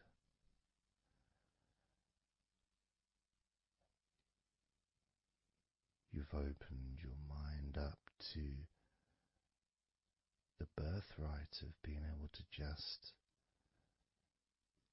fall asleep easily when you choose.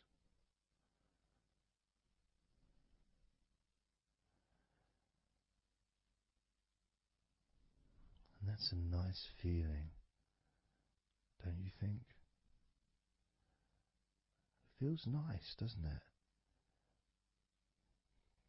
To feel calm with all that healing energy spreading through your body and your mind.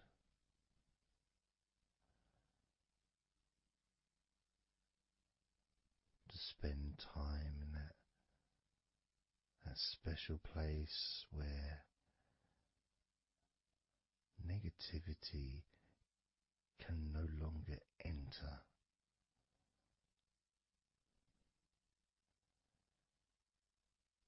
Negativity is banned, it's barred, it's not allowed entry.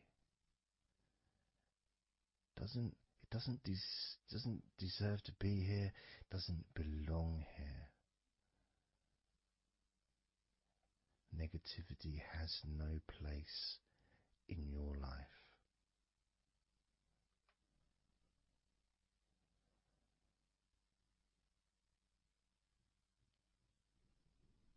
Which makes room for more comfort, more healing, more relaxation, more peace.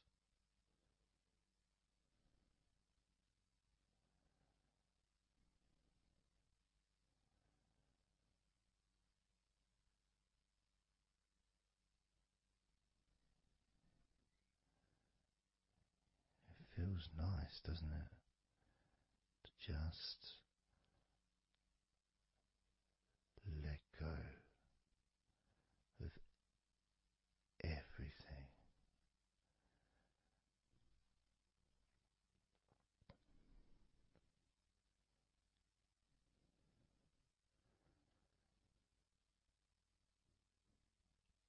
And I'm going to count down now from 20 down to 1. You can continue to relax. And if you choose, you can drift to sleep. With every number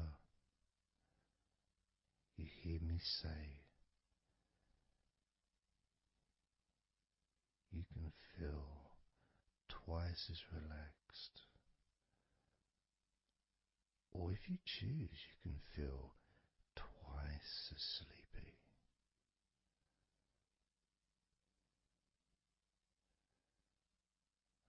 Now,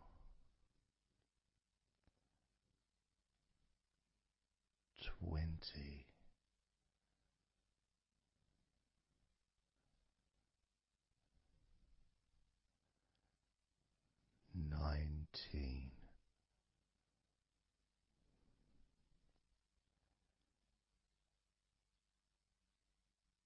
17,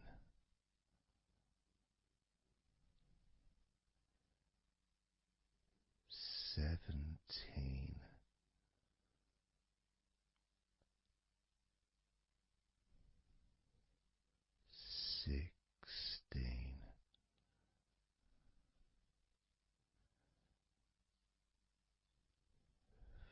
15,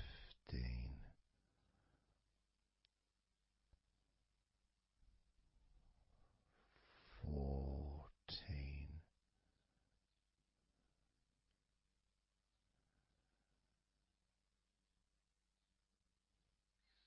13,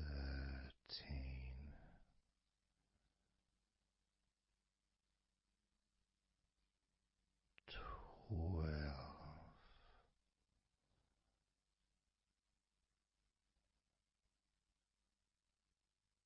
11,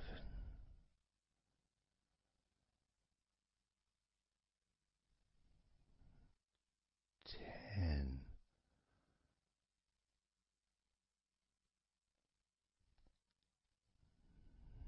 9,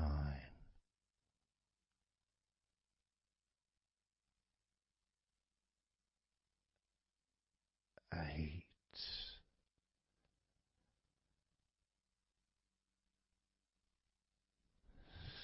7,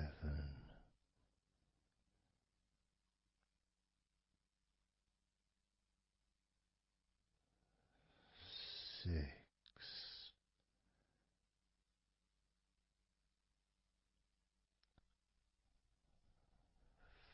5,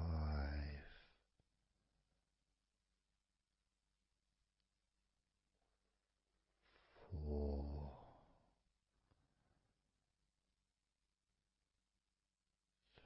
3,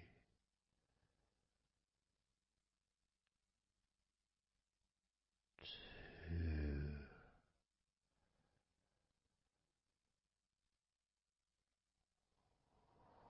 1.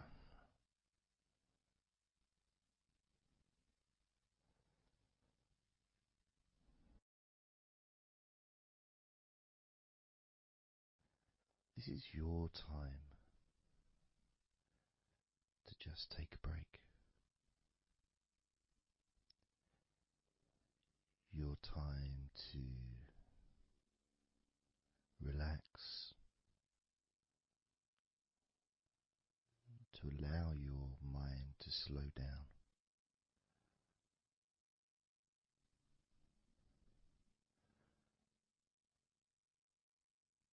to give yourself permission to take a break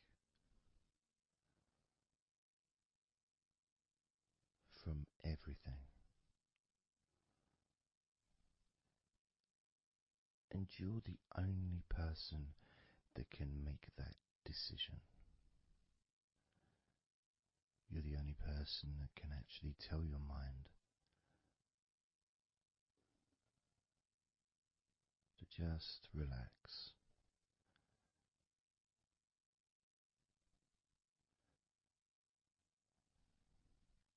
To just take some time off.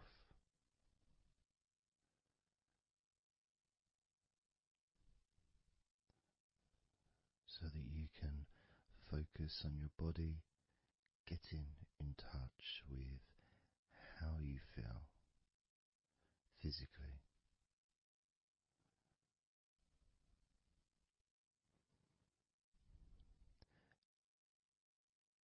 And in the process of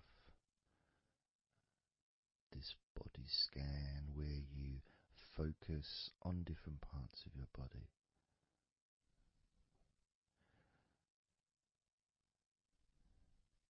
those parts that you focus on and observe, even though you're not purposely requesting for those parts of your body to relax, it's kind of expected. You expect, when you listen to my voice, to feel more relaxed naturally.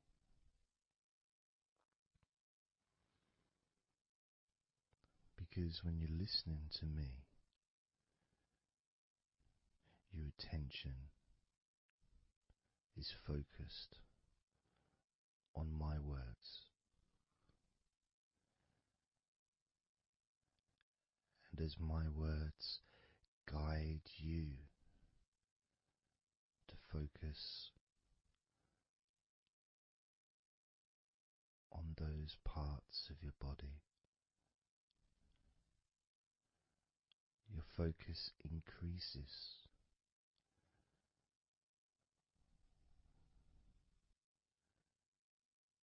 which actually calms your mind.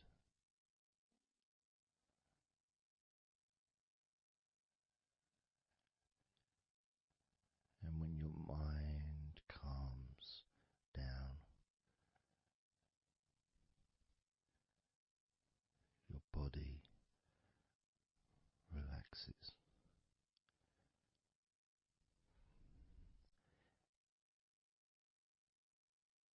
And when your body calms down,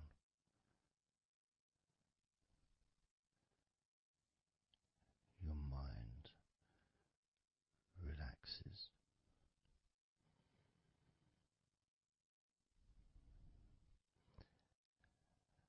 And even though we've not really started to focus on your body,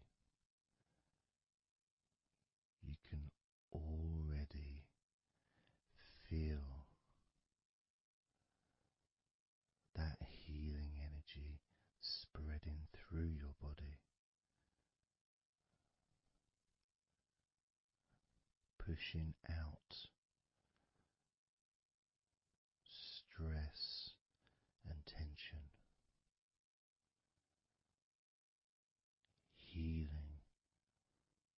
all the parts of your body, including your skin, your bones, your blood, all of your organs inside your body, all of the muscles, all of the fat, all of everything. Every hair on your body is filled with that healing energy.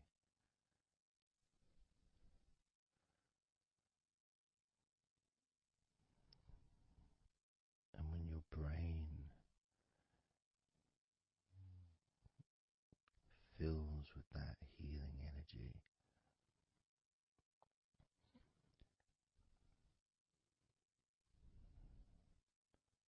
the feeling of comfort and relaxation increases.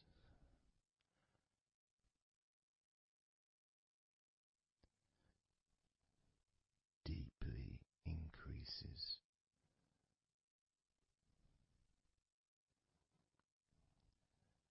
In a way that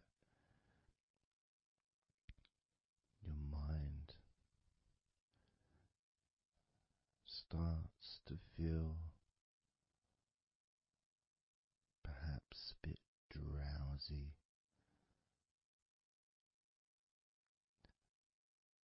because it's not needed, and it may start to drift.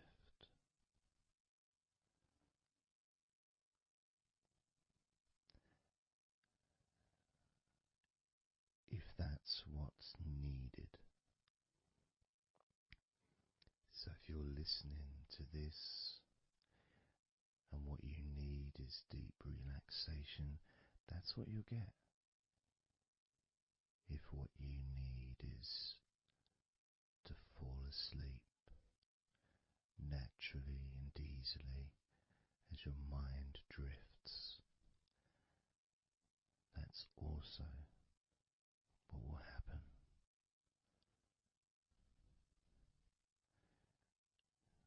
Because by pressing that play button on the podcast and listening to me, you give permission for your body and your mind. In fact, you give the command to your body and your mind to relax deeply and to drift off to sleep if that's what you want or need.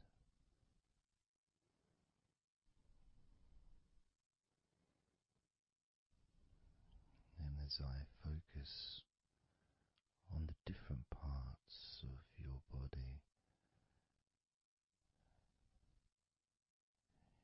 you may start to just drift, and then you come back again and you hear me talking, and I'm focusing on a different part of your body. And you may find yourself drifting, but you don't realize you're drifting until you stop drifting and you're alert again to my voice, focusing on a different part of your body starts to relax even deeper,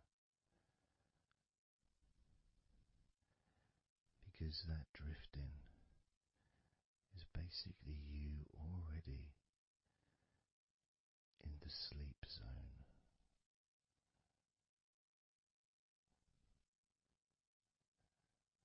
And the more you drift, the longer you drift, and the longer you drift,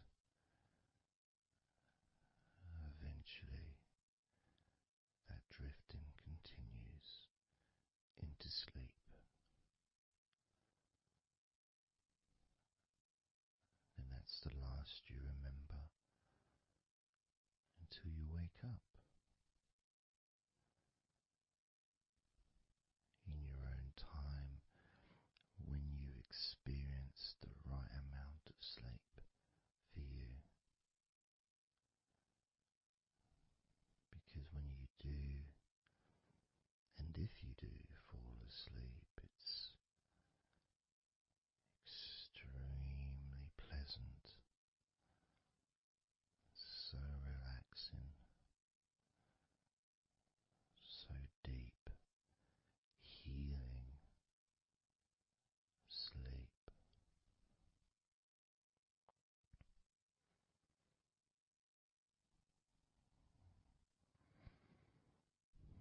And it feels so nice to relax into your own body and mind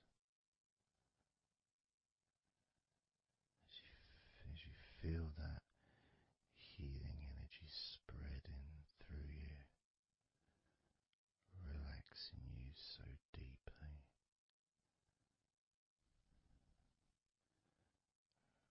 relaxing you so deeply.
Let's focus again on parts of your body. Focusing this time on your forehead.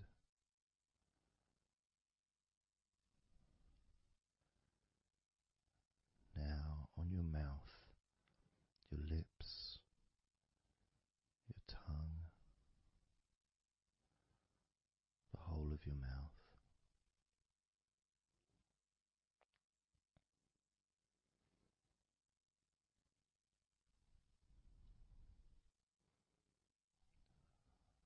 Focus in on your fingers.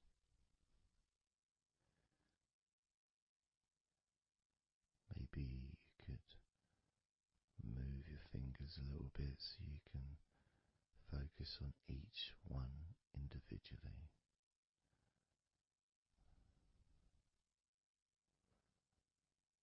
Both hands. And even though as you focus on both of your hands now, they almost seem to just melt into one.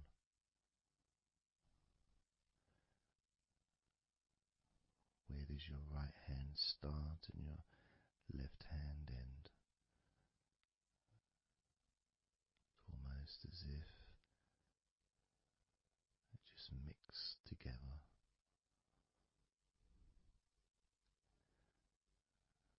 Now focusing on your knees.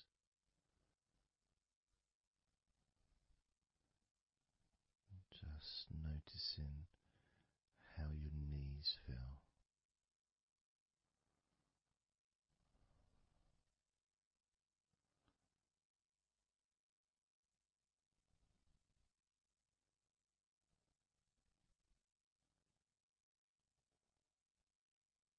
Now focusing on your elbows.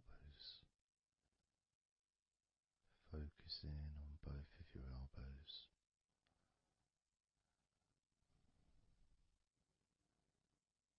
Just observing the feeling of your elbows.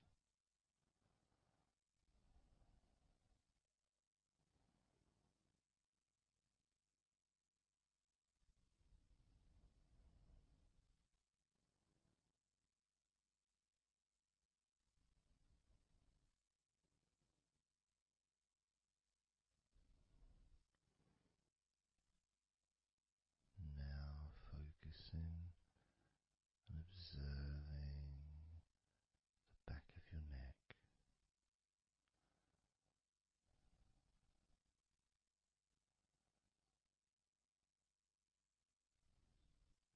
Feeling that energy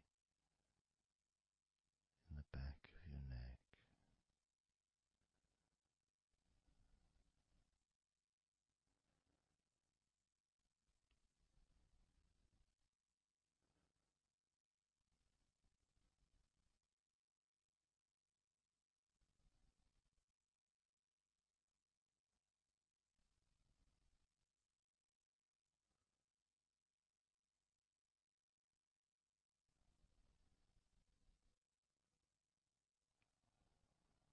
Observing your ankles.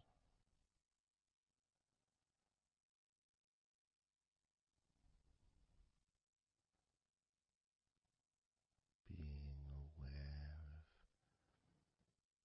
of the physical sensations in your ankles.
now your toes on both of your feet.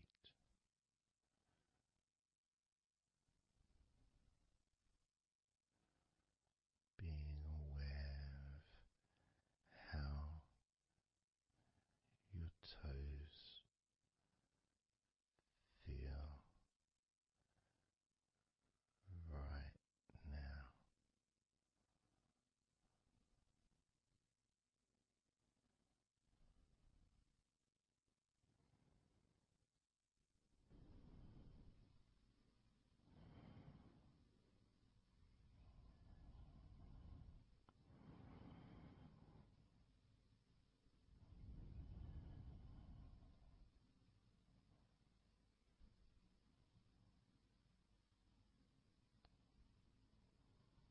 Noticing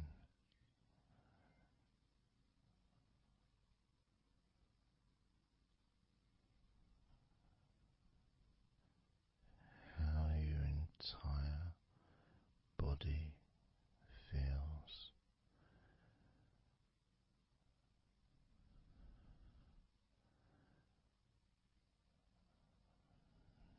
Noticing how your mind feels now.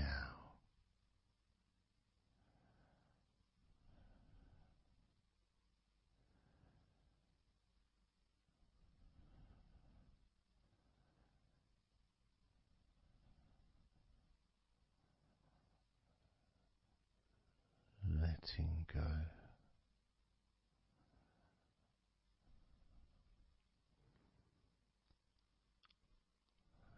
Letting go.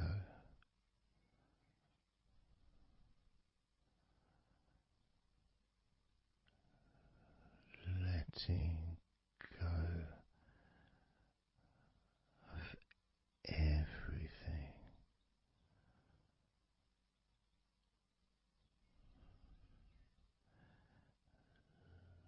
Letting go.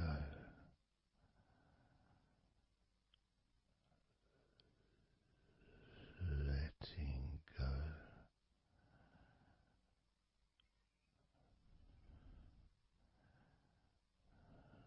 Letting go of everything.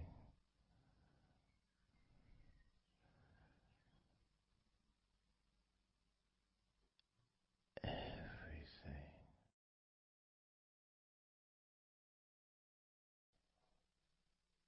I'm going to start now, and I'd like you just first of all just to see yourself lying down on that massage table, lying on your front, your head is supported, your arms are supported, and you feel comfortable, and breathing is really easy, and you feel confident in how you look as well. So there's none of that issue of body problems or shyness, because I'm a professional, and this is a therapy session, so none of that stuff matters whatsoever. This is about you. This is about how you feel and how you can enjoy that sense of comfort and relaxation that comes from letting go and allowing my hands and my fingers to relax you by massaging your body.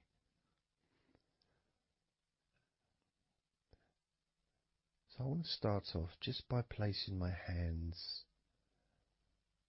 on the back of your head, just gently, just so you can feel what my hands feel like really on you. So you can maybe feel the warmth of my hands on the back of your head. And I'll move my hands to the side of your head.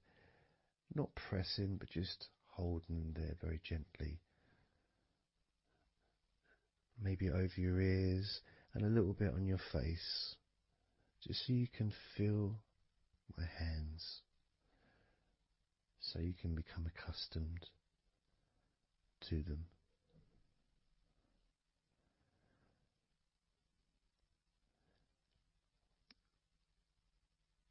And now put my hands on the back of your head again and gently let them slide down onto the back of your neck.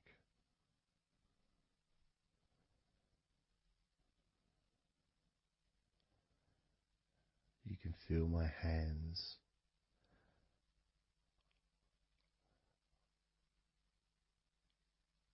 gently stroking the back of your neck to start with.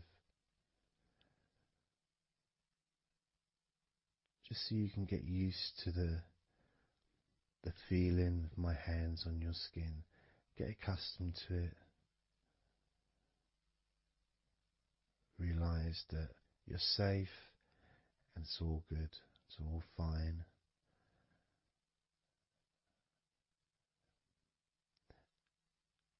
And I'm going to start gently massaging the muscles in the back of your neck.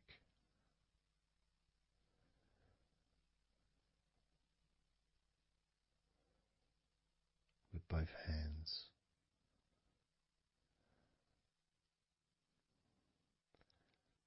Now this is a very trusting situation really, because our necks are so fragile, and to have someone have their hands around your neck in that way can sometimes be problematic for people, which is why massages are quite good, because it allows you to relax and to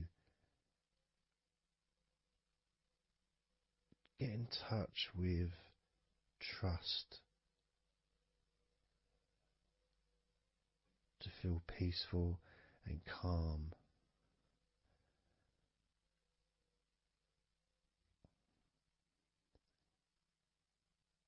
There's a massage the sides of your neck gently, moving from the bottom of your neck, which would be sort of near where your shoulders start, I guess, all the way up to your jaw, your ears kind of area, that side of your neck. Of course, is a lot longer than the front of your neck.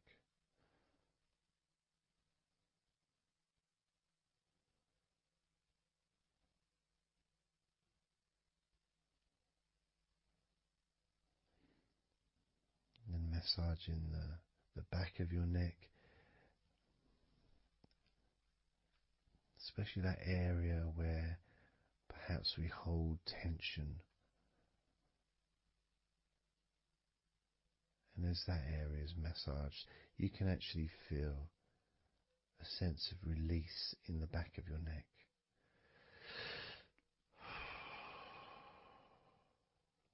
And maybe you can breathe it out as well. Notice how it feels. Notice how you feel.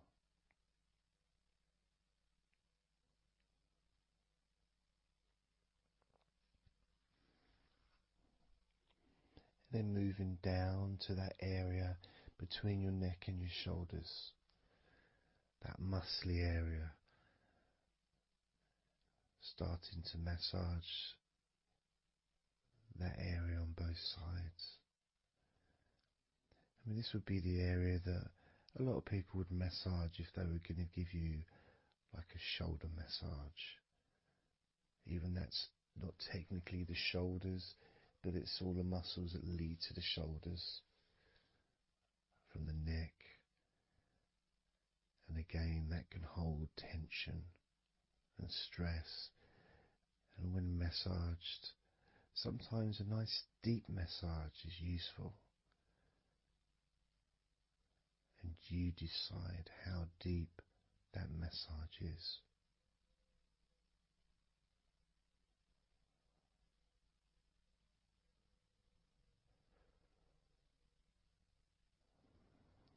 And just allow my knuckles just to dig in to get to those muscles and to really relax them. All the time being firm yet gentle with you.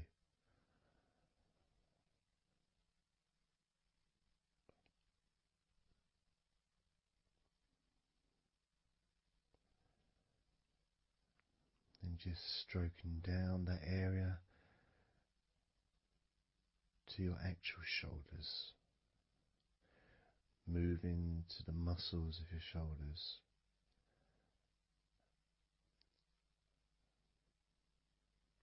And maybe initially just pulling up the shoulders a little bit off the table, just to give you a little bit of a stretch, but very gently.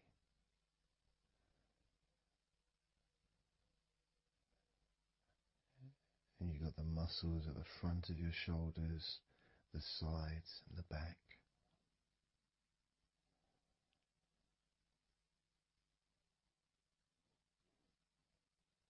Again, this is a part that can really take quite a bit of pressure, quite a bit of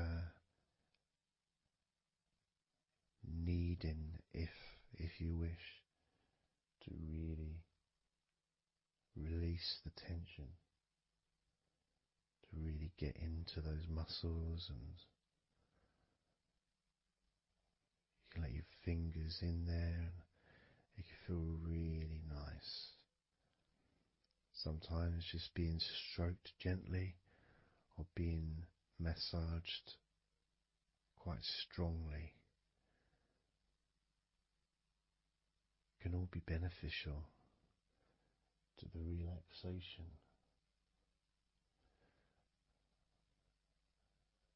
of the muscles in your shoulders.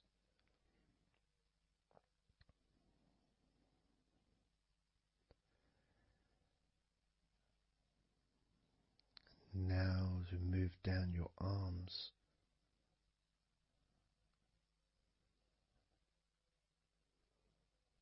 we'll do one arm at a time, starting with your right arm.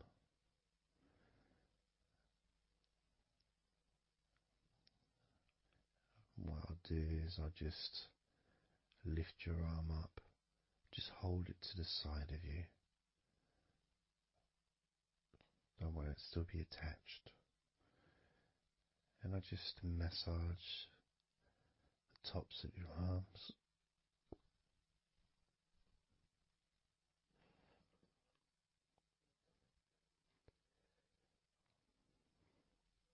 All the way down to your forearms, into your wrists.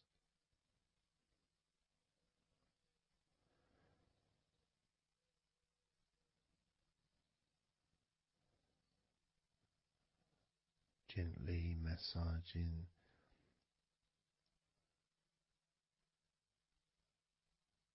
that part, the softer part, which is the under part of the arm, which leads to the crease in your elbow, the inside. It's much more sensitive skin.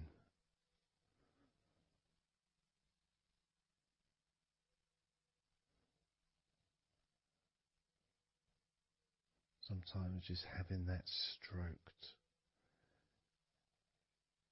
can feel really nice, pleasurable and relaxing.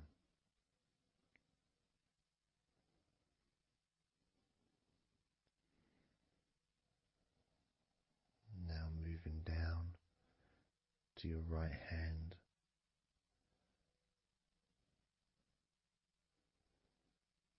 Just holding your hand both of my hands.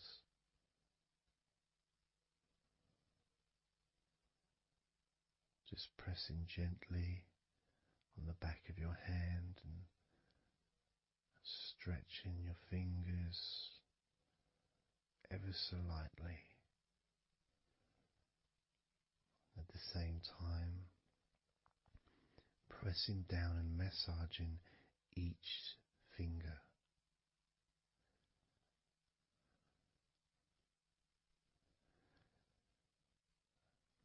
And then starting to massage the palms of your hand.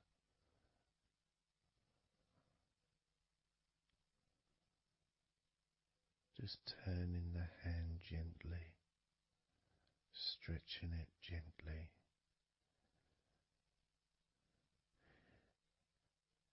And actually having your hand held can really be an emotional experience sometimes, even if it is with a stranger, someone you don't know very well, like a massage person or a therapist maybe, because it's intimate.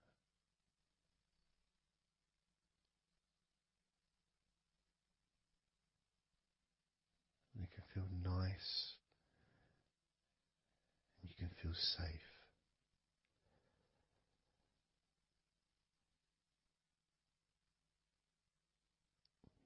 And as I put that right arm back down where it was,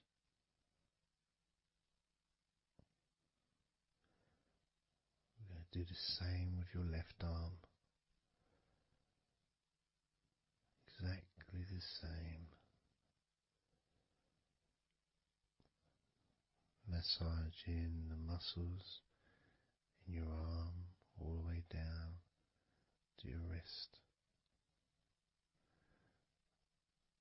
Stroking the inside of your arm.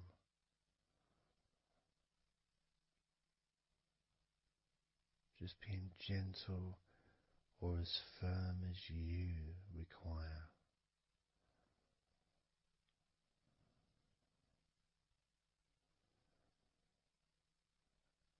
And then massaging your left hand.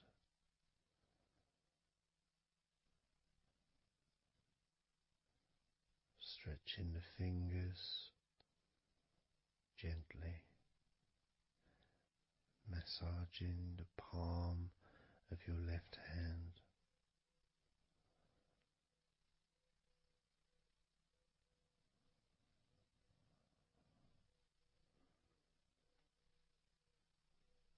You can feel so relaxing.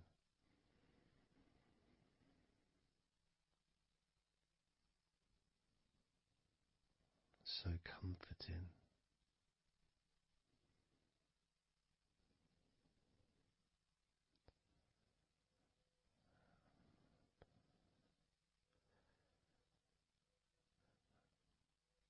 Now just rest your left arm back down.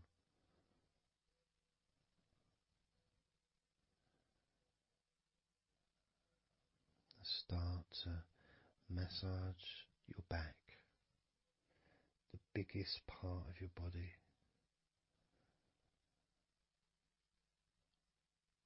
Starting at the top, starting again where we already have been, that area at the top in between your shoulders, near your neck, going back and massaging that area again, but this time moving downwards.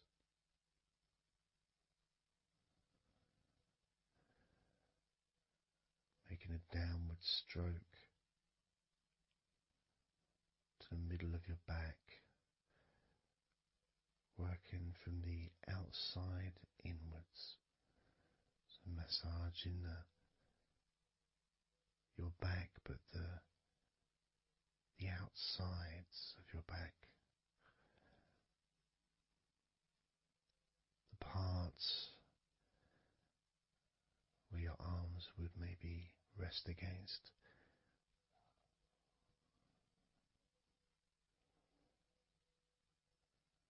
Almost connects your front to your back.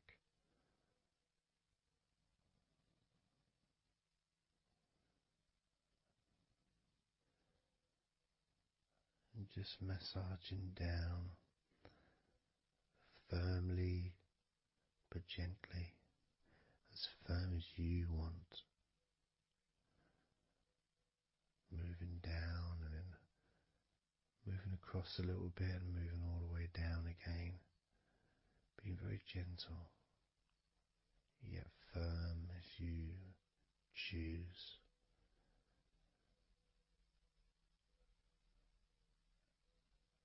Eventually we get to the spine. We can massage the muscles on either side of your spine from the top of your neck all the way down to your lower back.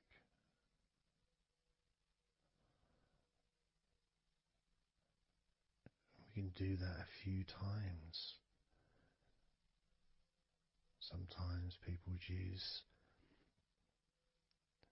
the knuckle or the, two fingers and just go either side of the spine and almost just push down and go all the way down to the bottom of the spine.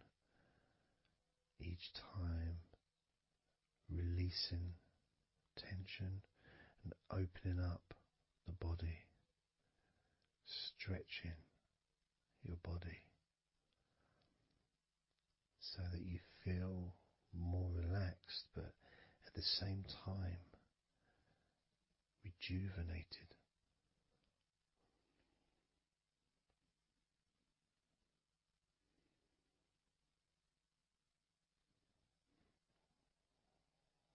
And now I'm going to move to one side, to your right side. And from the bottom of your ribs to your pelvis, I'm going to massage that area of your back. I'll stretch over the other side and I'll pull the muscles gently and massage and push from one end, that side, all the way to my side. To the middle, in fact, to where your spine is. Massaging that side of your spine, the opposite side to where I'm standing. It's almost like kneading bread. There's that big area which is firm, yet lots there to massage.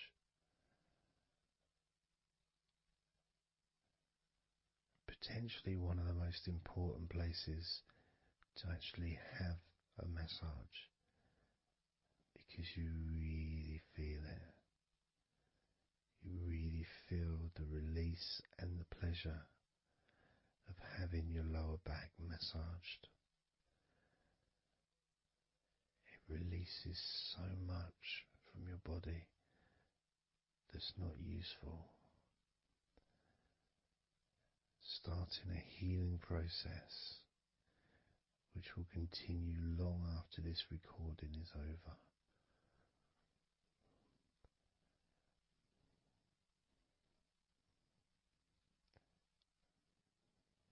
And massaging this part of your body not only feels really good for you, but it's actually fun to do, because it is, as I said, like kneading bread. It's a part that you can really get a hold of and really massage deeply, if that's your choice.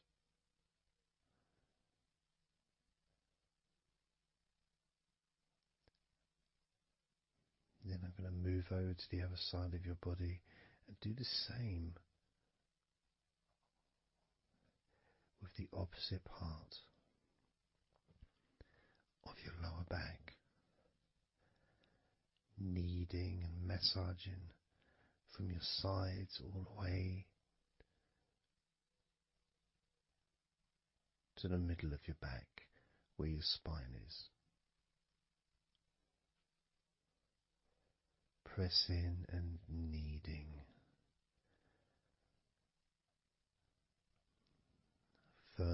gentle at the same time. It feels so releasing. This a mixture of pleasure, comfort, release, calmness, relaxation, all mixed together.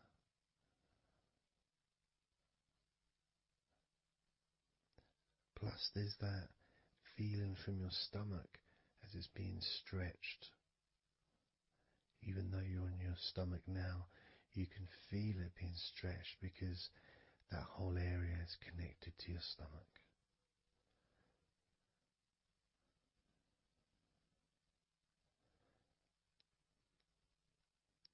Now we're going to move further up to your top of your body, and I'm going to do the same. This time starting with your upper back, put my hands forward over and massaging that area up to your spine, from the side of your body up to your spine. So some of that massage area, the muscle tissue, or whatever, fatty tissue even, will be possibly from your chest. Because it's all connected, the chest and the back connect together. I'm going to be massaging and just pulling some of that skin from your side up and massaging that area of your upper back all the way to your spine. And then I'll move down a bit and I'll continue with the middle of your back, doing exactly the same thing. As gentle or as deep as you choose.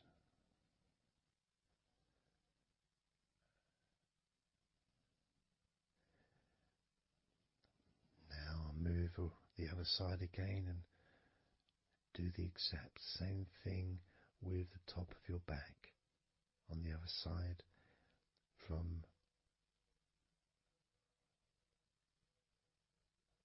pretty much underneath your arm area really,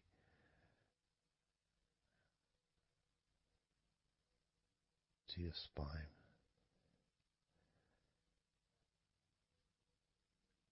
And then continuing that all the way down, including your middle of your back.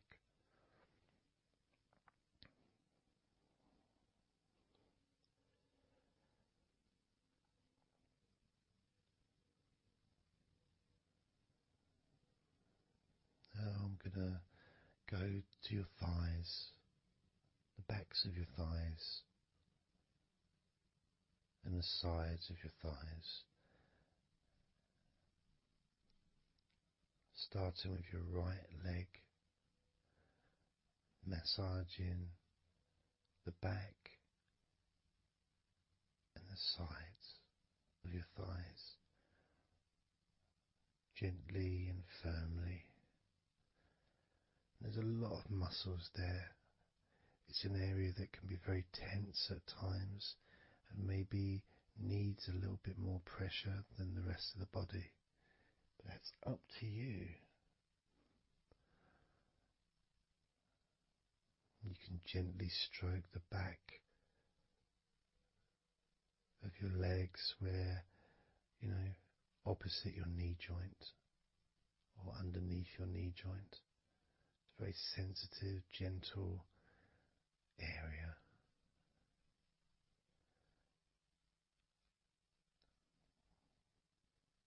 And working down to your calf muscles, massaging your calf muscles thoroughly and deeply if you choose, using both hands and fingers, digging deep.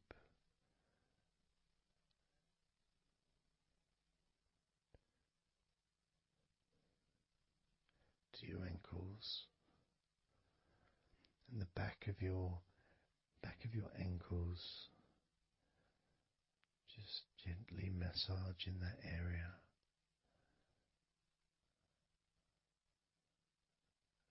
Maybe lifting the leg and stretching it a little bit.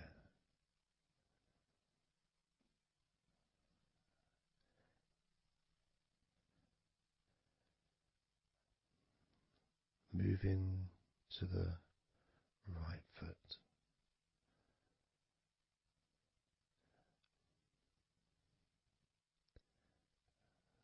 Massaging the bottom of your feet and the sides of your feet.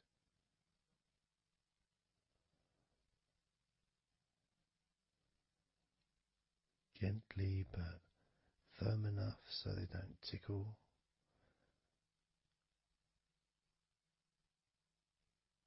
And just allow the pleasure that you get from having your feet massaged to just overtake you. As I continue to massage your feet, the bottoms of your feet, the sides, your arches, your heel. You can put a lot of pressure into your heel and it feels amazing. Yet the arches need to be a bit more gentle. Stretching your toes gently and massaging the bottoms of your toes with my fingers, each one individually.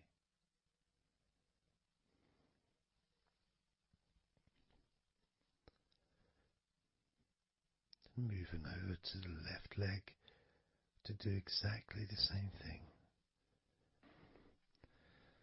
Starting at the top of the thighs, working the back of the thighs and the sides, massaging deeply and gently that whole area, working all the way down.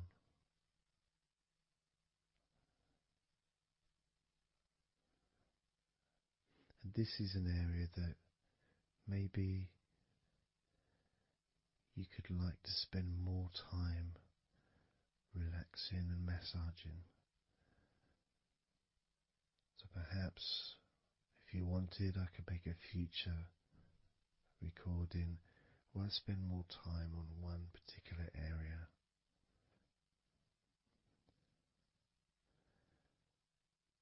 As you move down to your calf muscles,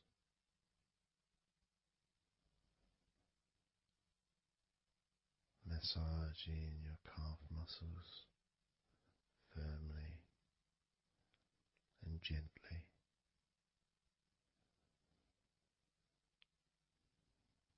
Moving down your ankle into your feet, massaging the backs of your feet, the bottoms of your feet,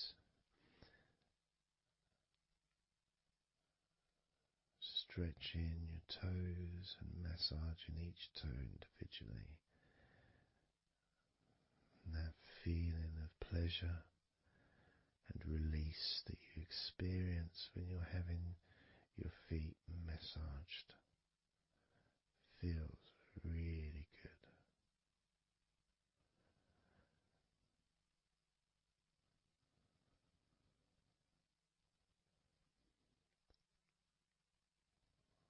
Now, as you turn over in your mind, laying on your back,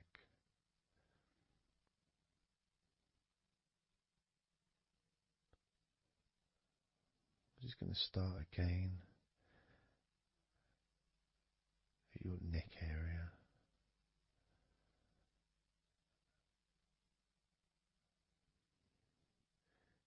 shoulders, just to get back in touch with that area.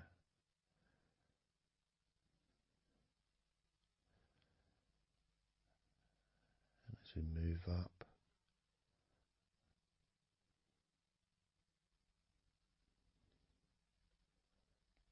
I can clean my hands, make them all fresh, because now I'm going to massage your face gently.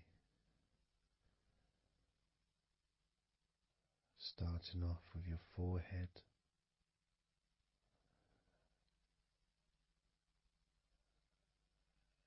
your eyes are closed, and I can just stretch your eyes a little bit, pushing up on your eyebrows.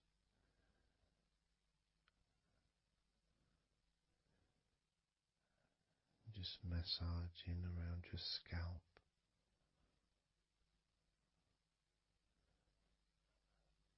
Massaging down your cheeks, around your ears, into your jaw, gently. The sides of your neck, your chin,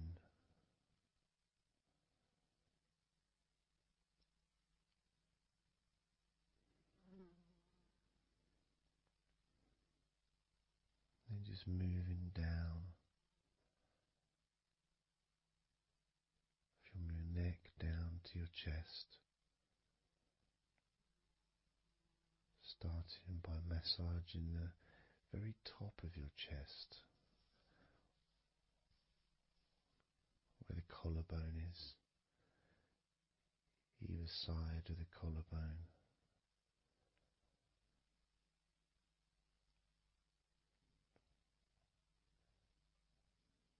And then just massaging the whole of the chest.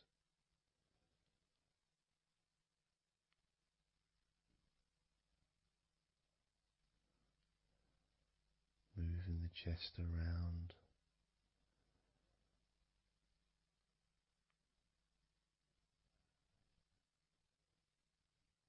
Because it's quite a large area, you can move from one side to the next.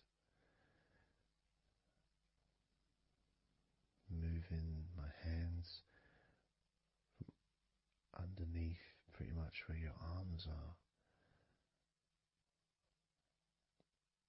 stretching up, stretching some of the muscles of your back in the process. Moving up over your chest, and then moving down again.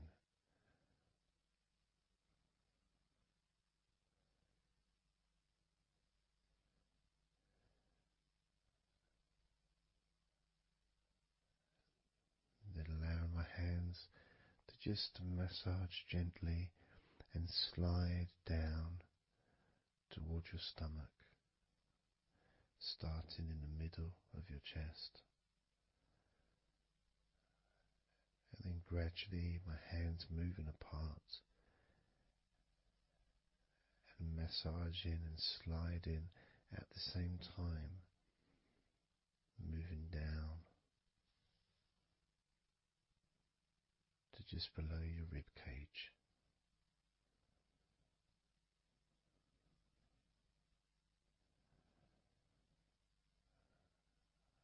Moving down,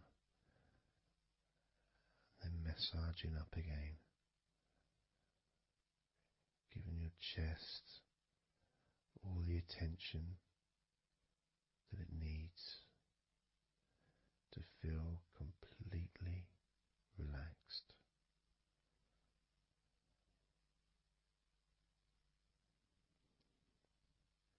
Remembering that I'm also going to be focusing on your sides as well, an area that really doesn't get much attention but feels really good when it's massaged.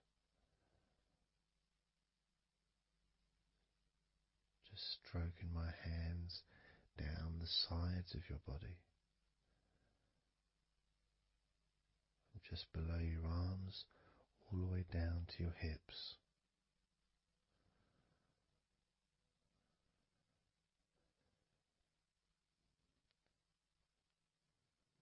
Now, moving to your stomach area,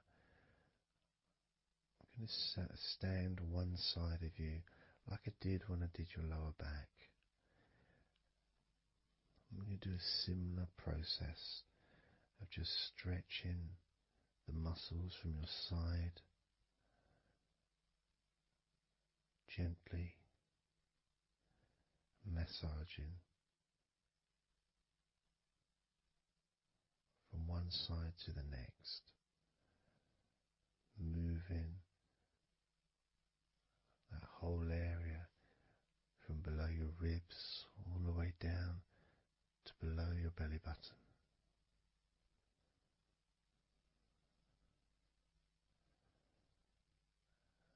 And then I move round to the other side of you and repeat that.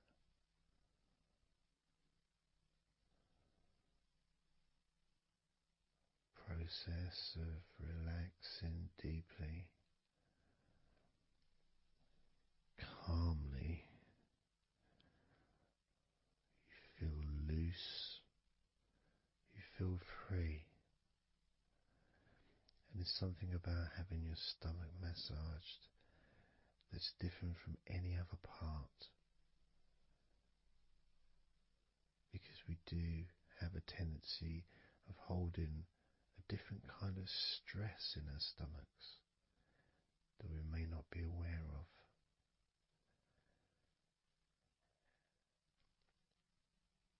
As I now massage your stomach, the front of your stomach, making circles around your belly button,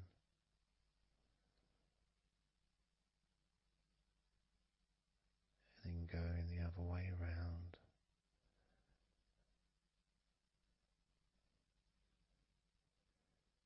There's a gentleness and a freedom that comes from feeling how you're feeling.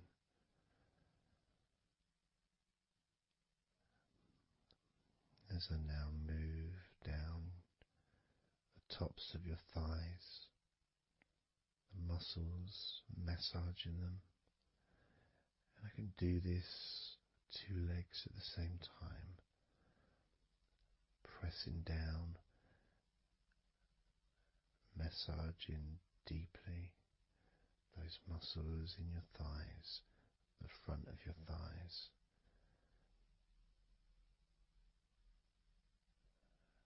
And moving down to your knees, gently massaging your knees. Sliding down your shins, putting pressure on either side of your shin, gently, softly but firmly. Moving down to your ankles, stroking the tops of your feet.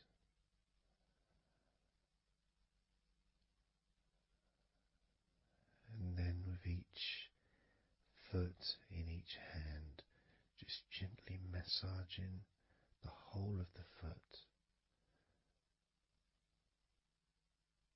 The top, the bottom, your heel, your ankle, your toes.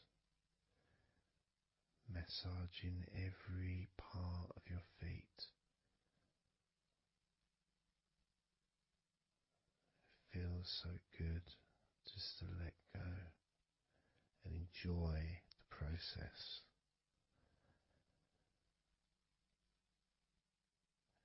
Enjoy feeling so deeply relaxed.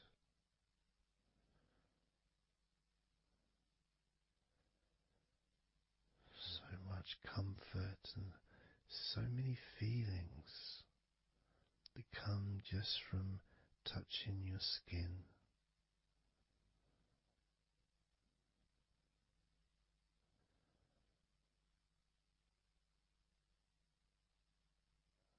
And you can just lie there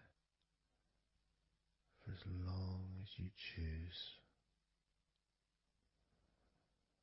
enjoying the feeling of deep comfort from being massaged by me.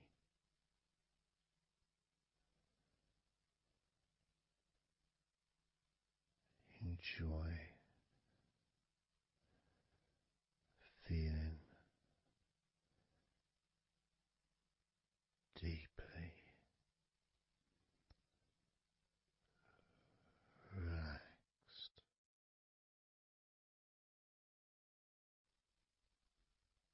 And all we're going to do is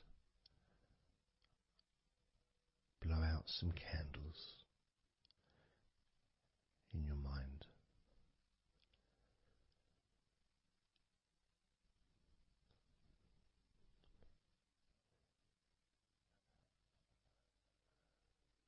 There are going to be 100 candles,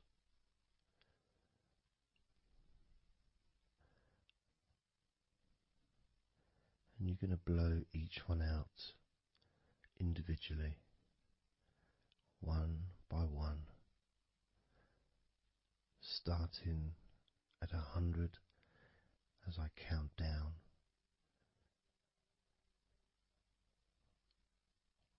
all the way down to 1.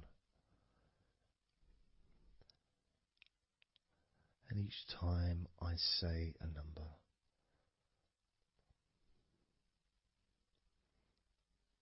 you can imagine that candle in front of you, and I'd like you to actually physically gently blow that candle out.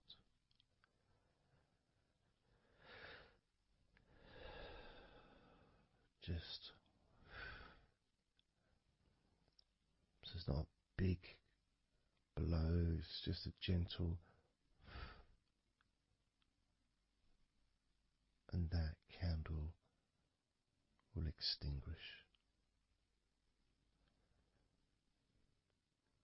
And then I'll say the next number as we move down, and you can just blow that one out as well.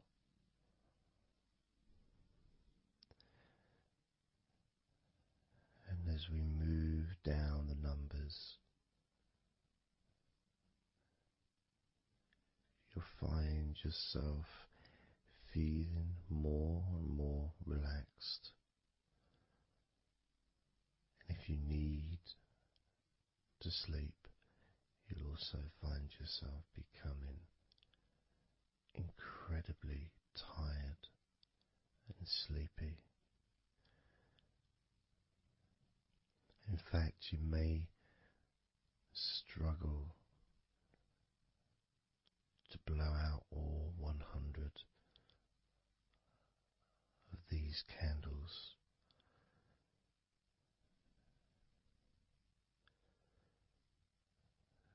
As you feel more and more deeply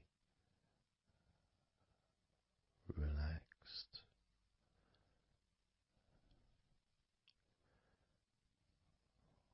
more and more deeply tired, and the further you go down, the more your mind starts to drift.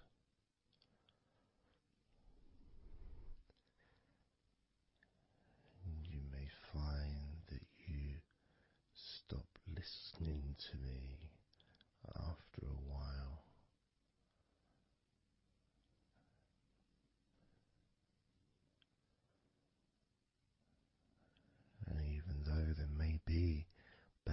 background sounds where you are. You'll be aware of those sounds at the moment.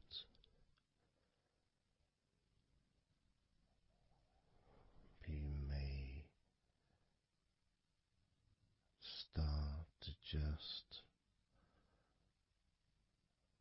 not even notice them at all because they're unimportant.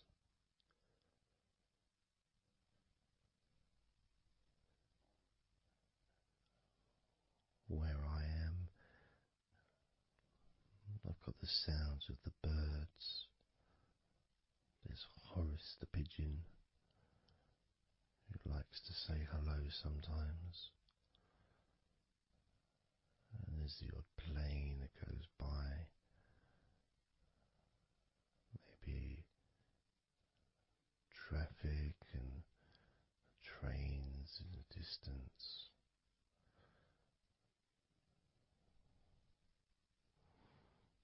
But none of that seems important whatsoever.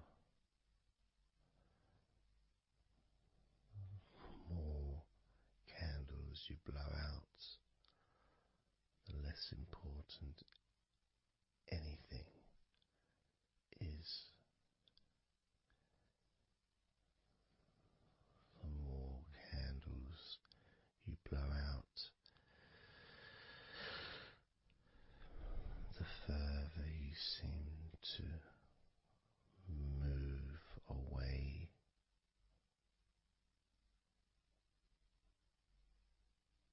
from sounds and from general day-to-day stuff. Seems to just move away on its own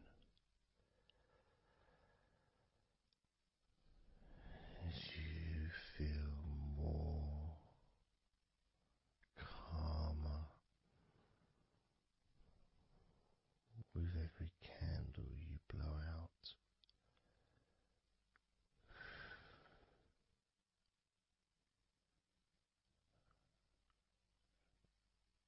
Guiding you to the next number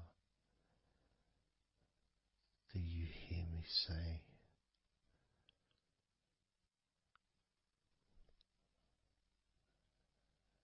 And then you blow that candle out too.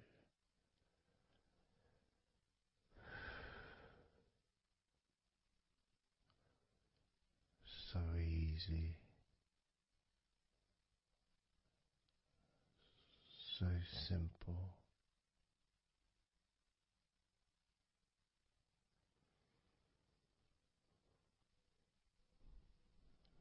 I'm going to start by introducing the first candle,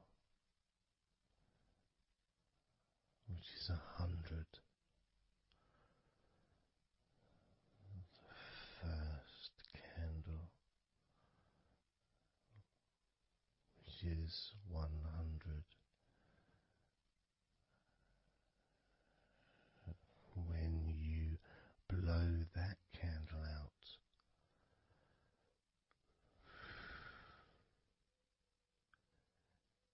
you'll find immediately a slight change in how you feel,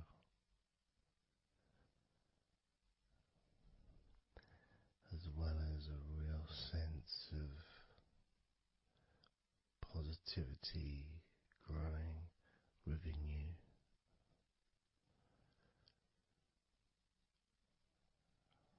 Relaxation and sleepiness expanding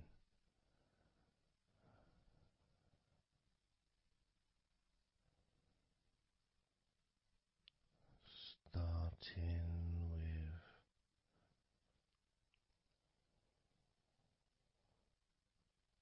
100.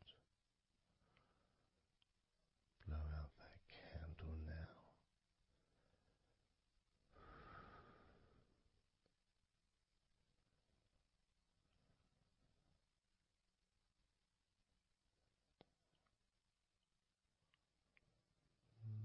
99.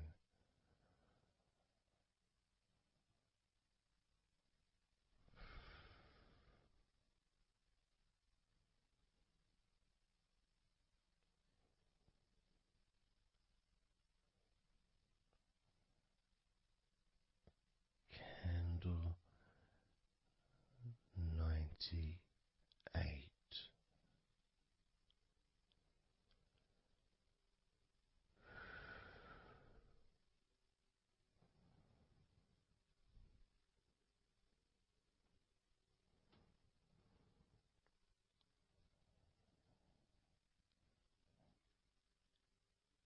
Candle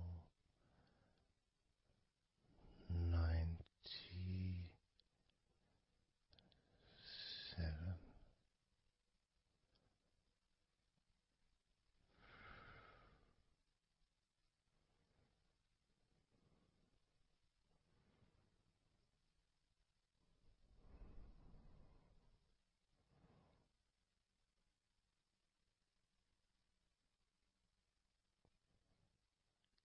Candle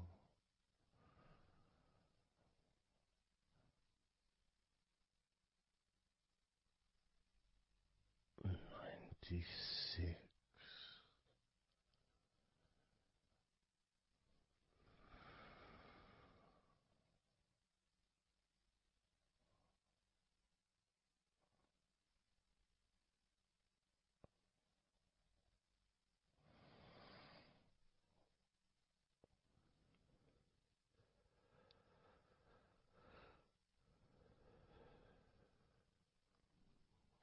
Candle 95.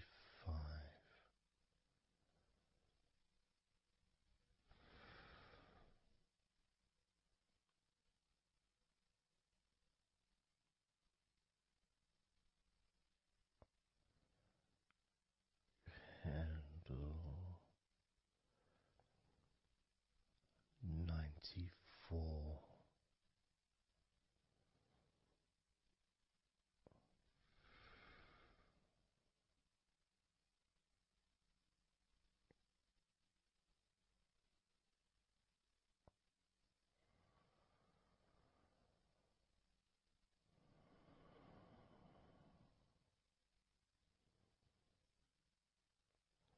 Candle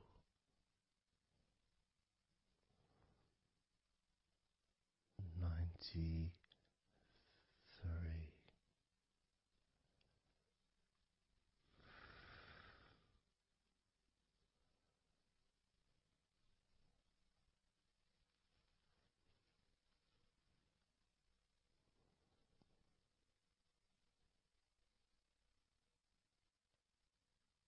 Candle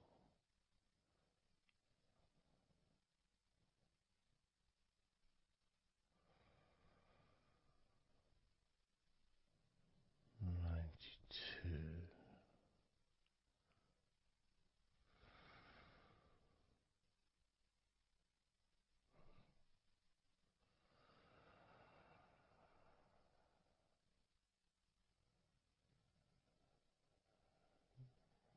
Candle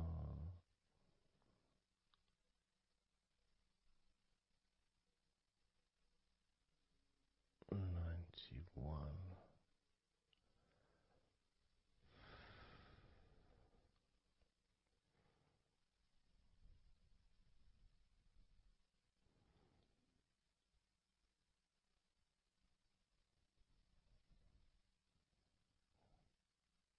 Candle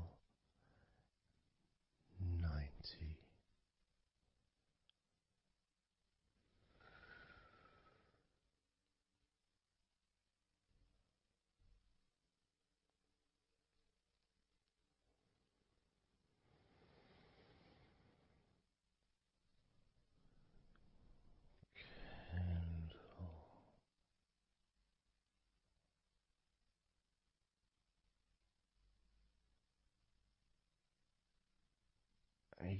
89,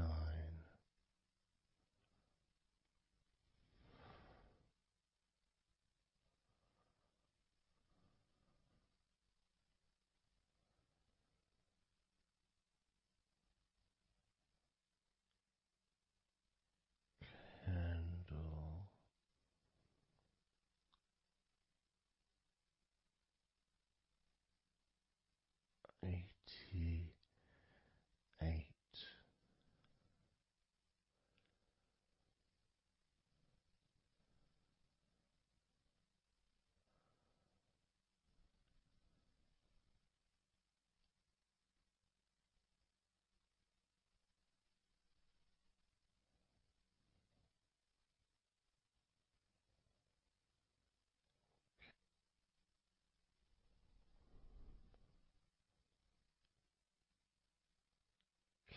candle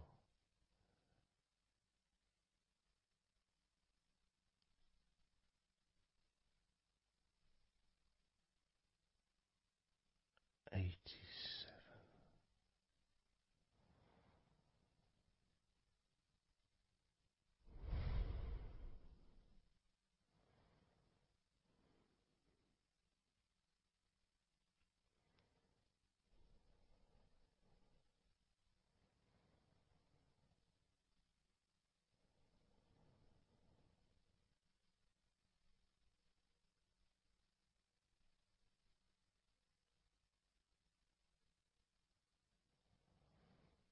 candle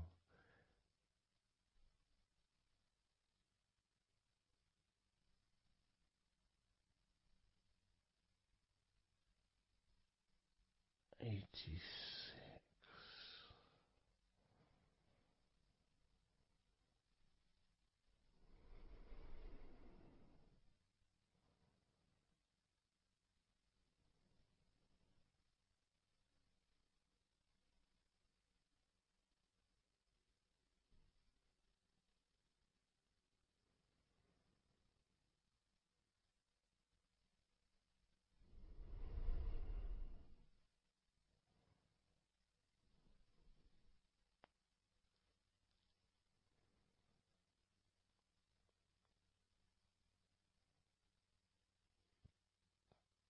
candle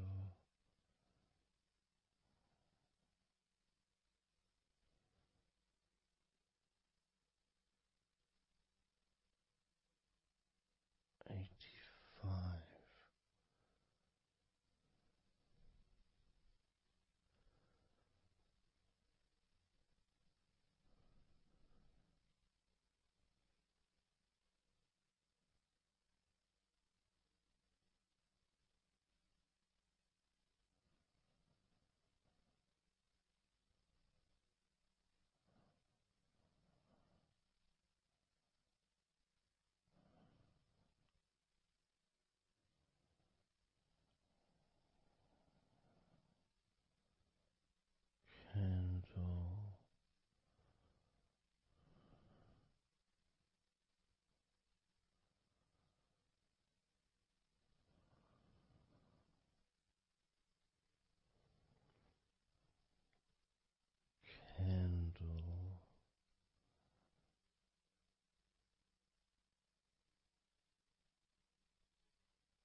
82,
78.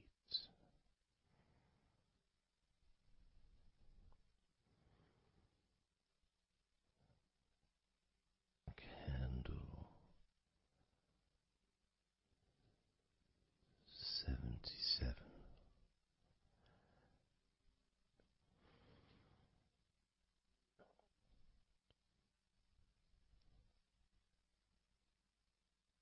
Candle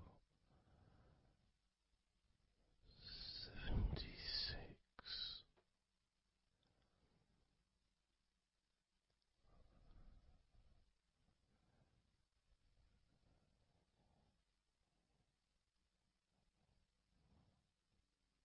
Candle 75.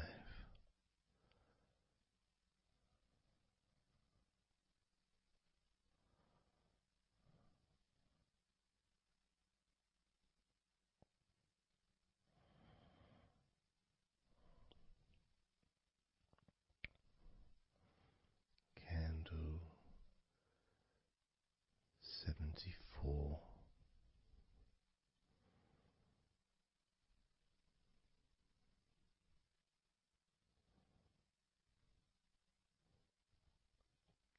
Candle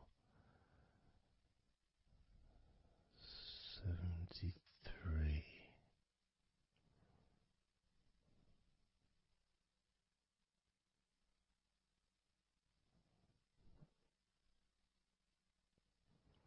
Candle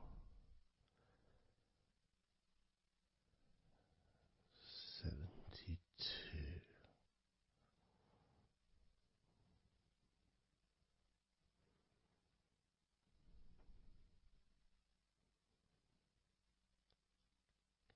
Candle 71.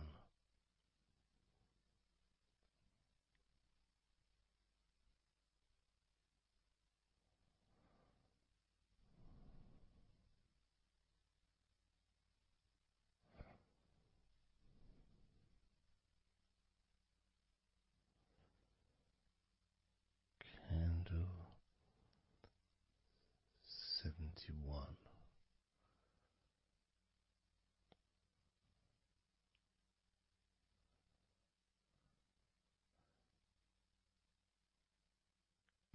Candle 70.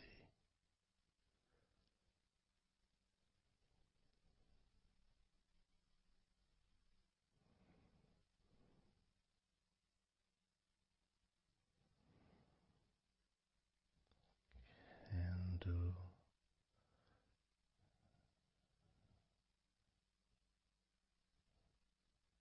69.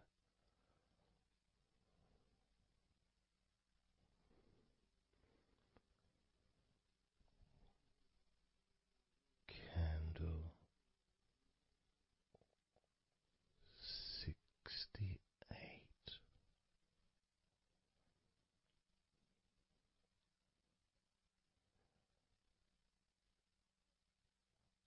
Candle 67.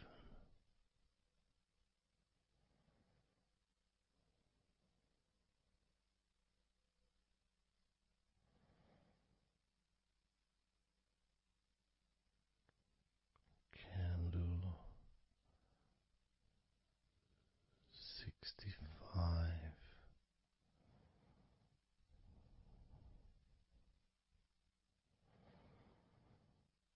Candle 64.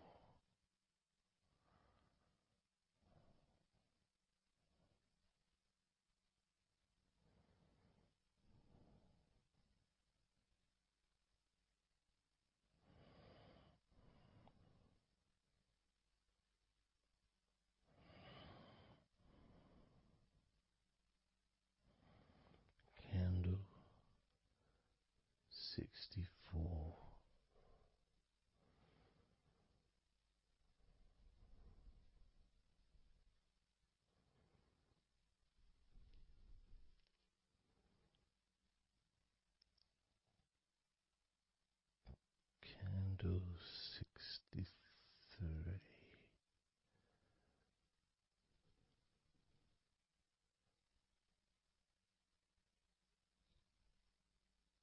62,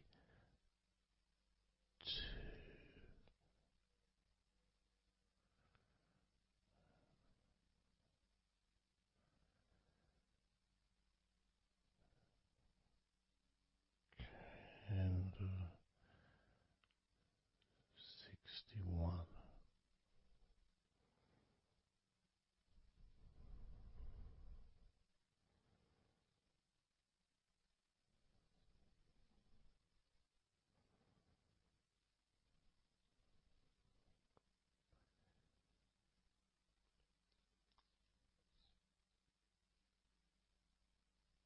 candle 60,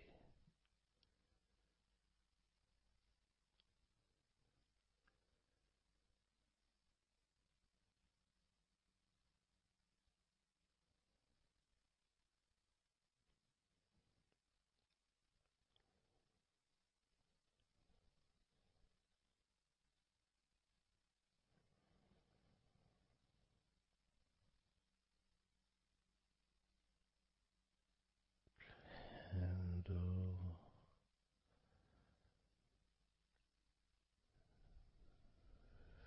59,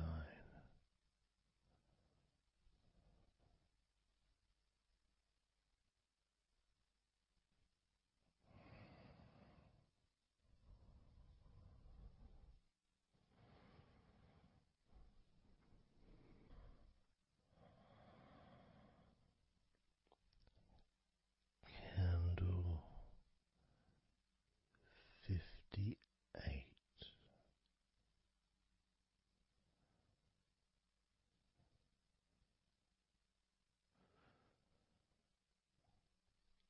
candle 57,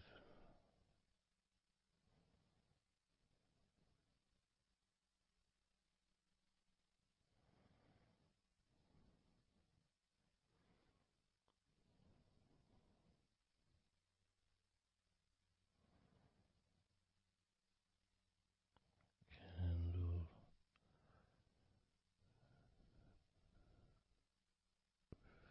56,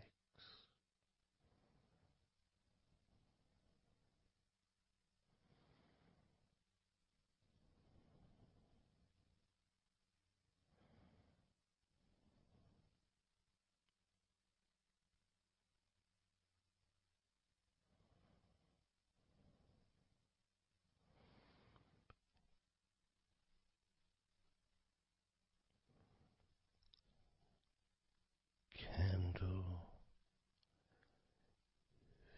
55,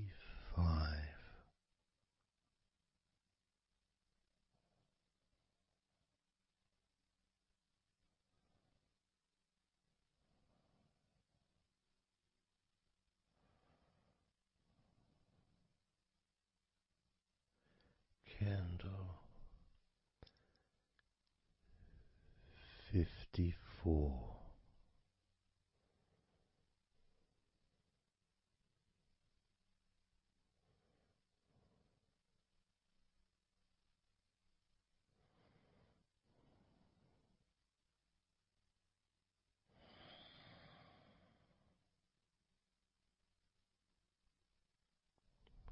candle 53,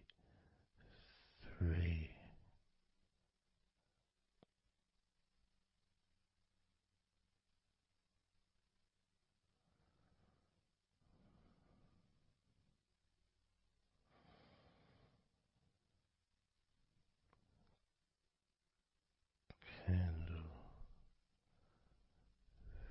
52,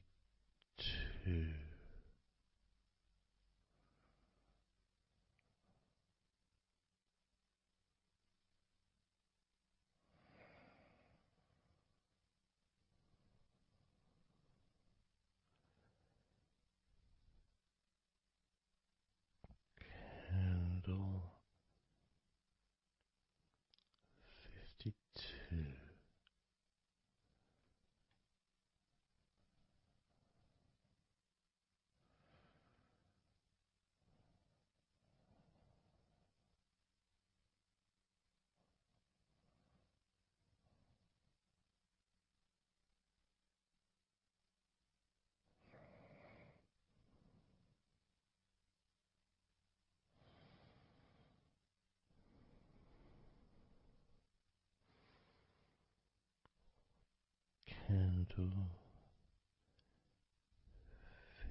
52.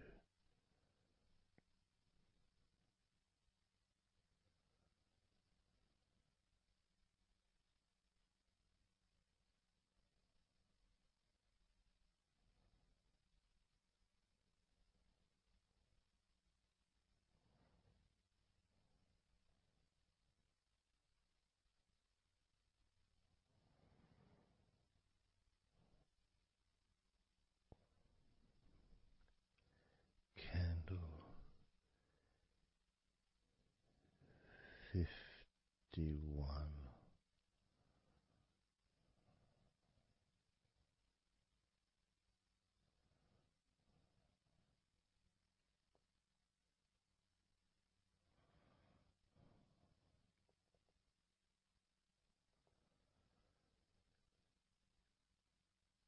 Candle 50.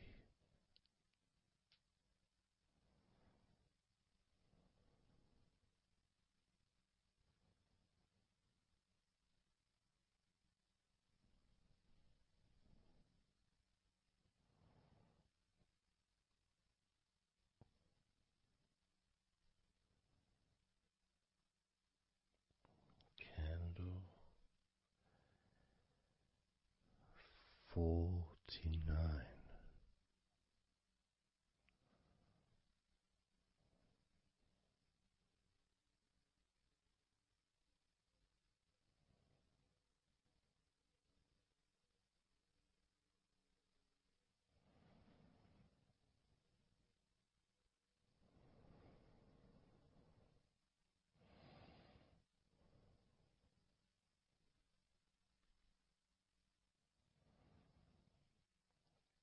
Candle 48.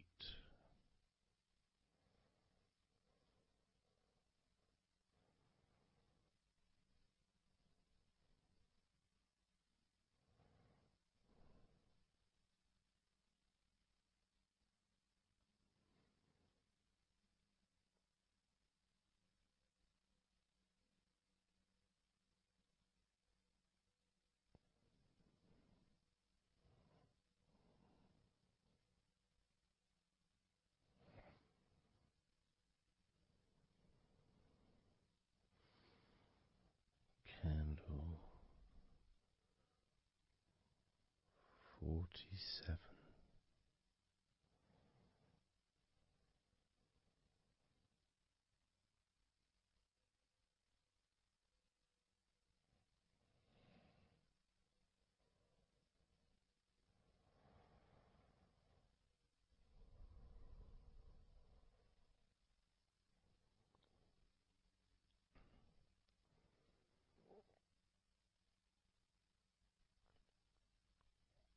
Candle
31.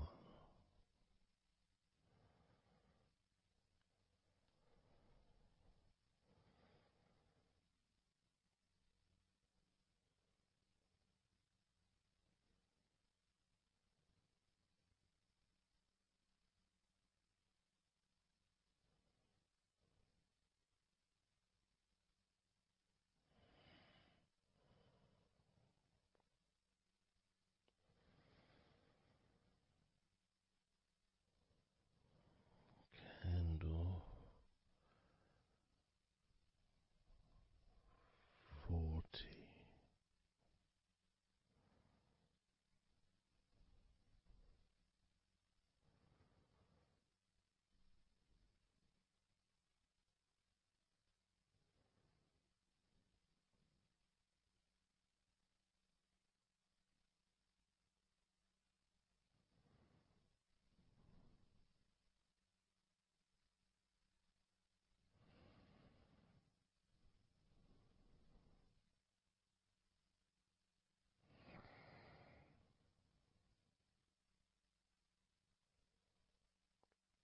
Candle 39.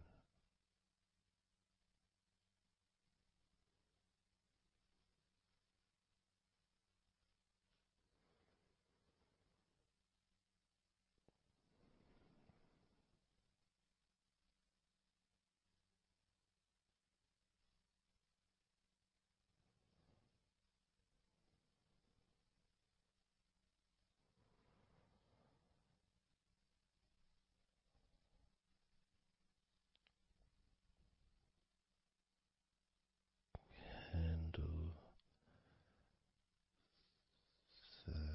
38.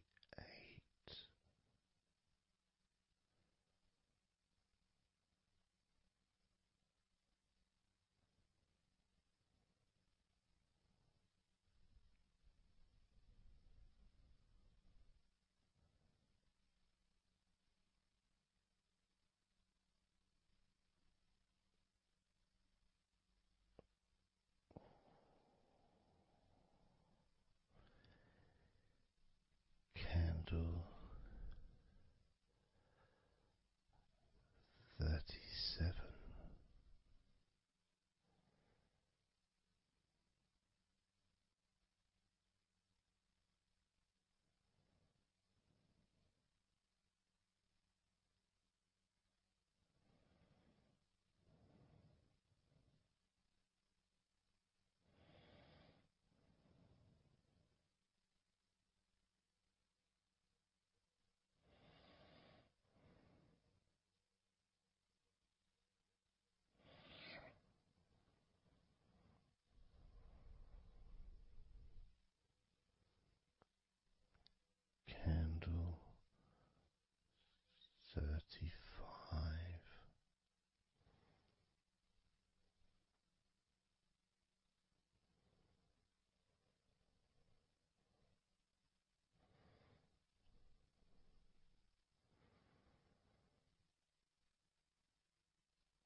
29.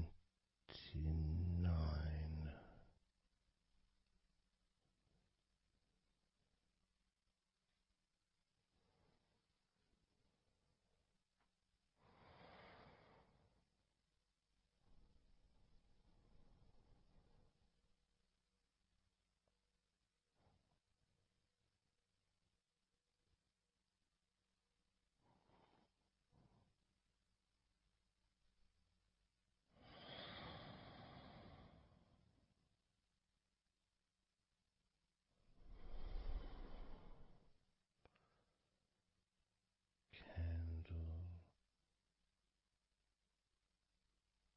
28.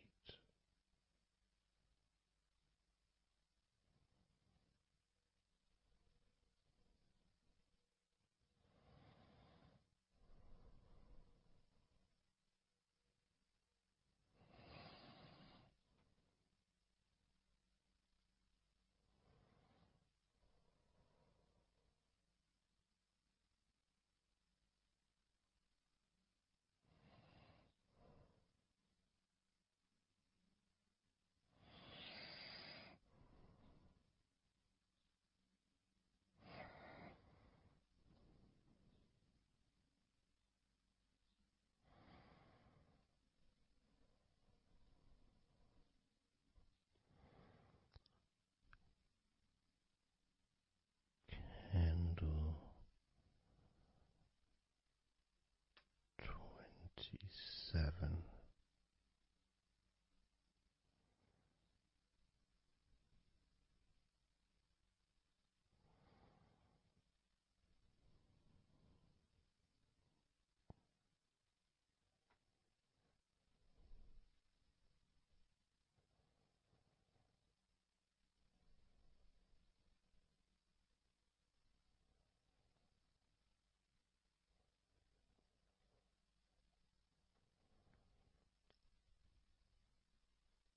Candle 26.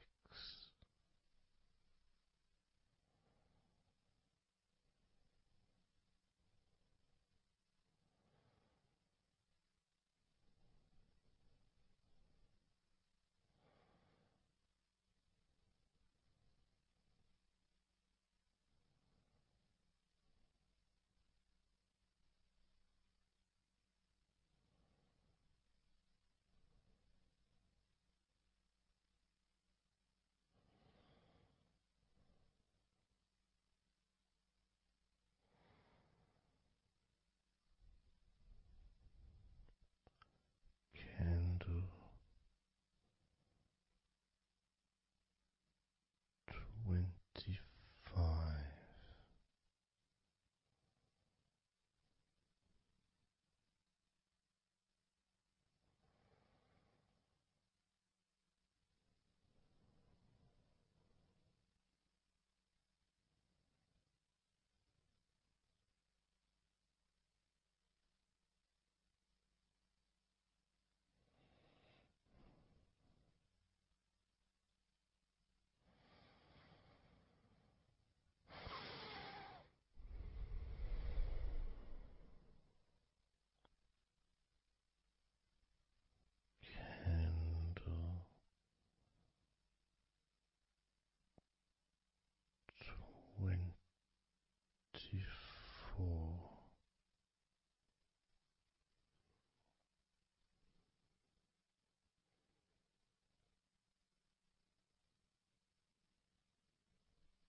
17.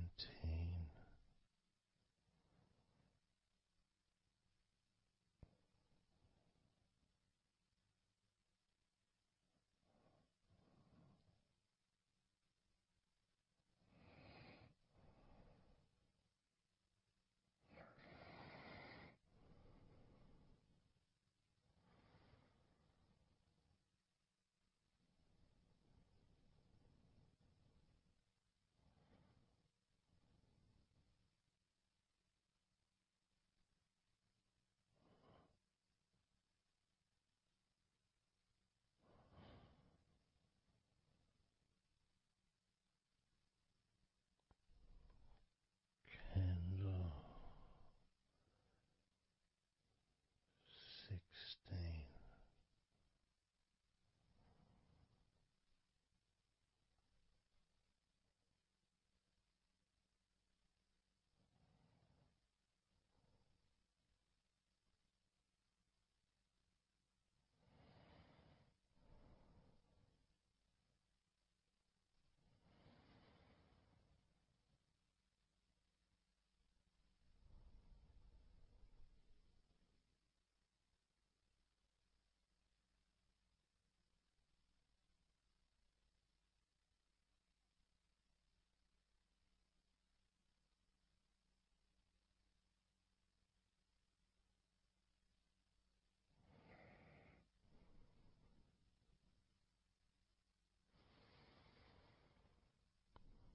Candle 14.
Candle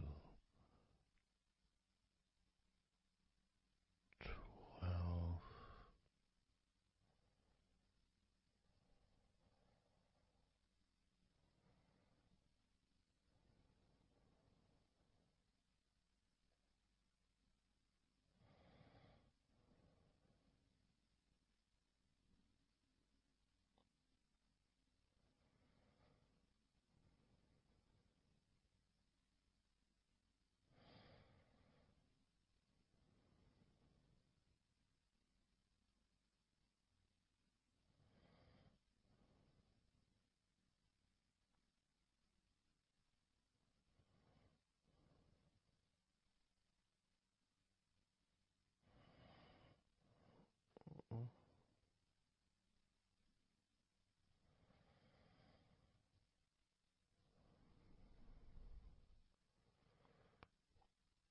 Candle 11.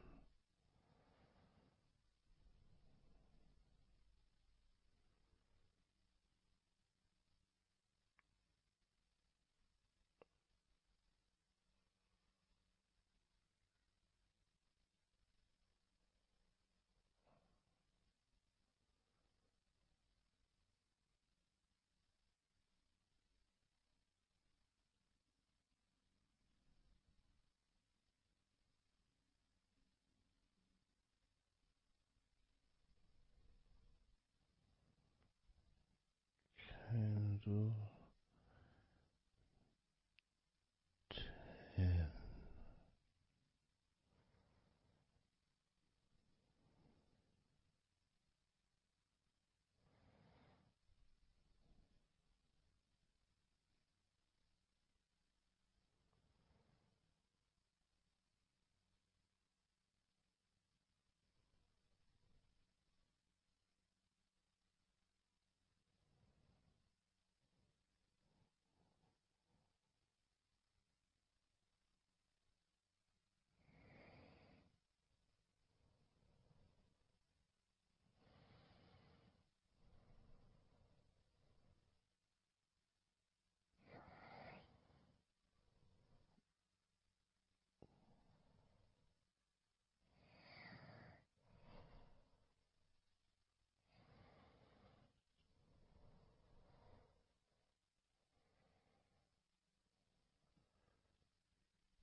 let go of all of those thoughts, worries, concerns about the past, thoughts about the future, and even things you've been thinking about today. Just let it all go, because none of it is useful in this moment. This is your opportunity to just focus on feeling relaxed, allowing yourself to get in touch with that natural sense of peace that we all have within us. It's available for everyone. It just sometimes takes a little bit of effort to set up the right time and place in order for you to just let go. Because when you do decide to let go and relax, that's what your body starts to do. Because you've chosen to just allow your body to unwind, and your mind starts to slow down. And it's a nice feeling. It's a nice feeling at the beginning just to know that you have chosen to decide to relax deeply. And because you've made that decision, your body will just follow suit. Because sometimes all the muscles in your body need is just permission from you to relax. Because so often we're busy, we're going from here to there, we're walking around and we're doing stuff, and the body doesn't have any time or space to really relax deeply. So it kind of waits for you to lead the way, waits for your permission. And when you do give your permission, when you give the say-so, when you say, okay, it's time for your body to let go completely and relax totally, your body just follows. It's almost like a breath of relief. Ah, good, I can now relax. That feeling at the end of a day, of a very physical day that you may experience in the past, where you get home and you just sit down on a chair, maybe you kick your shoes off and feels so nice. Knowing that you don't have to get up again for a little while at least. And if you choose, you can just sit there for maybe an hour or two. And it feels blissful. And just by sitting down like that, your body knows that it's time to relax. Your body has been given permission from you, because it's a mindset. In your mind, you're prepared to let go of everything and just completely allow all the stress of your body to evaporate tensions can just gradually vanish.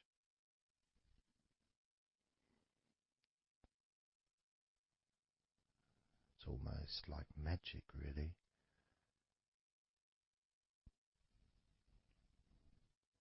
because that sense of relaxation in your body is a very natural state. It's not something unusual. It may feel unusual when you first start to relax if you haven't really spent a lot of time focusing and giving yourself this space to let go completely and relax. It may seem almost alien, but it isn't. It's actually the most natural thing in the world to let go completely, to relax totally.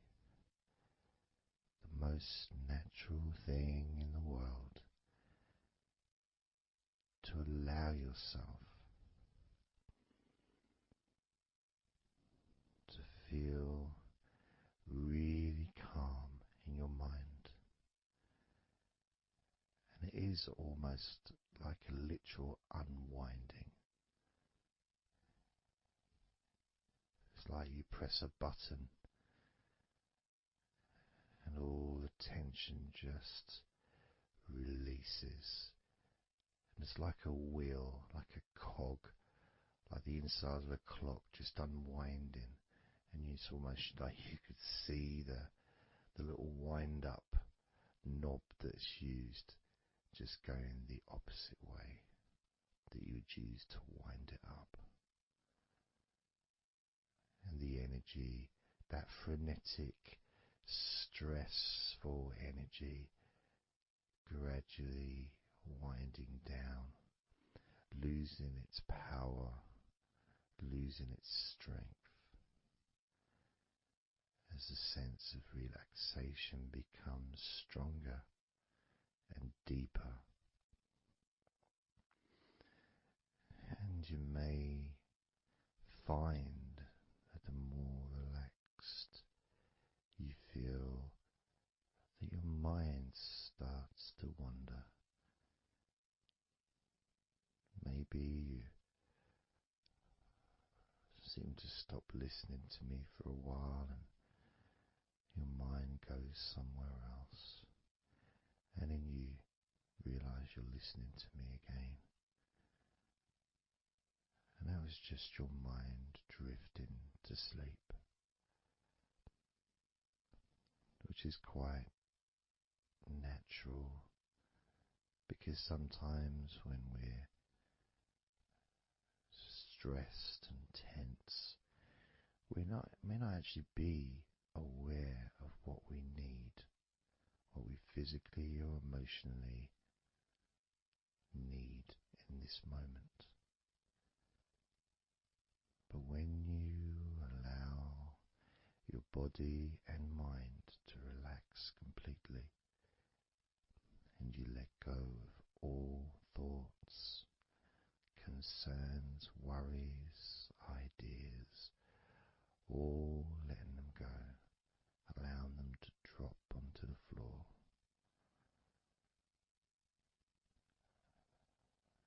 you start to get in touch with the feelings of such relaxation.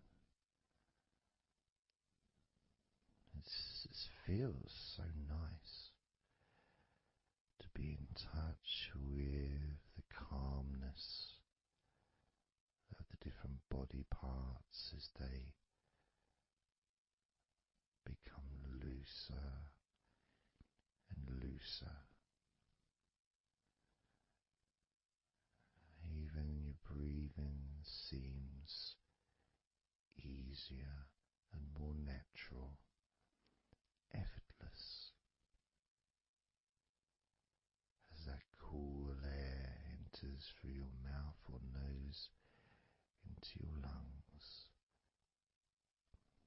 breathing in comfort and relaxation, and then just breathing out any excess remaining tension or stress from every part of your body and mind. As you start to focus on your mind, maybe you notice that things have come to a standstill, or maybe just much, much slower than before, because your mind is not really needed when listening to my voice, which allows your mind to relax just as deeply as your body. And that synchronicity between the relaxation of your body and relaxation of your mind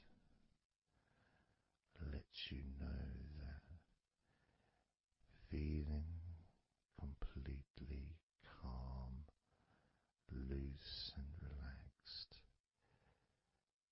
really is a great healing experience for you, and has so many positive benefits for your body, your mind, and your life, to be able to let go of everything and to relax completely in all parts of your body and mind. Even your bones are relaxed. All your muscles are relaxed.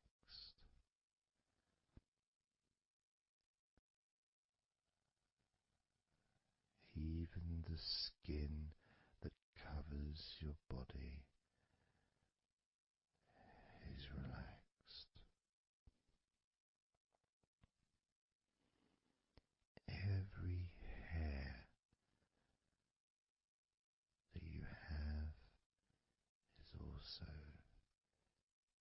deeply relaxed.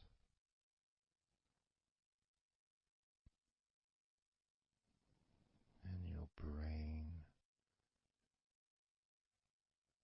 really starts to feel the benefit of this healing relaxation.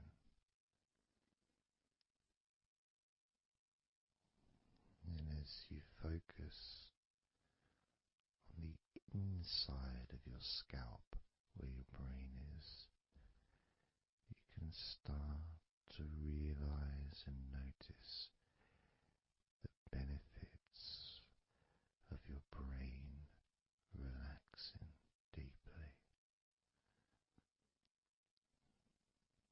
And as your brain continues to relax, it sends those messages to the rest of your body and your mind to really relax even more deeply, relaxing even more completely,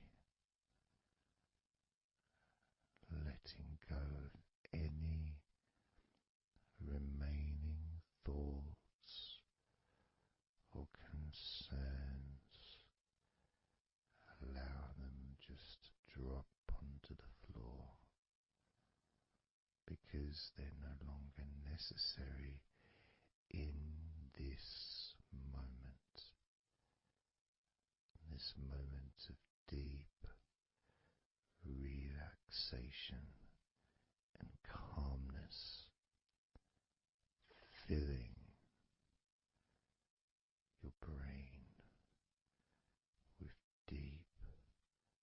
concentrated healing,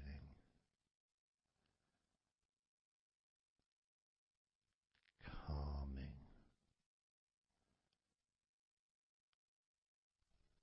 relaxing every part of your brain, feeling so loose and comfortable, so relaxed and peaceful. Your brain feels so light and so healthy. And that sense of deep, deep comfort really does allow you to enjoy those ever increasing sensations of comfort that are spreading throughout your body, relaxing each and every muscle of your body even deeper, even deeper, much more deeper than before, much more comfort spreading through your body and your mind, feeling so peaceful and calm, so very, very peaceful in every part of your body, letting go of everything, everything so peaceful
do a body scan, focusing on firstly how you feel in your body, not trying to change how you feel, not trying to relax, not trying to move away from any discomfort or stress or tension, but just accepting, observing and accepting how you feel in the different parts of your body.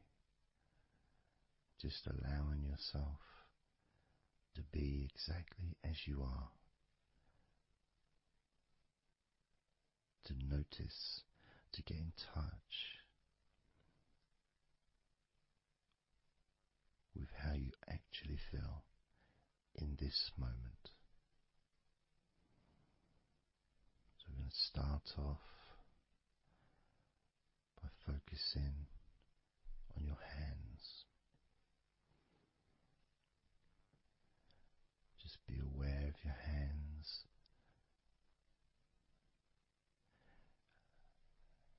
I'd like you to move your hands around. Just maybe move your fingers a little bit, opening and closing your hands very gently, just so that you can get in touch with how your hands and your fingers feel, with very, very slow movements.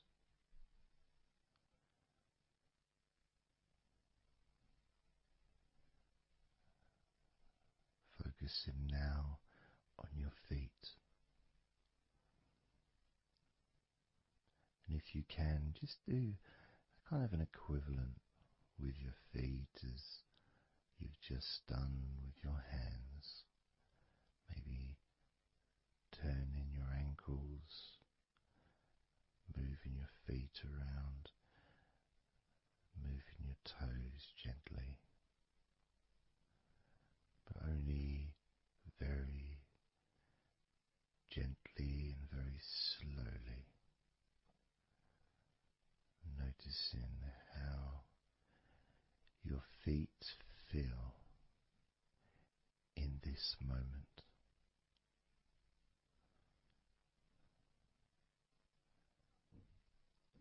Focusing now on your eyes.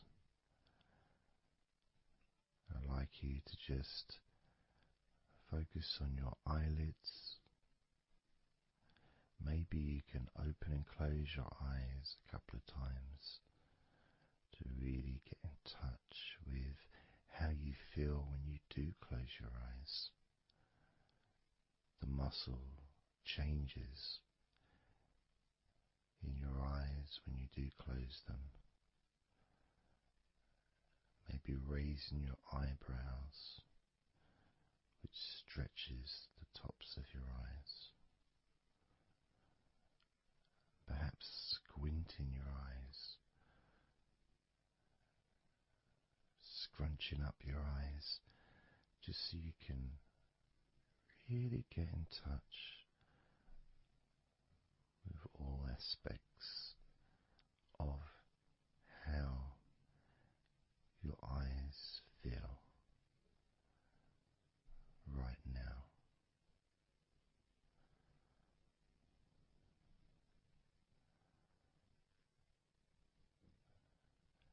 Now focusing on your thighs, and I'm going to just ask you to gently tense your thighs, just very, very gently, just enough so you can become more attuned to the physical sensation of your upper legs, the front of your thighs and the backs of your thighs. Noticing and observing how your thighs feel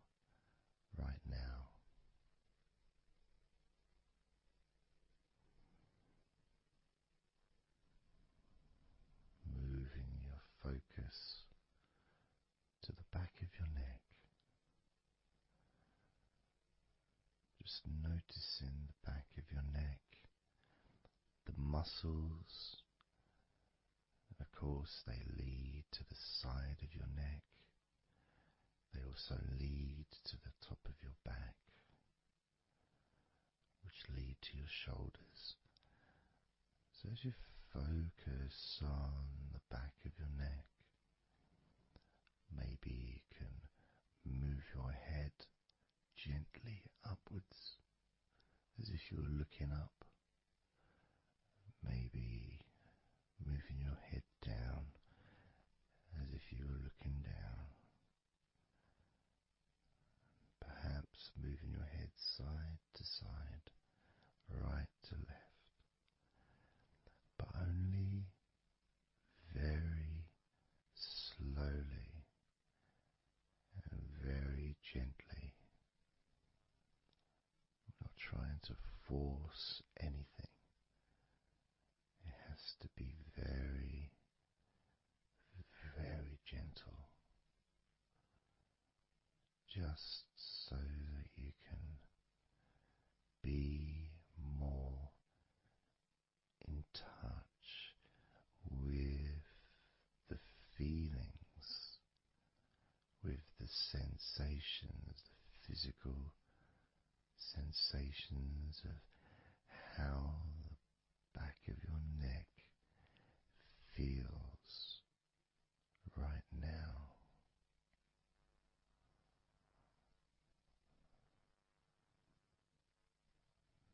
As we now focus on the tops of your arms, the parts where your biceps and your triceps are, between your elbow and your shoulders. As you focus on those parts, the tops of your arms, you may like to just tense them, but very, very gently and slowly, so you're not straining or putting any pressure whatsoever on your arms. It's just so that you can gain more of a sense of how your upper arms are feeling in this moment, and just noticing as you gently, very gently and slowly tighten the muscles and then let go. Notice how the tops of your arms feel right now.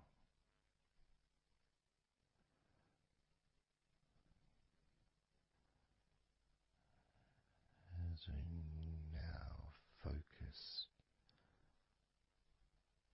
on your stomach, the area, the lower abdomen area below your belly button, moving all the way down to your hips, just above your groin.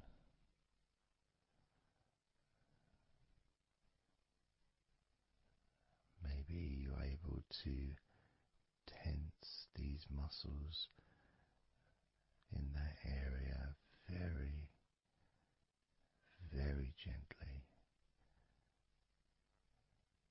and slowly.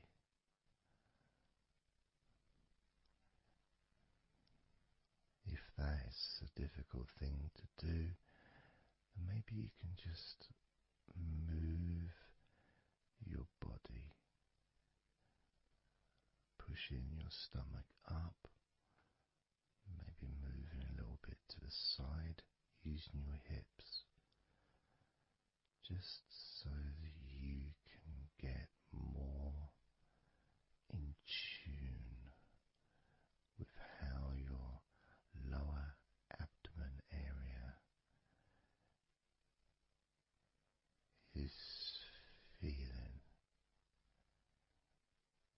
this moment.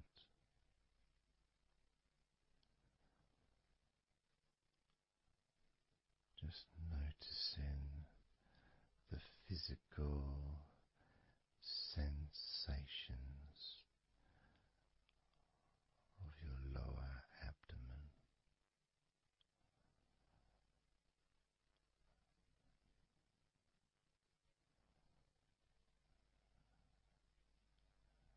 As we move your attention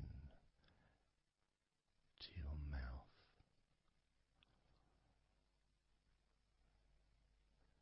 noticing your lips and inside your mouth, your teeth, your gums, your tongue.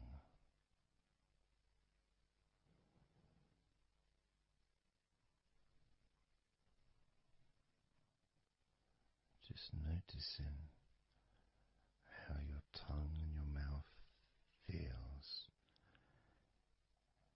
and it may help by moving your tongue around your mouth, moving it to your left, maybe pressing it gently against the side of your mouth, and then to the right, gently to the side of your mouth, perhaps pressing up against the top of your mouth, and then down gently against the bottom of your mouth. Always very slowly and very, very gentle, so that you can be aware of how you feel in your mouth area.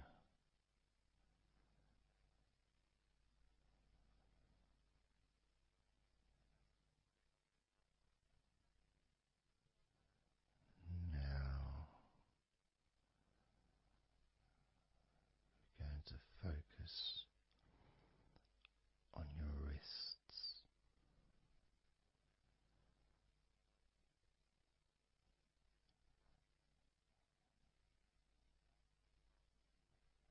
And I'm going to ask you to maybe just rotate your wrists by moving your hands in a circular motion very gently and slowly, just so that you can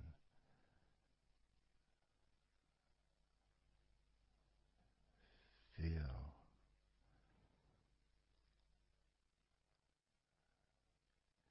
the sensations that you are currently experiencing in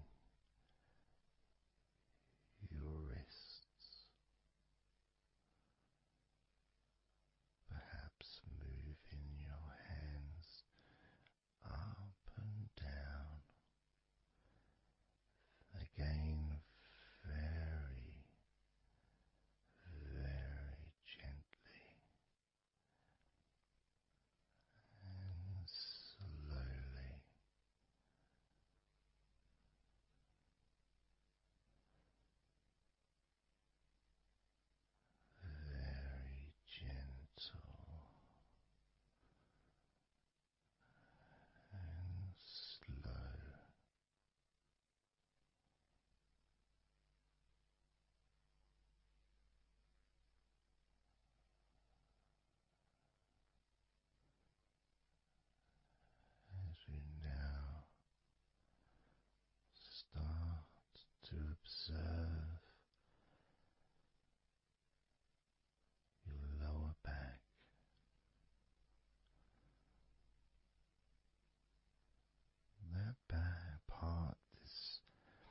just above your hips,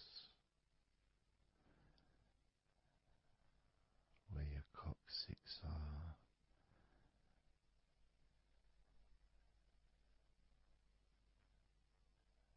that whole area, which also really does include the sides of your body, because those muscles are very much connected.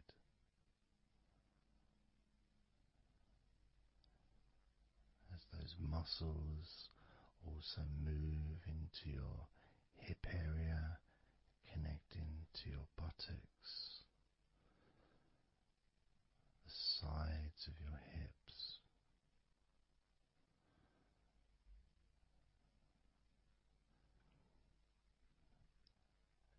and if you're physically able to do so, maybe you can very gently just move your body ever so slightly, very slowly, from side to side, just enough for you to gauge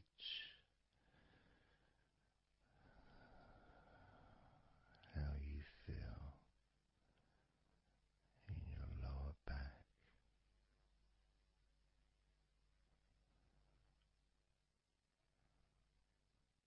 Perhaps you could even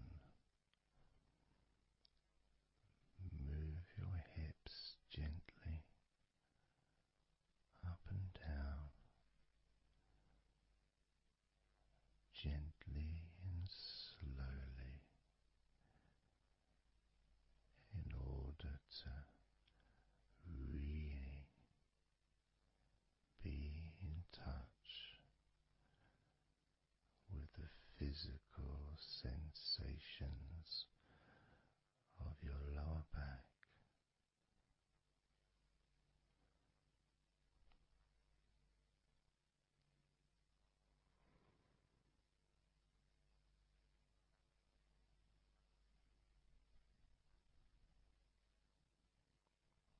As we now move your attention to your jaw, that area from your chin all the way up to near where your ears are, the whole of your jaw.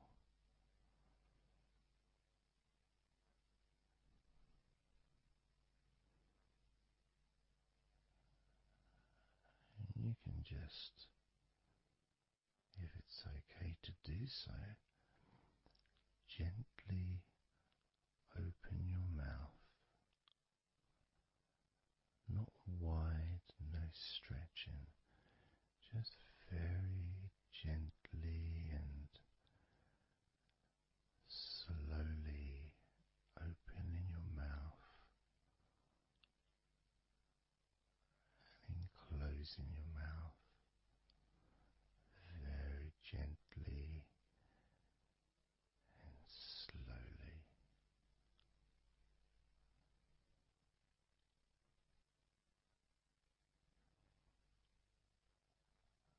So you can be in touch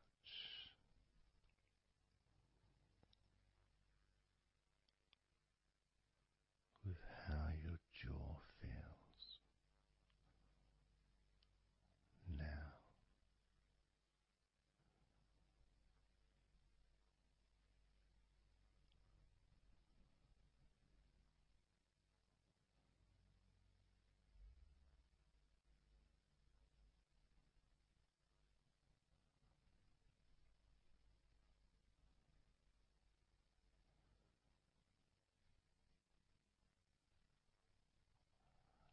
Noticing now your chest area,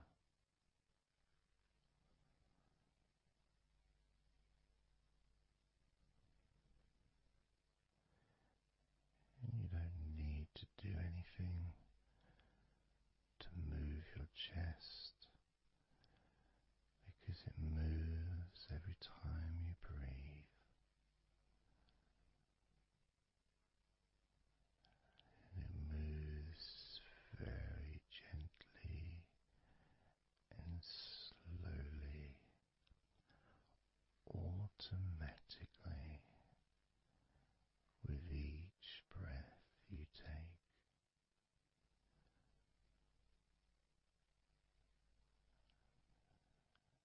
As you focus on how your chest feels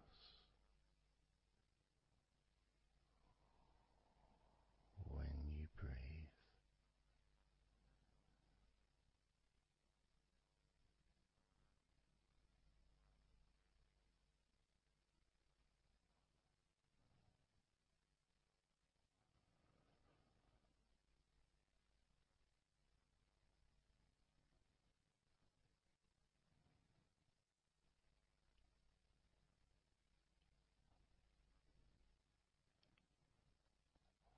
Moving your focus to your forearms and your elbows.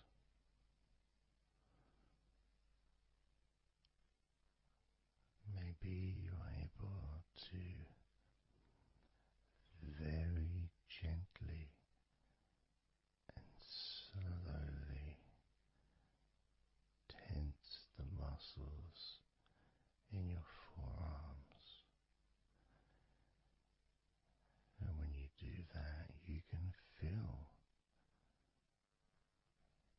your elbows as well.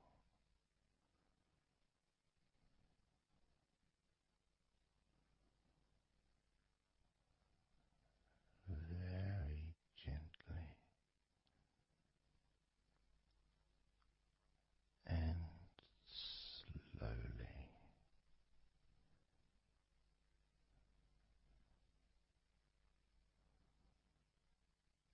gently and softly, observing your forearms and elbows.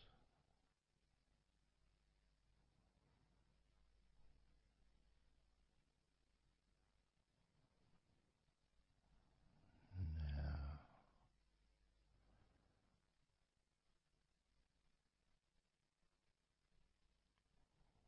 make a focus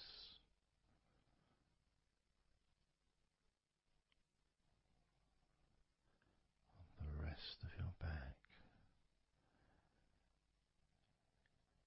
your upper back, and the middle of your back.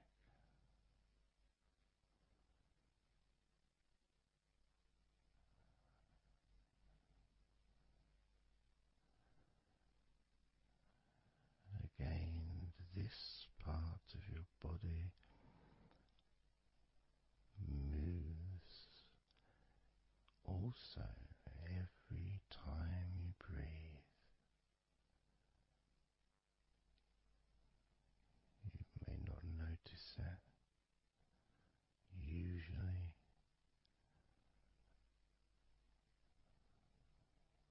but as you observe your upper back and the middle of your back,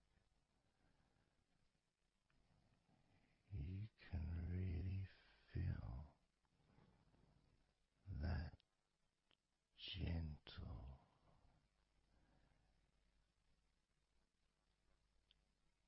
and slow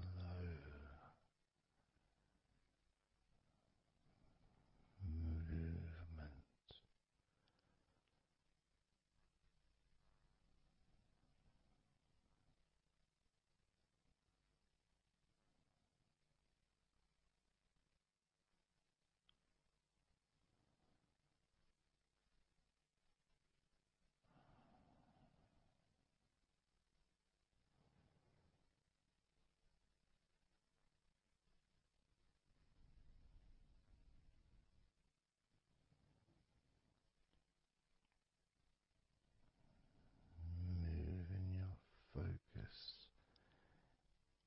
to your hip area, your buttocks, your groin, those muscles and those bones in your midsection.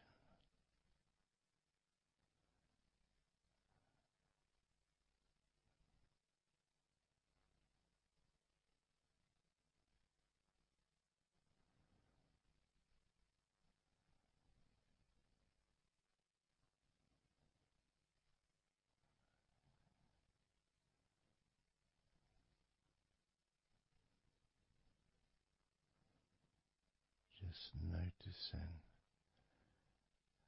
how your hips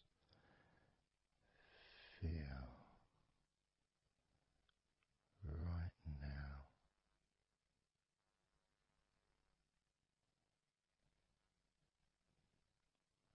You can very, very gently move your hips, maybe side to side, very gently and slowly.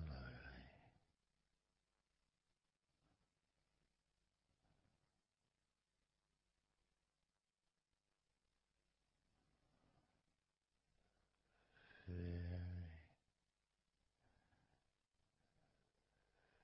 very gently,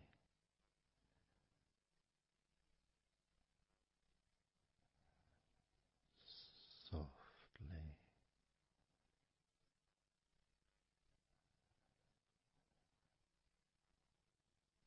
and slowly.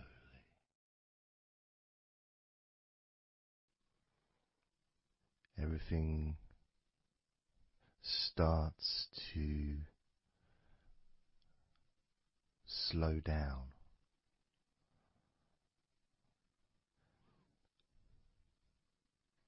including the thoughts in your mind, and your mind itself just starts to gradually, it doesn't have to be instant, but just gradually starting to, it's almost like time is stretching.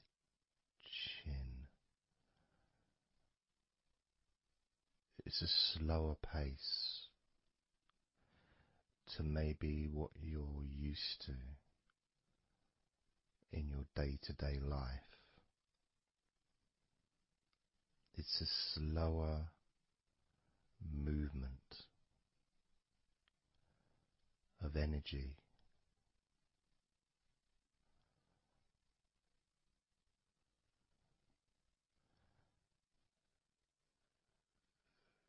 Very small movements which make up the larger movements, which is always the case. You know, when you move your hand, it might seem like it's one movement, but it's lots of minute different muscles moving in accordance with each other, and what happens in this space that we're sharing is we move from that big movement into those smaller movements.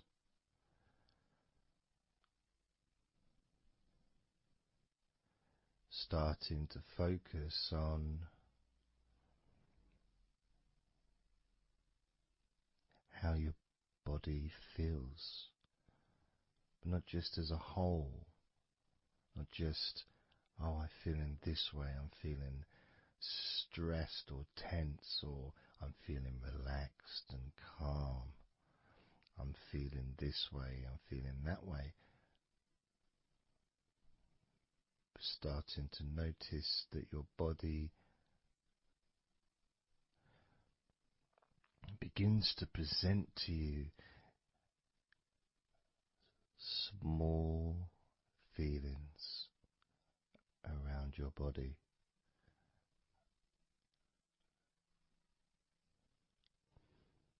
Small physical sensations in your legs,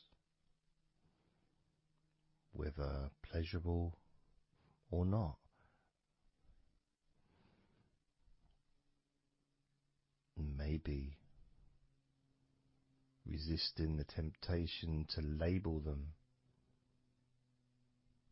or to judge them, those feelings, just thinking about them as just being neutral, just feelings.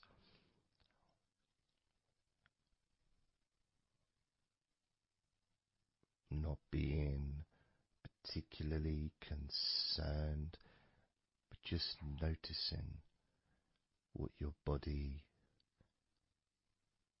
is telling you.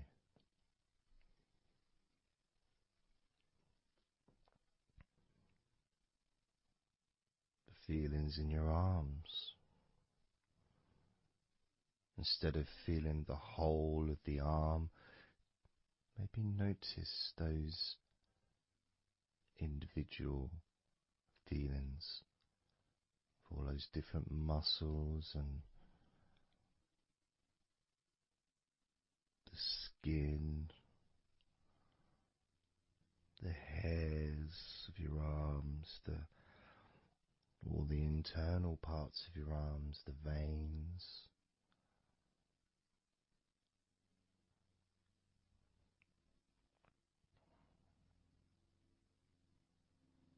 the bones.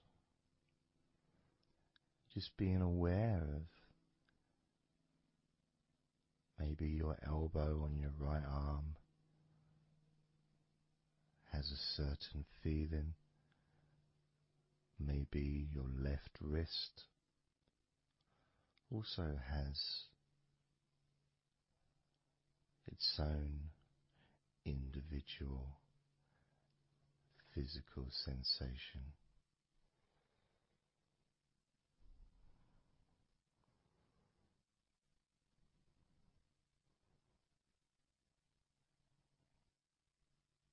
What about your forearm on your right arm?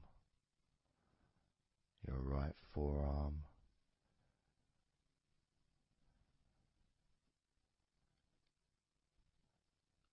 There may not be any particular feeling that you could even give a name to.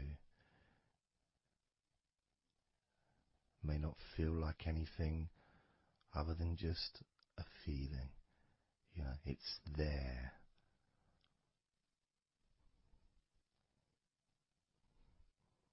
The feelings in your shoulders. Perhaps your shoulders, when you think about them, kind of almost like they're the same, the same feeling. Almost like both of your shoulders are just one thing. But of course they're not.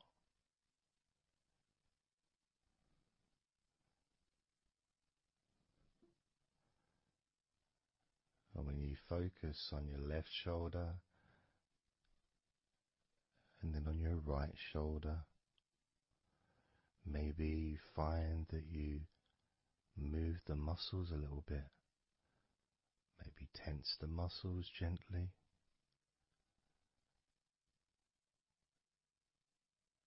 Noticing the difference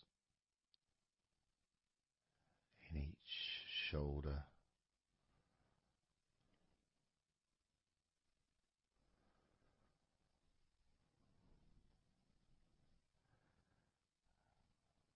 Your lower back.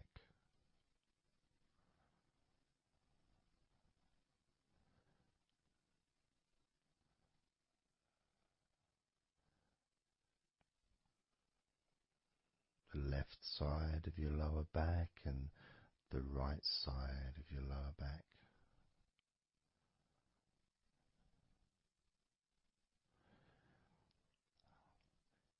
Of course, that connection to your buttocks and to your hips,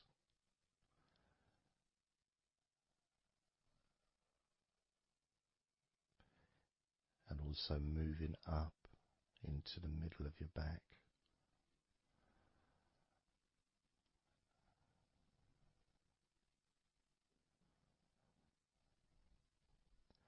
And sometimes, like right now actually, when I focus on that part, when I focused on my buttocks, and then I focused on the middle of my back, it almost felt like the muscles in my lower back were being stretched very gently,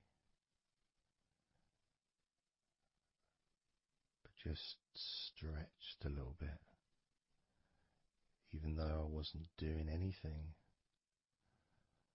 to try to stretch your lower back. It just seemed to happen.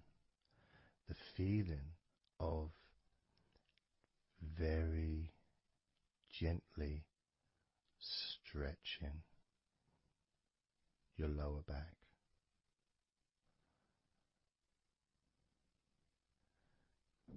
comes along. That feeling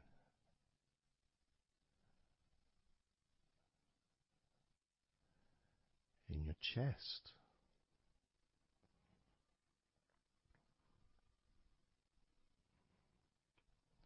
Just noticing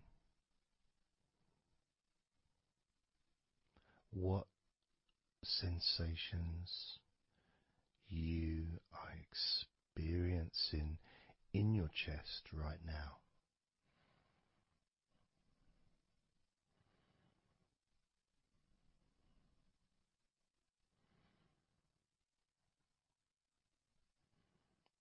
And there's so much of the chest.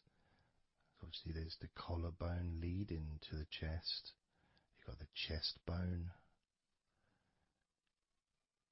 You've got the muscles in your chest. And of course, if you're female, there's possibly the breasts. If you're male, you've got the different, well, mine aren't that different these days, but there may be more muscles at the top of the chest,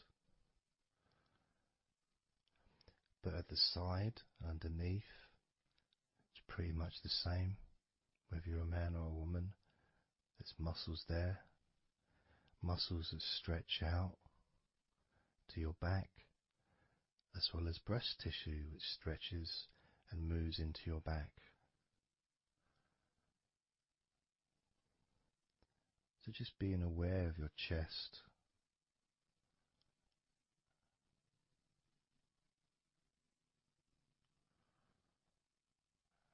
being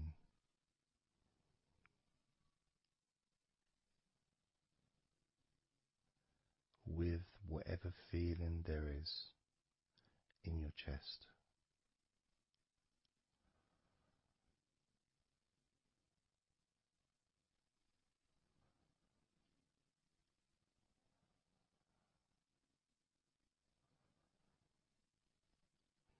And when I notice that I focus on my chest, I feel it in my back, my upper back. I mean, I guess the obvious reason would be because, I'm breathing in, and it stretches my chest and my back at the same time.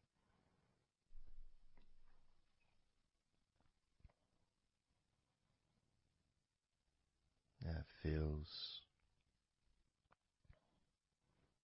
okay.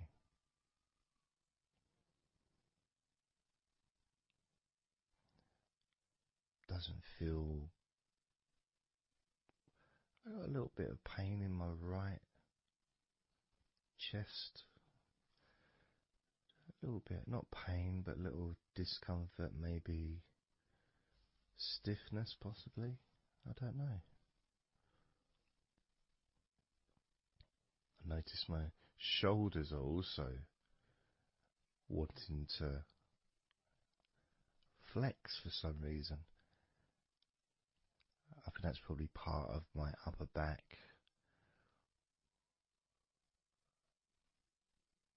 That connection between my shoulders and my upper back. Because I can move my shoulders and stretch the muscles in my back. Moving the shoulders backwards or up, which then moves I think it's the scapulars in your back.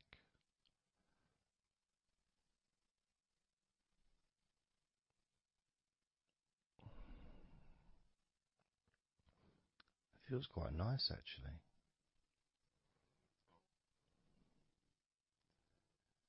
The good thing about this is you can, if you want to, you can just flex or stimulate the various muscles in your body gently in order to get more of a sense of how they feel.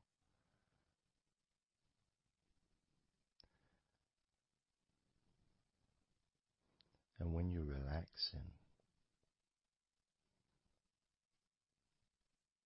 when you do tense a muscle and you let it go and you let it relaxes way more than it would normally. But you have to feel that you're able to do that. There's no point doing it if there's an issue with a part of your body. You need to be gentle with yourself at all times when relaxing deeply. It's important to be kind to yourself.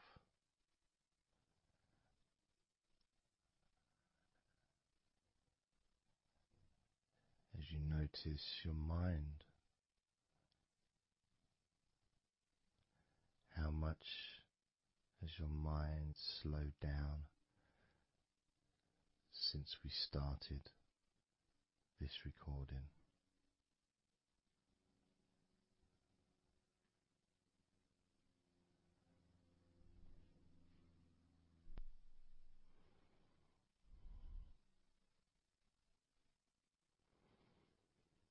How calm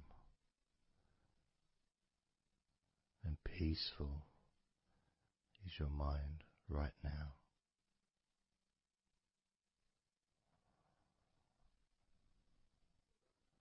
With nothing to think about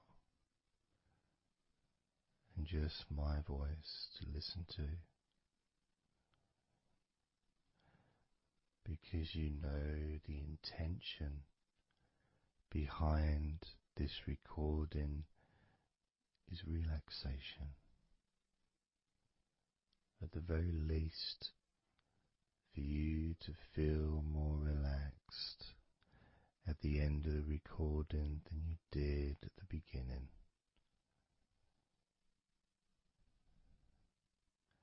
At the very least, for your mind to slow down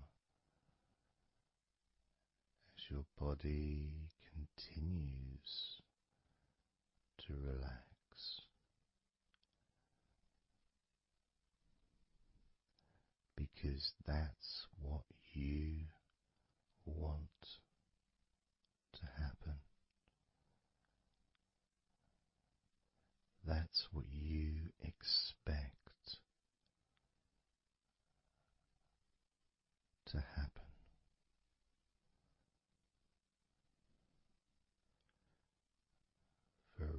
relaxation, to feel your body.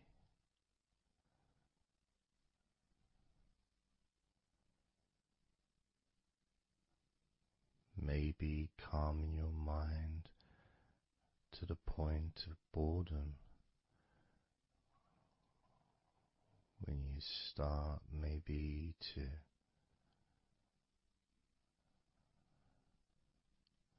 drift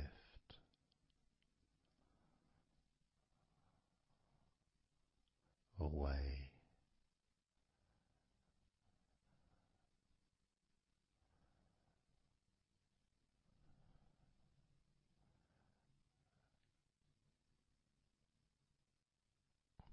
Drifting.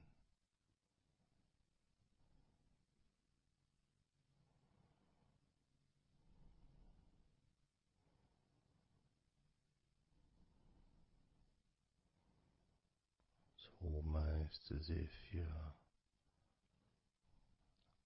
moving further away from your body and your mind, just leaving that there.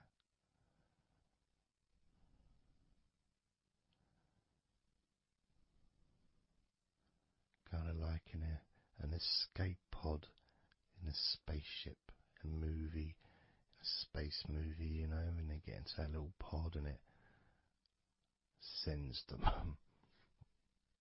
far away from the spaceship.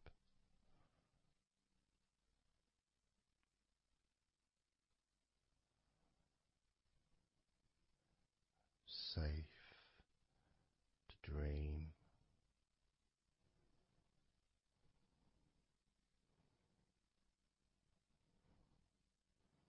and continue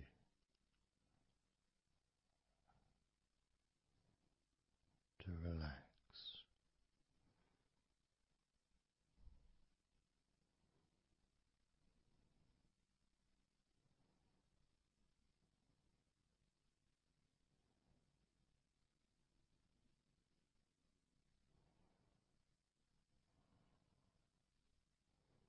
Drifting.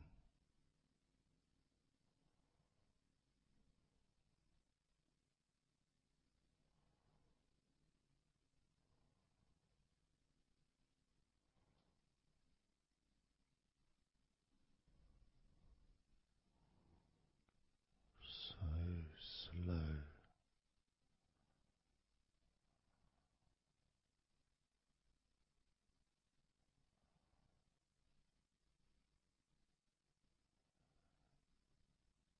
And peaceful.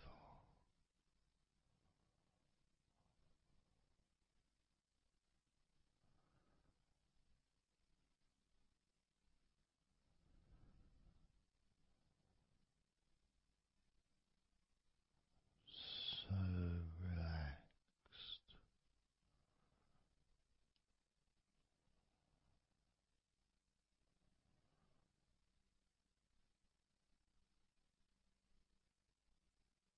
and peaceful.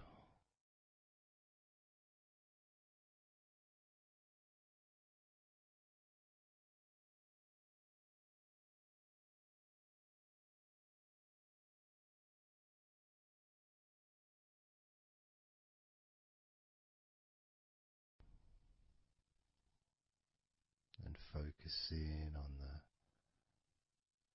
feeling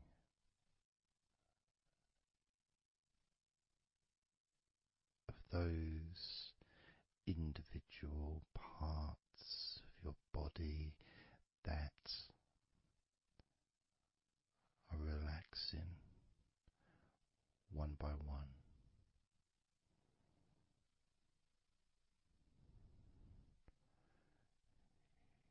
You may find that every now and then you realize that you weren't listening to my voice because your mind started to imagine something different. Maybe you started to almost move into some kind of a dreamy state. And then you become aware of my voice again. And even though you may want to focus on my voice, you may also wish to allow your mind to just drift naturally into that space of comfort and safety.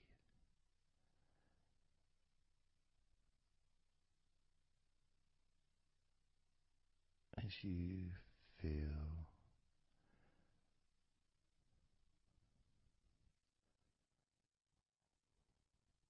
more comfort spreading through your body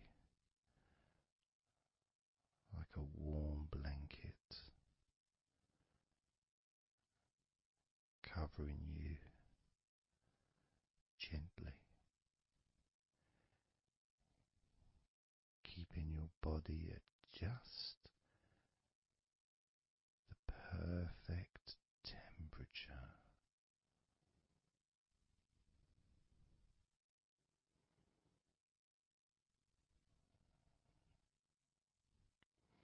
And even if you can hear background sounds,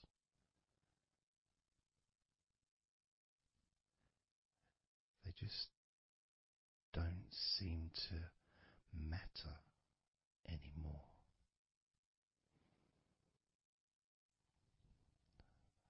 As that sense of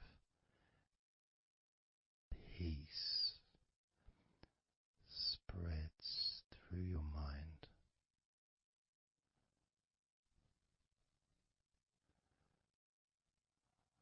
like a gentle breeze, yet strong enough to blow away all negativity, strong enough to remove from your mind any anxiety or stress that was there before.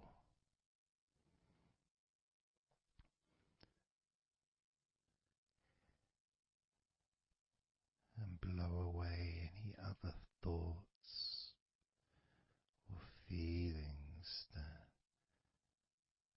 just don't fit with the sense of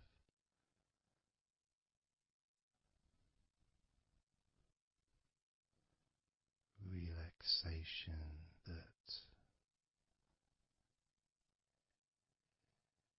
is filling your body and your mind.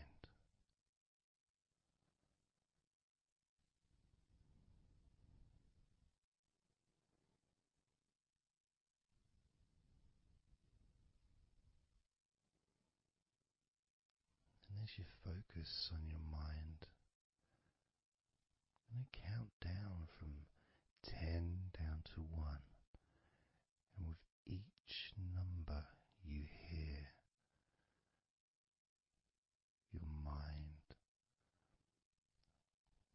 will become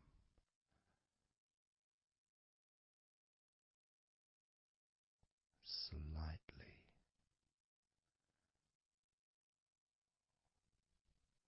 more relaxed. Just slightly. So from 10 down to 9, just a slight movement. From 9 down to 8, just another small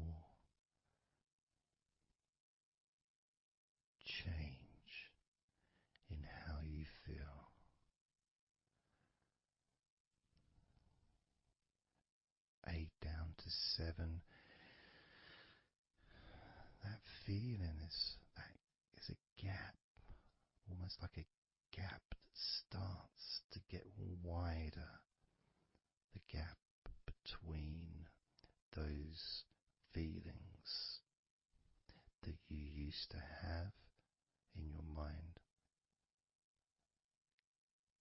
compared to the feelings you have that are growing now, feelings of comfort and security and confidence. And that gap becomes wider. 8 down to 7, 7 down to 6. And when you get to 5, your mind will start to have a certain physical sensation, almost like there's a magnet outside of your head sucking the tension and the stress and any remaining feelings that you don't want, sucking them out through your skull.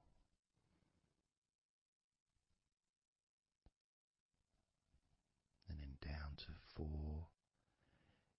you can start to really experience that sense of not just emptiness but space, a place full of fresh air, a place where you can stretch. It's almost as if as you go down to 4 and 3, your mind is expanding with this sense of peace and tranquility growing as it moves down to 2. When you get to 1, your mind just feels exactly how you want to feel. It's almost a perfect feeling,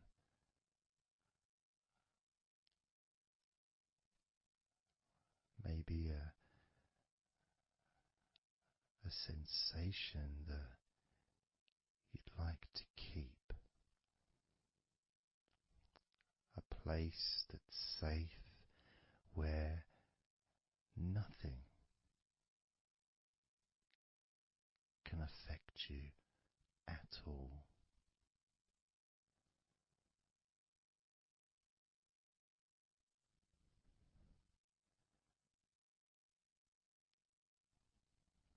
And you can stay in that space of comfort and confidence,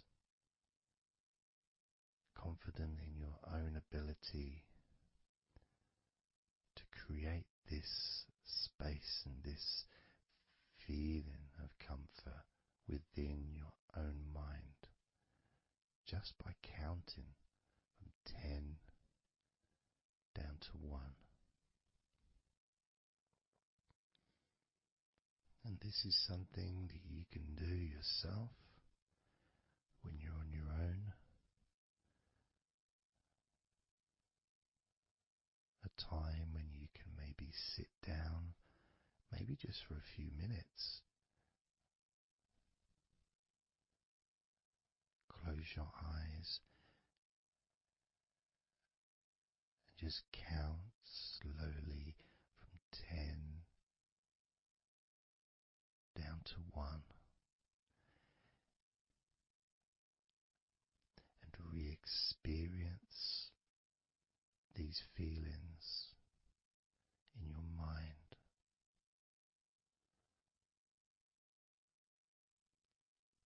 And when you feel that way in your mind, your body copies your mind.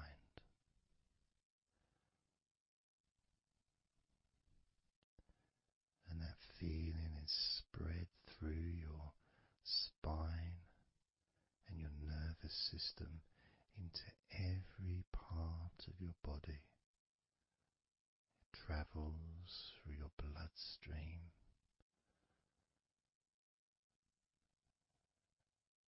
healing and relaxing every particle of your existence.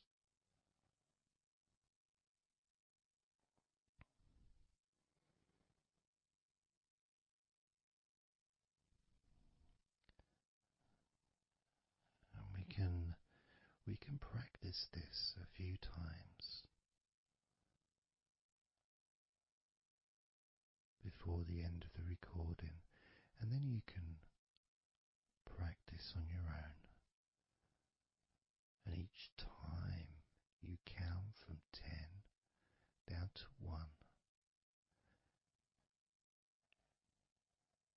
the feelings of comfort, calmness, and deep, deep relaxation become stronger and deeper.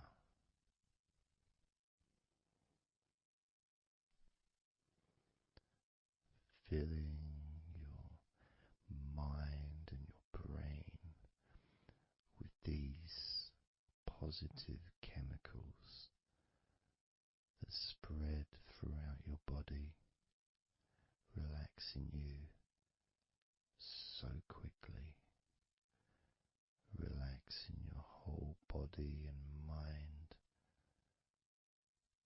so very, very easily, just by counting from 10 down to 1.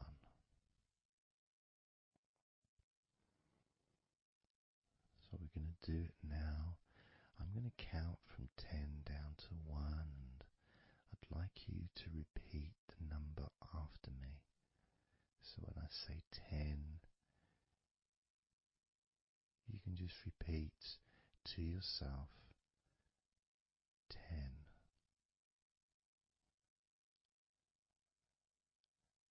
Just notice, be aware of how you feel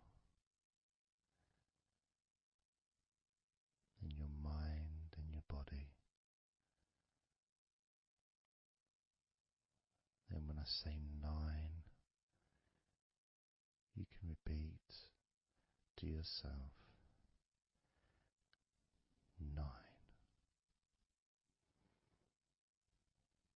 Again, noticing the increase in comfort and calmness in your mind and in your body.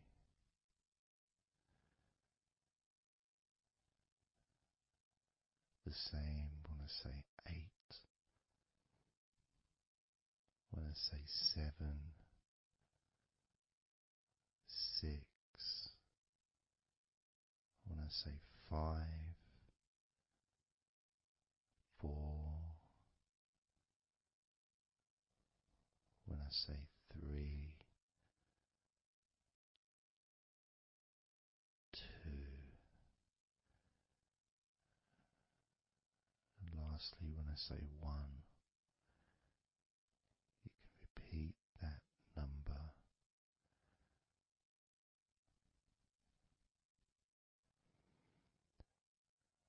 Now, of course, when you do this on your own, without listening to me, you can say the numbers at whatever speed that you feel is necessary for you, so you can adapt. So if you feel you want to say the numbers 10 down to 1 faster than I do, then go ahead and do that. Or if you feel when you do it yourself that you'd like to have more space between the numbers, maybe take a lot longer to get from 10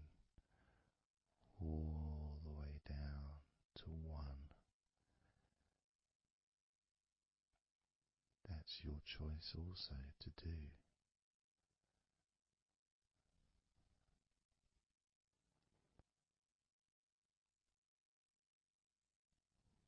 So I'm going to count from 10 down to 1.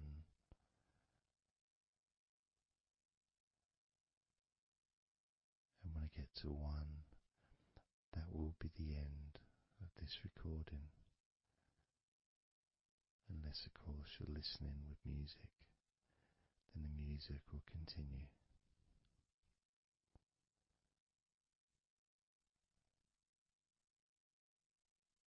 10.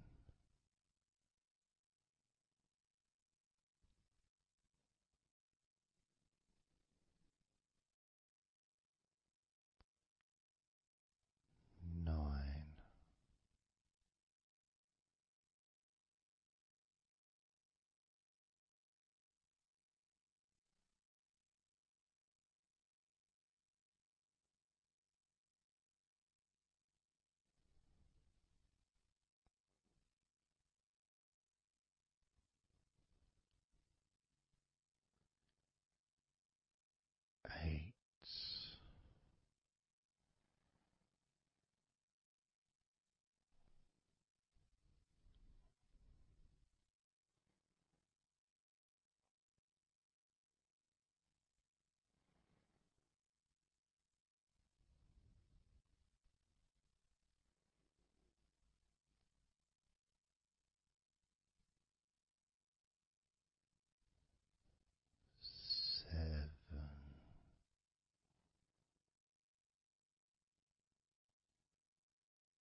20, 19,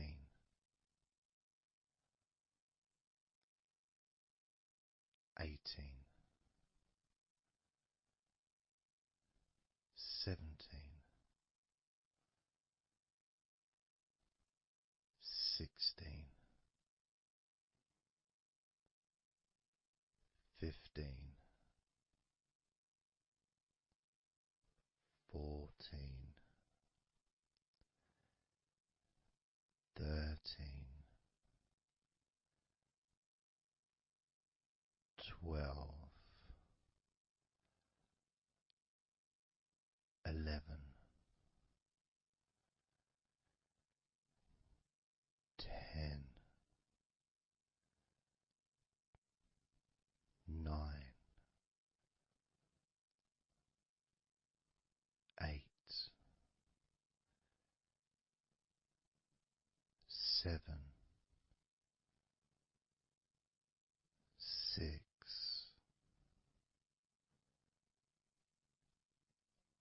5,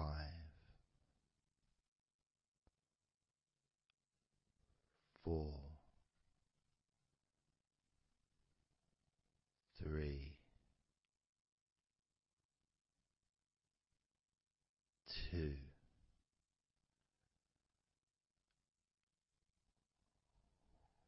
1.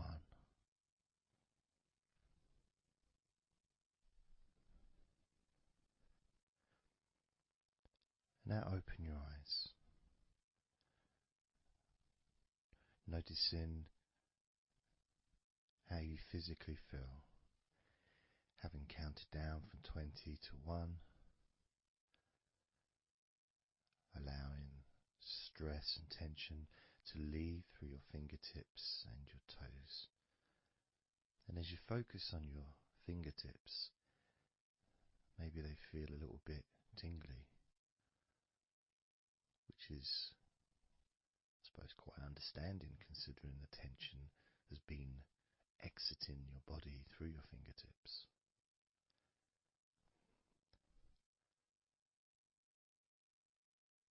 So now we're going to count from 20 down to 1 again. This time you're going to feel relief of tension and stress, any anxiety that you may have, leaving through your stomach. Just leaving through your stomach, almost as if it's just releasing the whole of your stomach, from your navel to just above your chest, or below your chest rather. So surrounding your belly button area, that whole area, you can feel the tension of your body, whatever's left, just releasing from that area. And you may notice that your stomach will become very relaxed as I count down from 20 down to 1. Now, 20, 19, 18,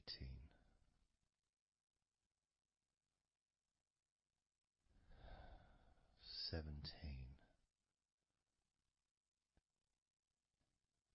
16, 15, 14, 13, 12,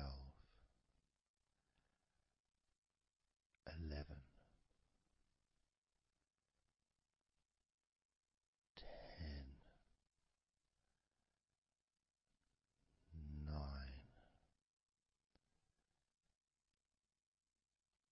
8,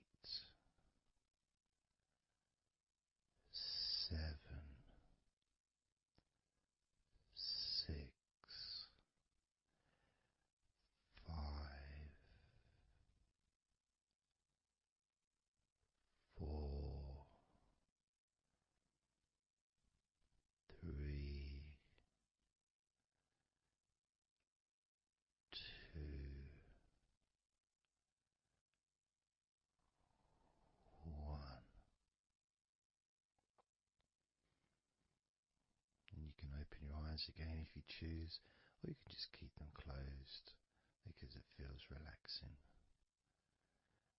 Just notice how your stomach feels. And notice as you focus, just do a little scan of your body. Just notice how your body feels. Focus in on your upper body, your back, chest, stomach, legs, arms, hands, feet. Just noticing. And you may start to feel more of a sense of tiredness, which may be the reason you're listening to this recording, because you would like to let go completely of everything and drift off into a nice, natural, calm, relaxing sleep.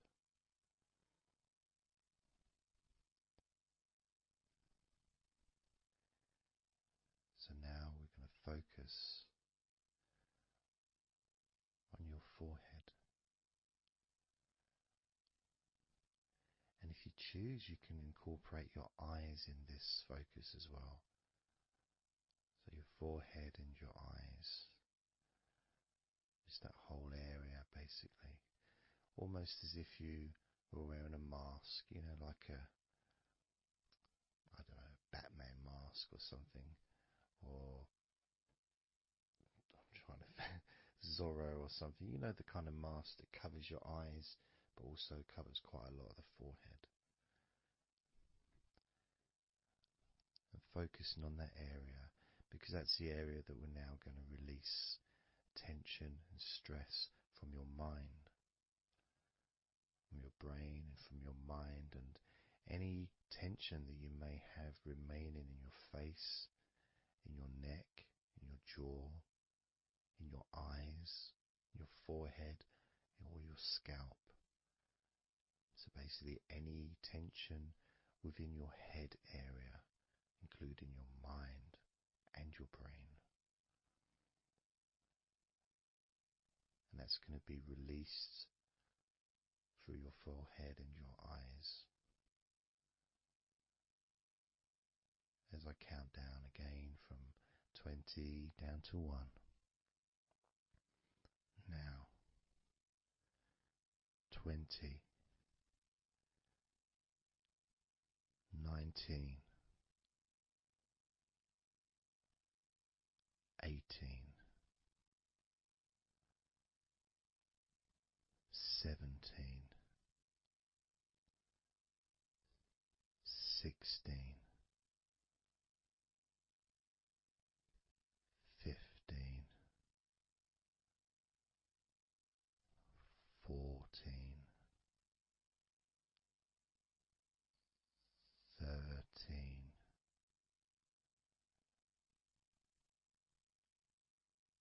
12,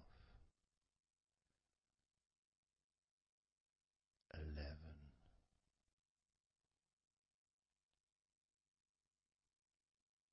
10, 9,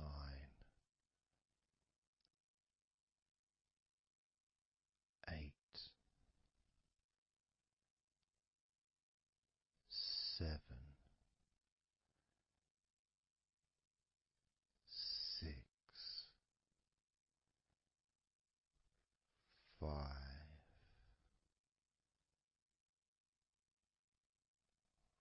4,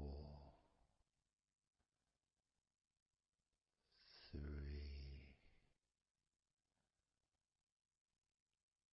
2, 1.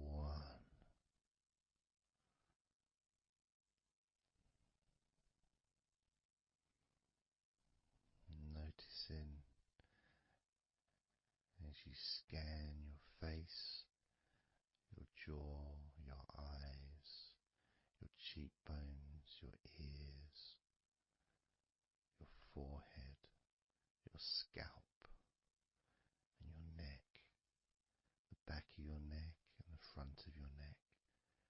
sides of your neck and your throat.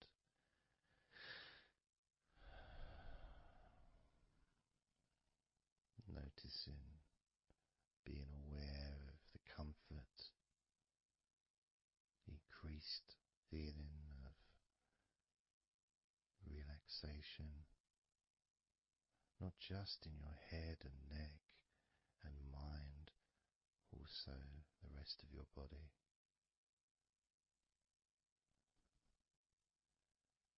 Just notice how loose and calm you feel, and how easily it is to just let go completely. Let go completely.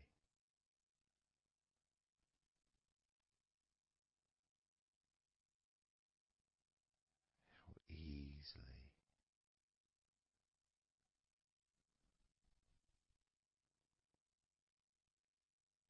So what we're going to do now is I want you to focus on the top of your head.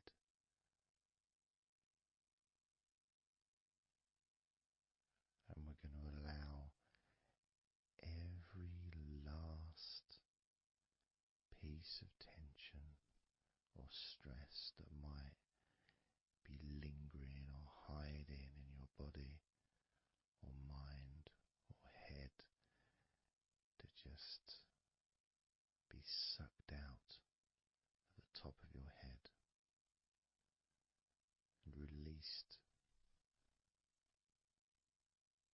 into the air, almost sucked out into the clouds. Imagine a big cloud above your head, almost like a whirlpool, and it's just going to suck that tension out of the top of your head and just take it away for good. As you focus, imagine an opening in the top of your head where that tension and stress and any remaining issues, maybe worries or concerns that are of no use to you now, can all be sucked out of the top of your head and taken away. As I count down again from 20 down to 1.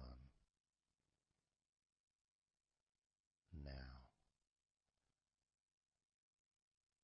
20,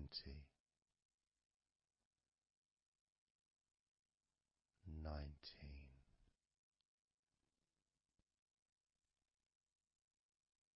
18,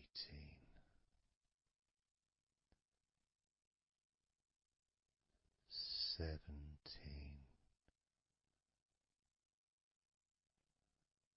16,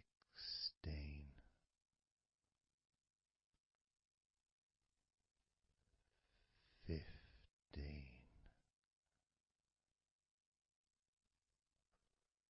14,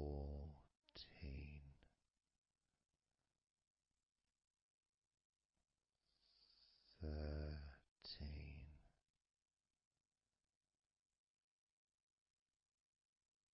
12,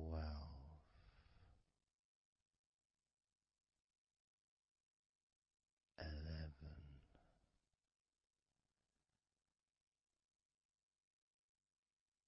10,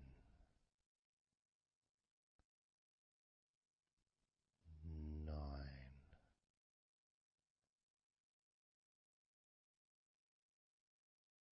8,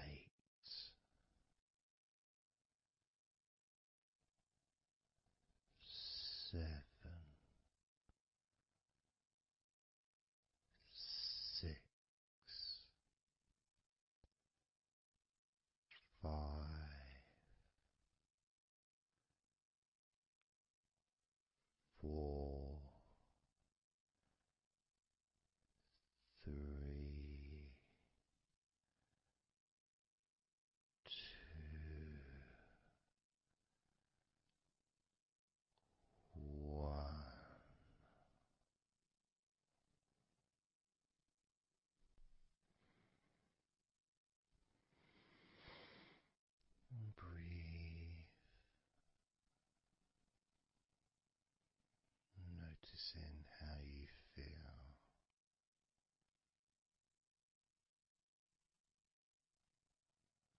how relaxed and calm you physically and mentally feel right now.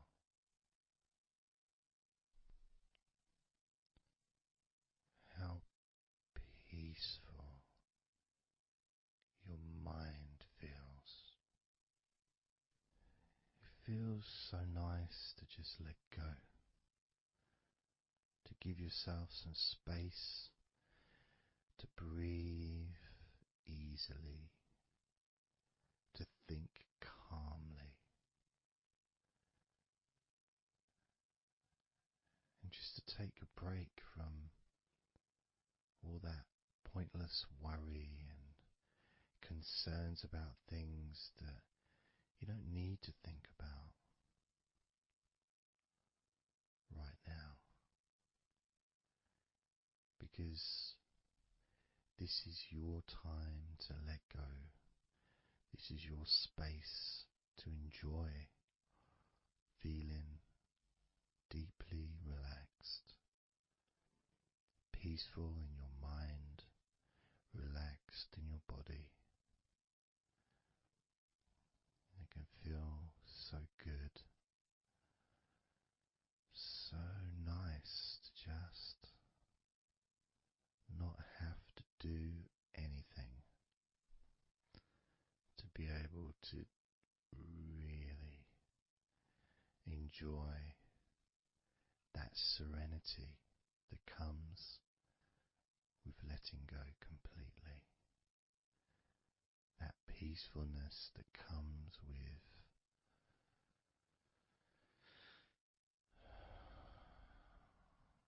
being in this peaceful space. And you can keep this sense of calmness for as long as you choose.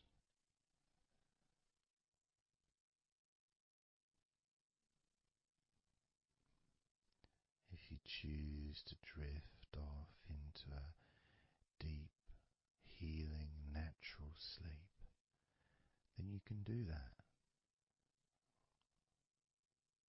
It's completely up to you. And you can keep this feeling of calmness physically and in your mind for as long as you choose to feel completely relaxed.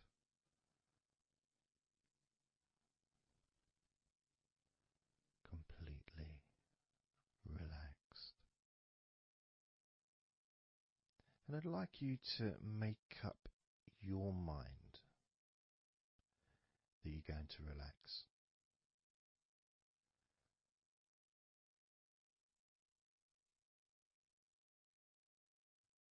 And I want to explore that with you, what it feels like when you actually decide that you're going to relax. Not forcing yourself, but giving yourself that.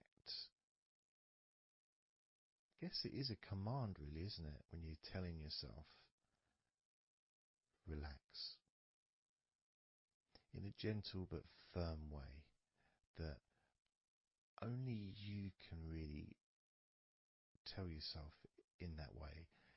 You can't really have someone else saying to you, now relax, relax, you know. It needs to be gentle, but someone else can't really have the same kind of influence or power that you have over your own physicality, over how you feel.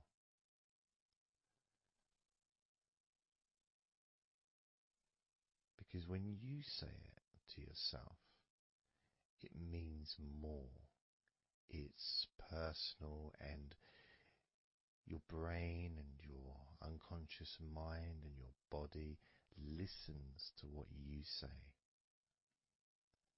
So, for example, we'll test it out. We'll do a little test, a few little tests along the way, and you can get more of an idea of the force, the positive force that you can have in creating a sense of comfort and relaxation in your body and your mind quite quickly, just by you telling yourself to relax. So I'm going to start by, let's focus on your hands. So focus on your hands and just tell your hands to relax. So just say relax as you focus on your hands. You could say, my hands are relaxed, or I want my hands to relax. But I think if you actually do it directly, by focusing and imagining that your hands can hear what you're saying, like they've got little ears, which is a bit weird. So talking to your hands and just say, relax.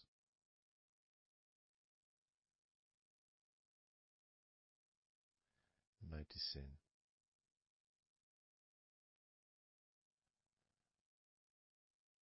how your hands start to relax.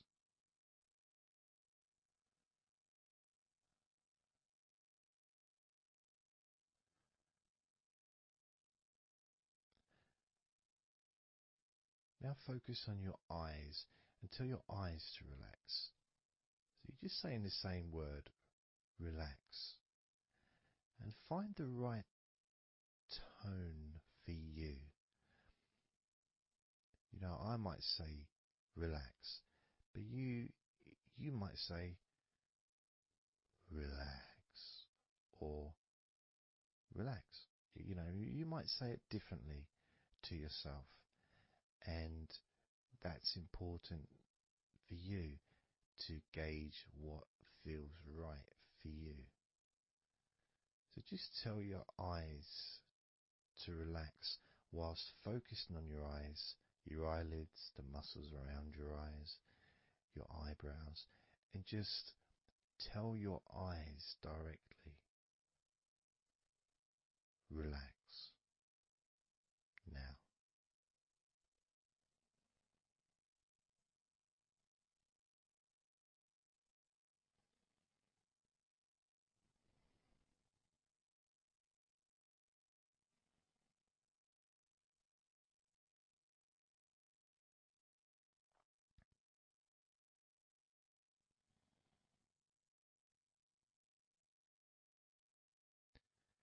Now I just did that myself, and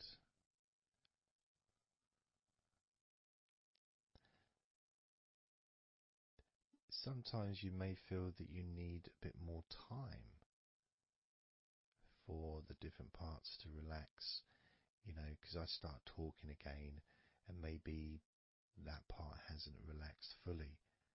But what will happen is it will just continue to relax even though I'm talking. And that's happening with my eyes. Something else I noticed is when I started focusing on my eyes, they actually they got worse before they got better in a way. Sort of, I felt a degree of tension growing in my eyes and then disappearing. So I think what that was really was just me becoming more aware of the tension that was already there, that I wasn't focused on it before. So I wasn't really acknowledging it or really conscious to those feelings.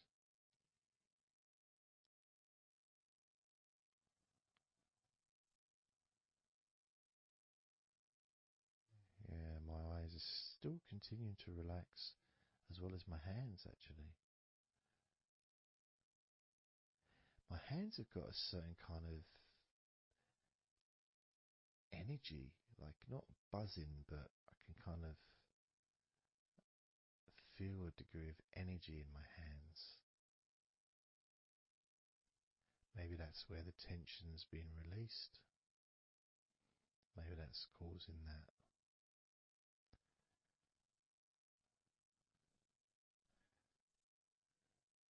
The next part, I think we should focus on the back of the neck. That's the part which quite often, well, for me, holds tension. I don't know about for yourself, but I think it's quite a standard place where tension is sometimes held. So, and I'm doing exactly what you're doing as you do it as well. So I'm telling my body parts to relax as well. So if you tell your neck, the back of your neck, focus on the back of your neck and just say, relax, in your own words, in your own tone, in your own voice. You can say out loud or you can just say it to yourself internally. But you're focusing and you're saying it literally to the back of your neck, as if the back of your neck can actually hear what you're saying. So do that now. Just say relax to the back of your neck, and I'll do the same.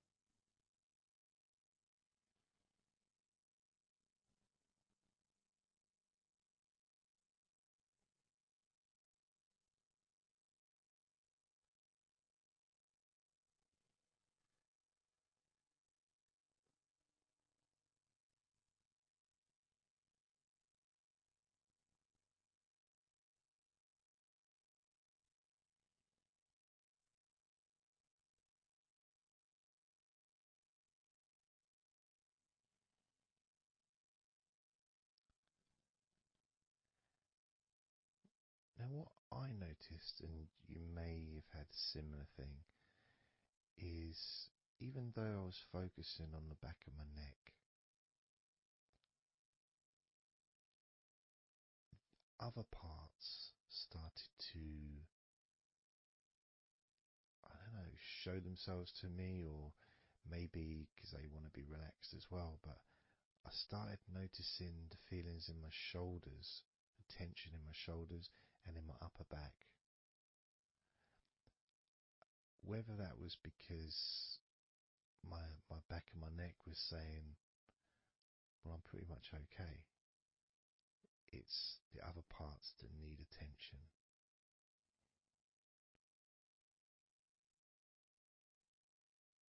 But my back of my neck is still relaxing.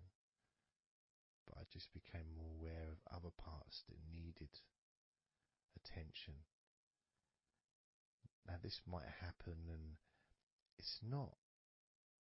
It doesn't mean that it's going wrong. It just means you're being notified of more places that also want to feel relaxed. So I'm going to focus on my upper back.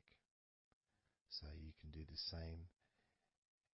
Even if you don't have any feelings of tension that are obvious in your upper back, if you just focus on your back and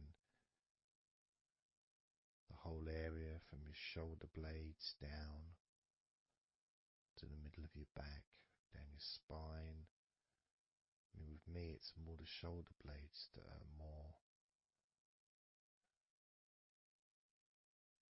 yeah, that's the parts that are really sort of giving me the nod that it needs relaxing. So I'm just going to ask that part to relax. And you can do the same now.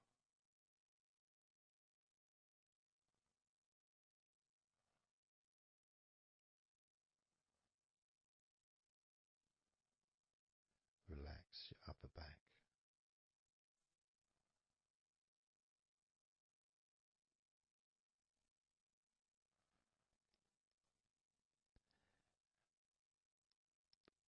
Something strange happened there, and this often happens. I've been doing this for 16 years or something, and often, I don't know why I'm surprised, but amazed really that can be a feeling. So when I was focusing on the back of my neck, my upper back was starting to feel quite stressed and in need of attention. As soon as I started talking to you about my upper back and talking about, getting ready to ask the upper back to relax, my upper back already started to relax. It's almost as if it doesn't need to hear the words, just needs the attention, just needs to be noticed.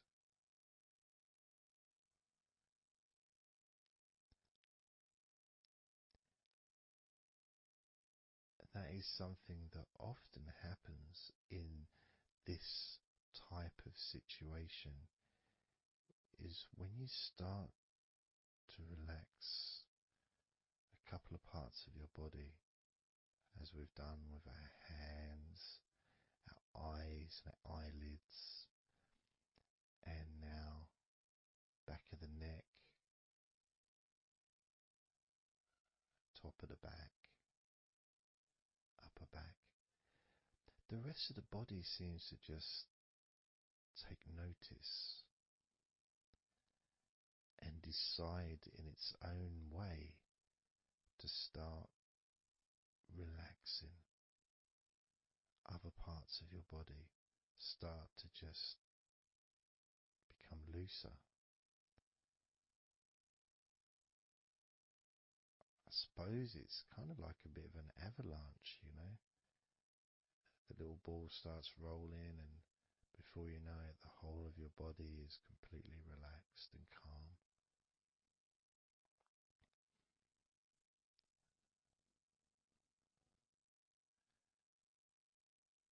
And if you focus on your face,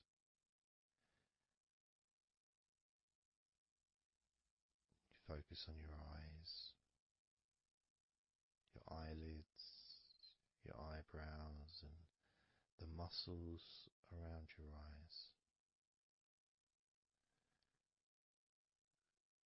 Maybe you start to notice that your forehead is more relaxed than it was. Maybe your face is more relaxed.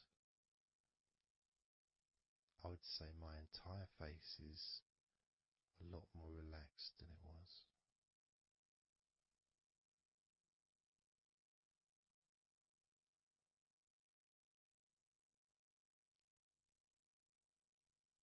So we're going to focus now on your shoulders. Again, just like before, just tell your shoulders. I mean, you can do them individually. You can do right shoulder, left shoulder. I just generally do both at the same time.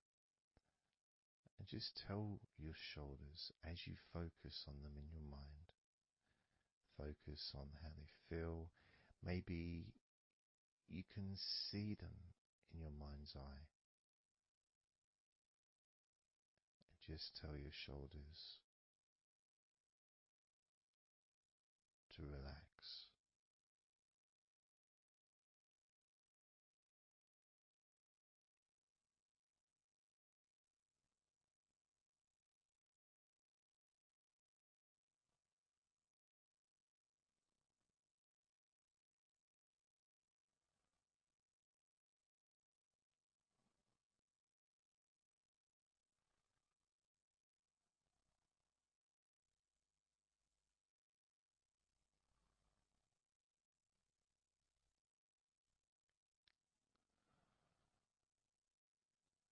It feels nice as they relax.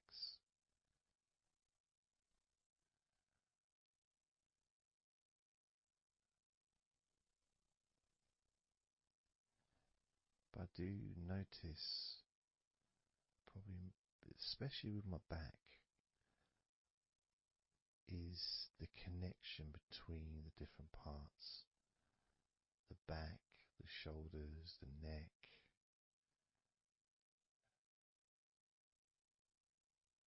Being all connected and being such a large part of your body.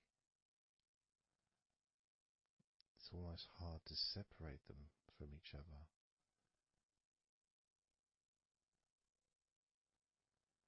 And my lower back has started to relax on its own.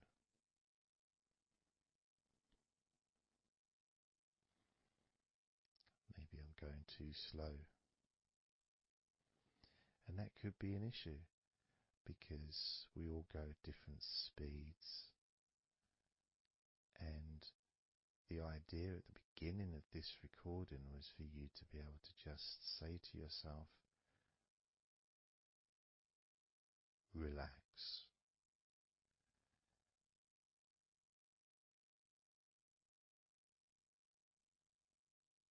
Without focusing on any particular part of your body. Because when you know that telling your hands to relax and your hands relax, you tell your eyelids and your eyes, the muscles around your eyes and your eyebrows to relax, and they relax.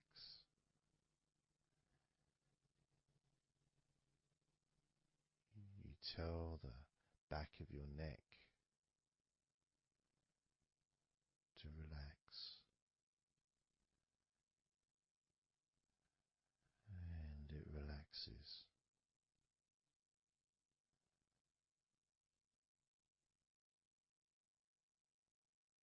You tell your upper back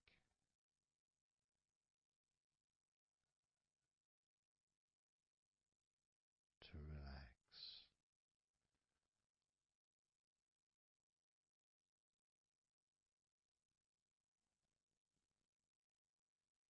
and it relaxes.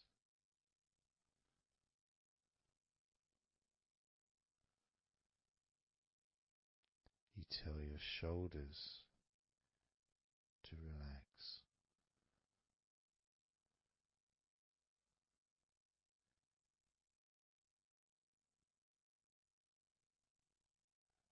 and they relax.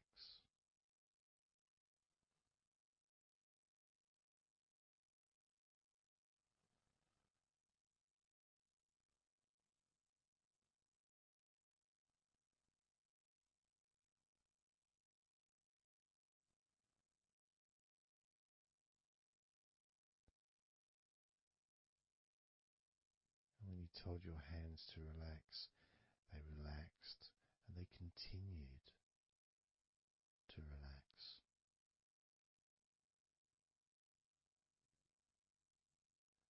When you told your eyelids, the muscles around your eyes, your eyebrows to relax, they relaxed and continue to relax.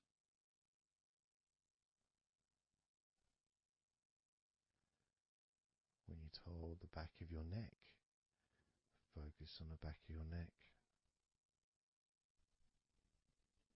and told it to relax, it relaxed and continued to relax.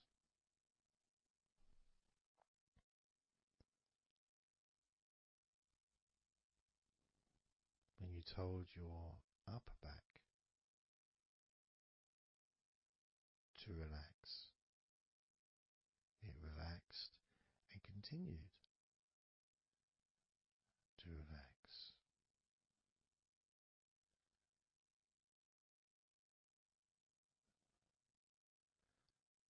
As with your shoulders,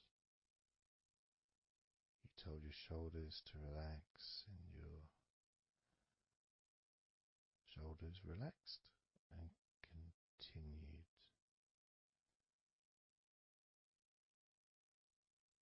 to relax.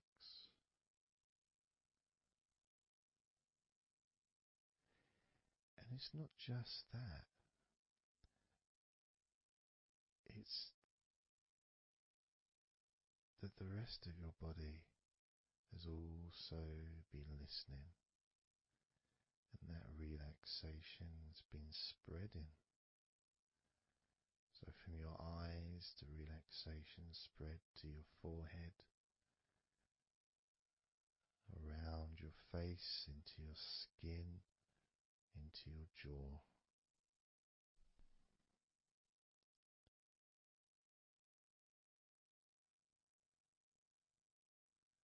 Into the front and sides of your neck, all the way down your chest and stomach.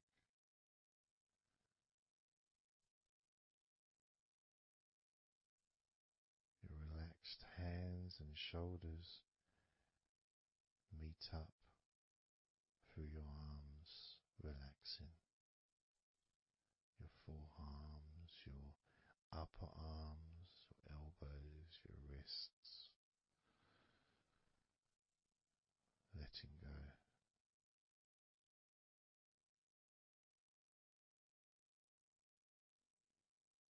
Your lower back, your hips, buttocks, groin, all just start to relax or continue. Even more comfort spreading through your legs, all the way down to your ankles, the tops of your feet, the sides of your feet, and the bottoms of your feet. Relaxing into your toes, each toe relaxing, calm, loose.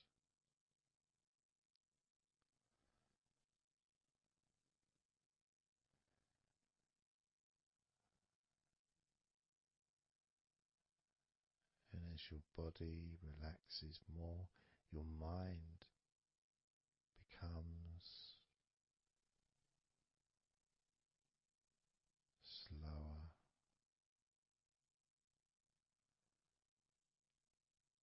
more peaceful,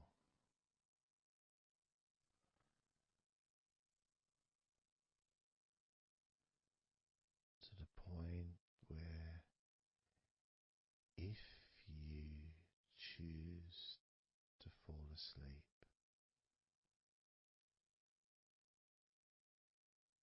you can easily do that.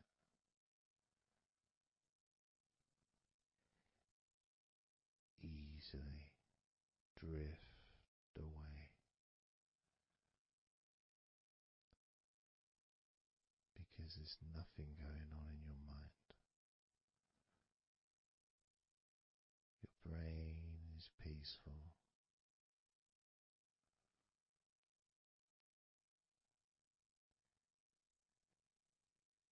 Your body continues to relax.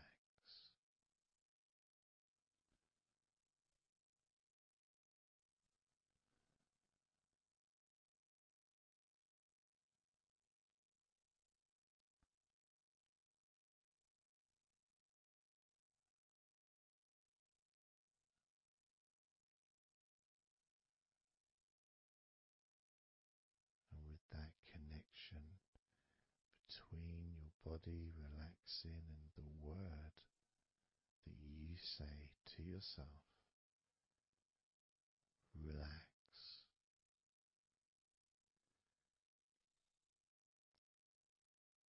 means that you don't need to focus on just one part. You can just focus on your entire body.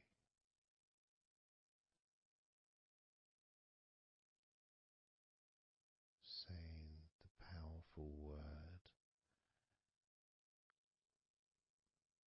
relax.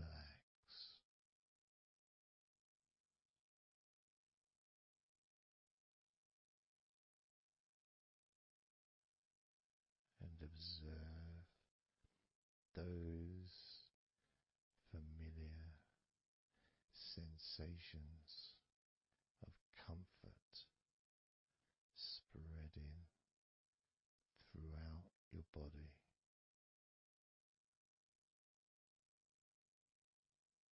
loosening and calming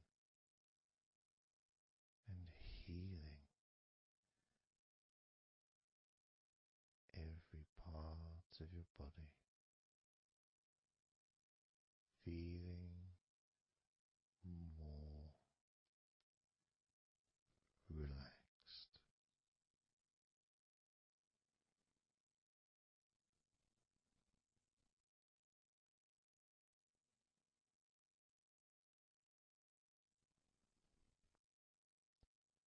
So that all you need to do from now on is just tell yourself, relax, and observe,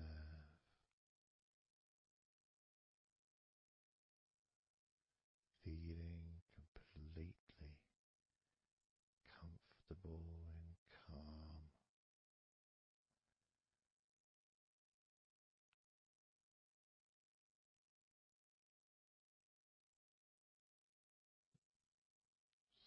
So relaxed. Starting now with number 20.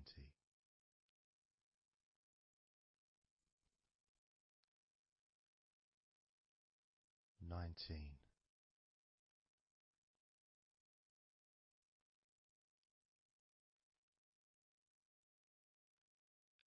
18.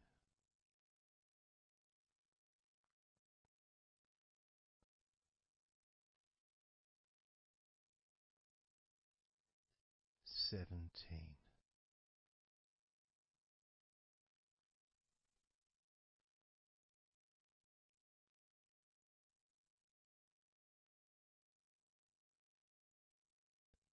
16.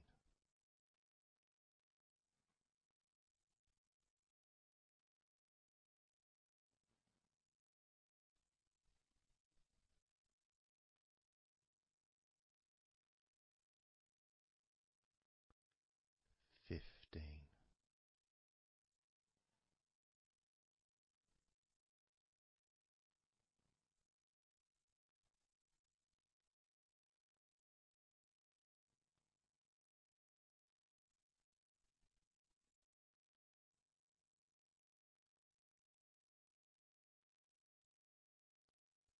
14.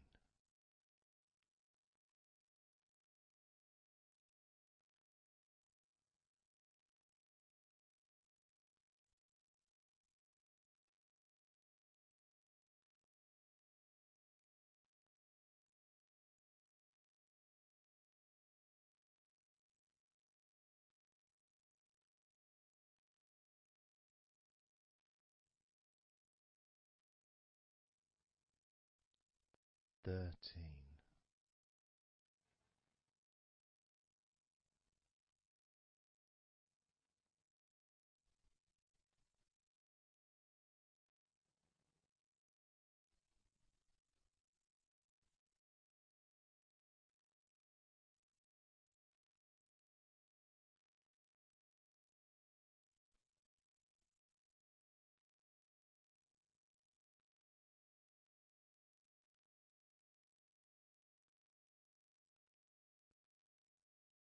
12.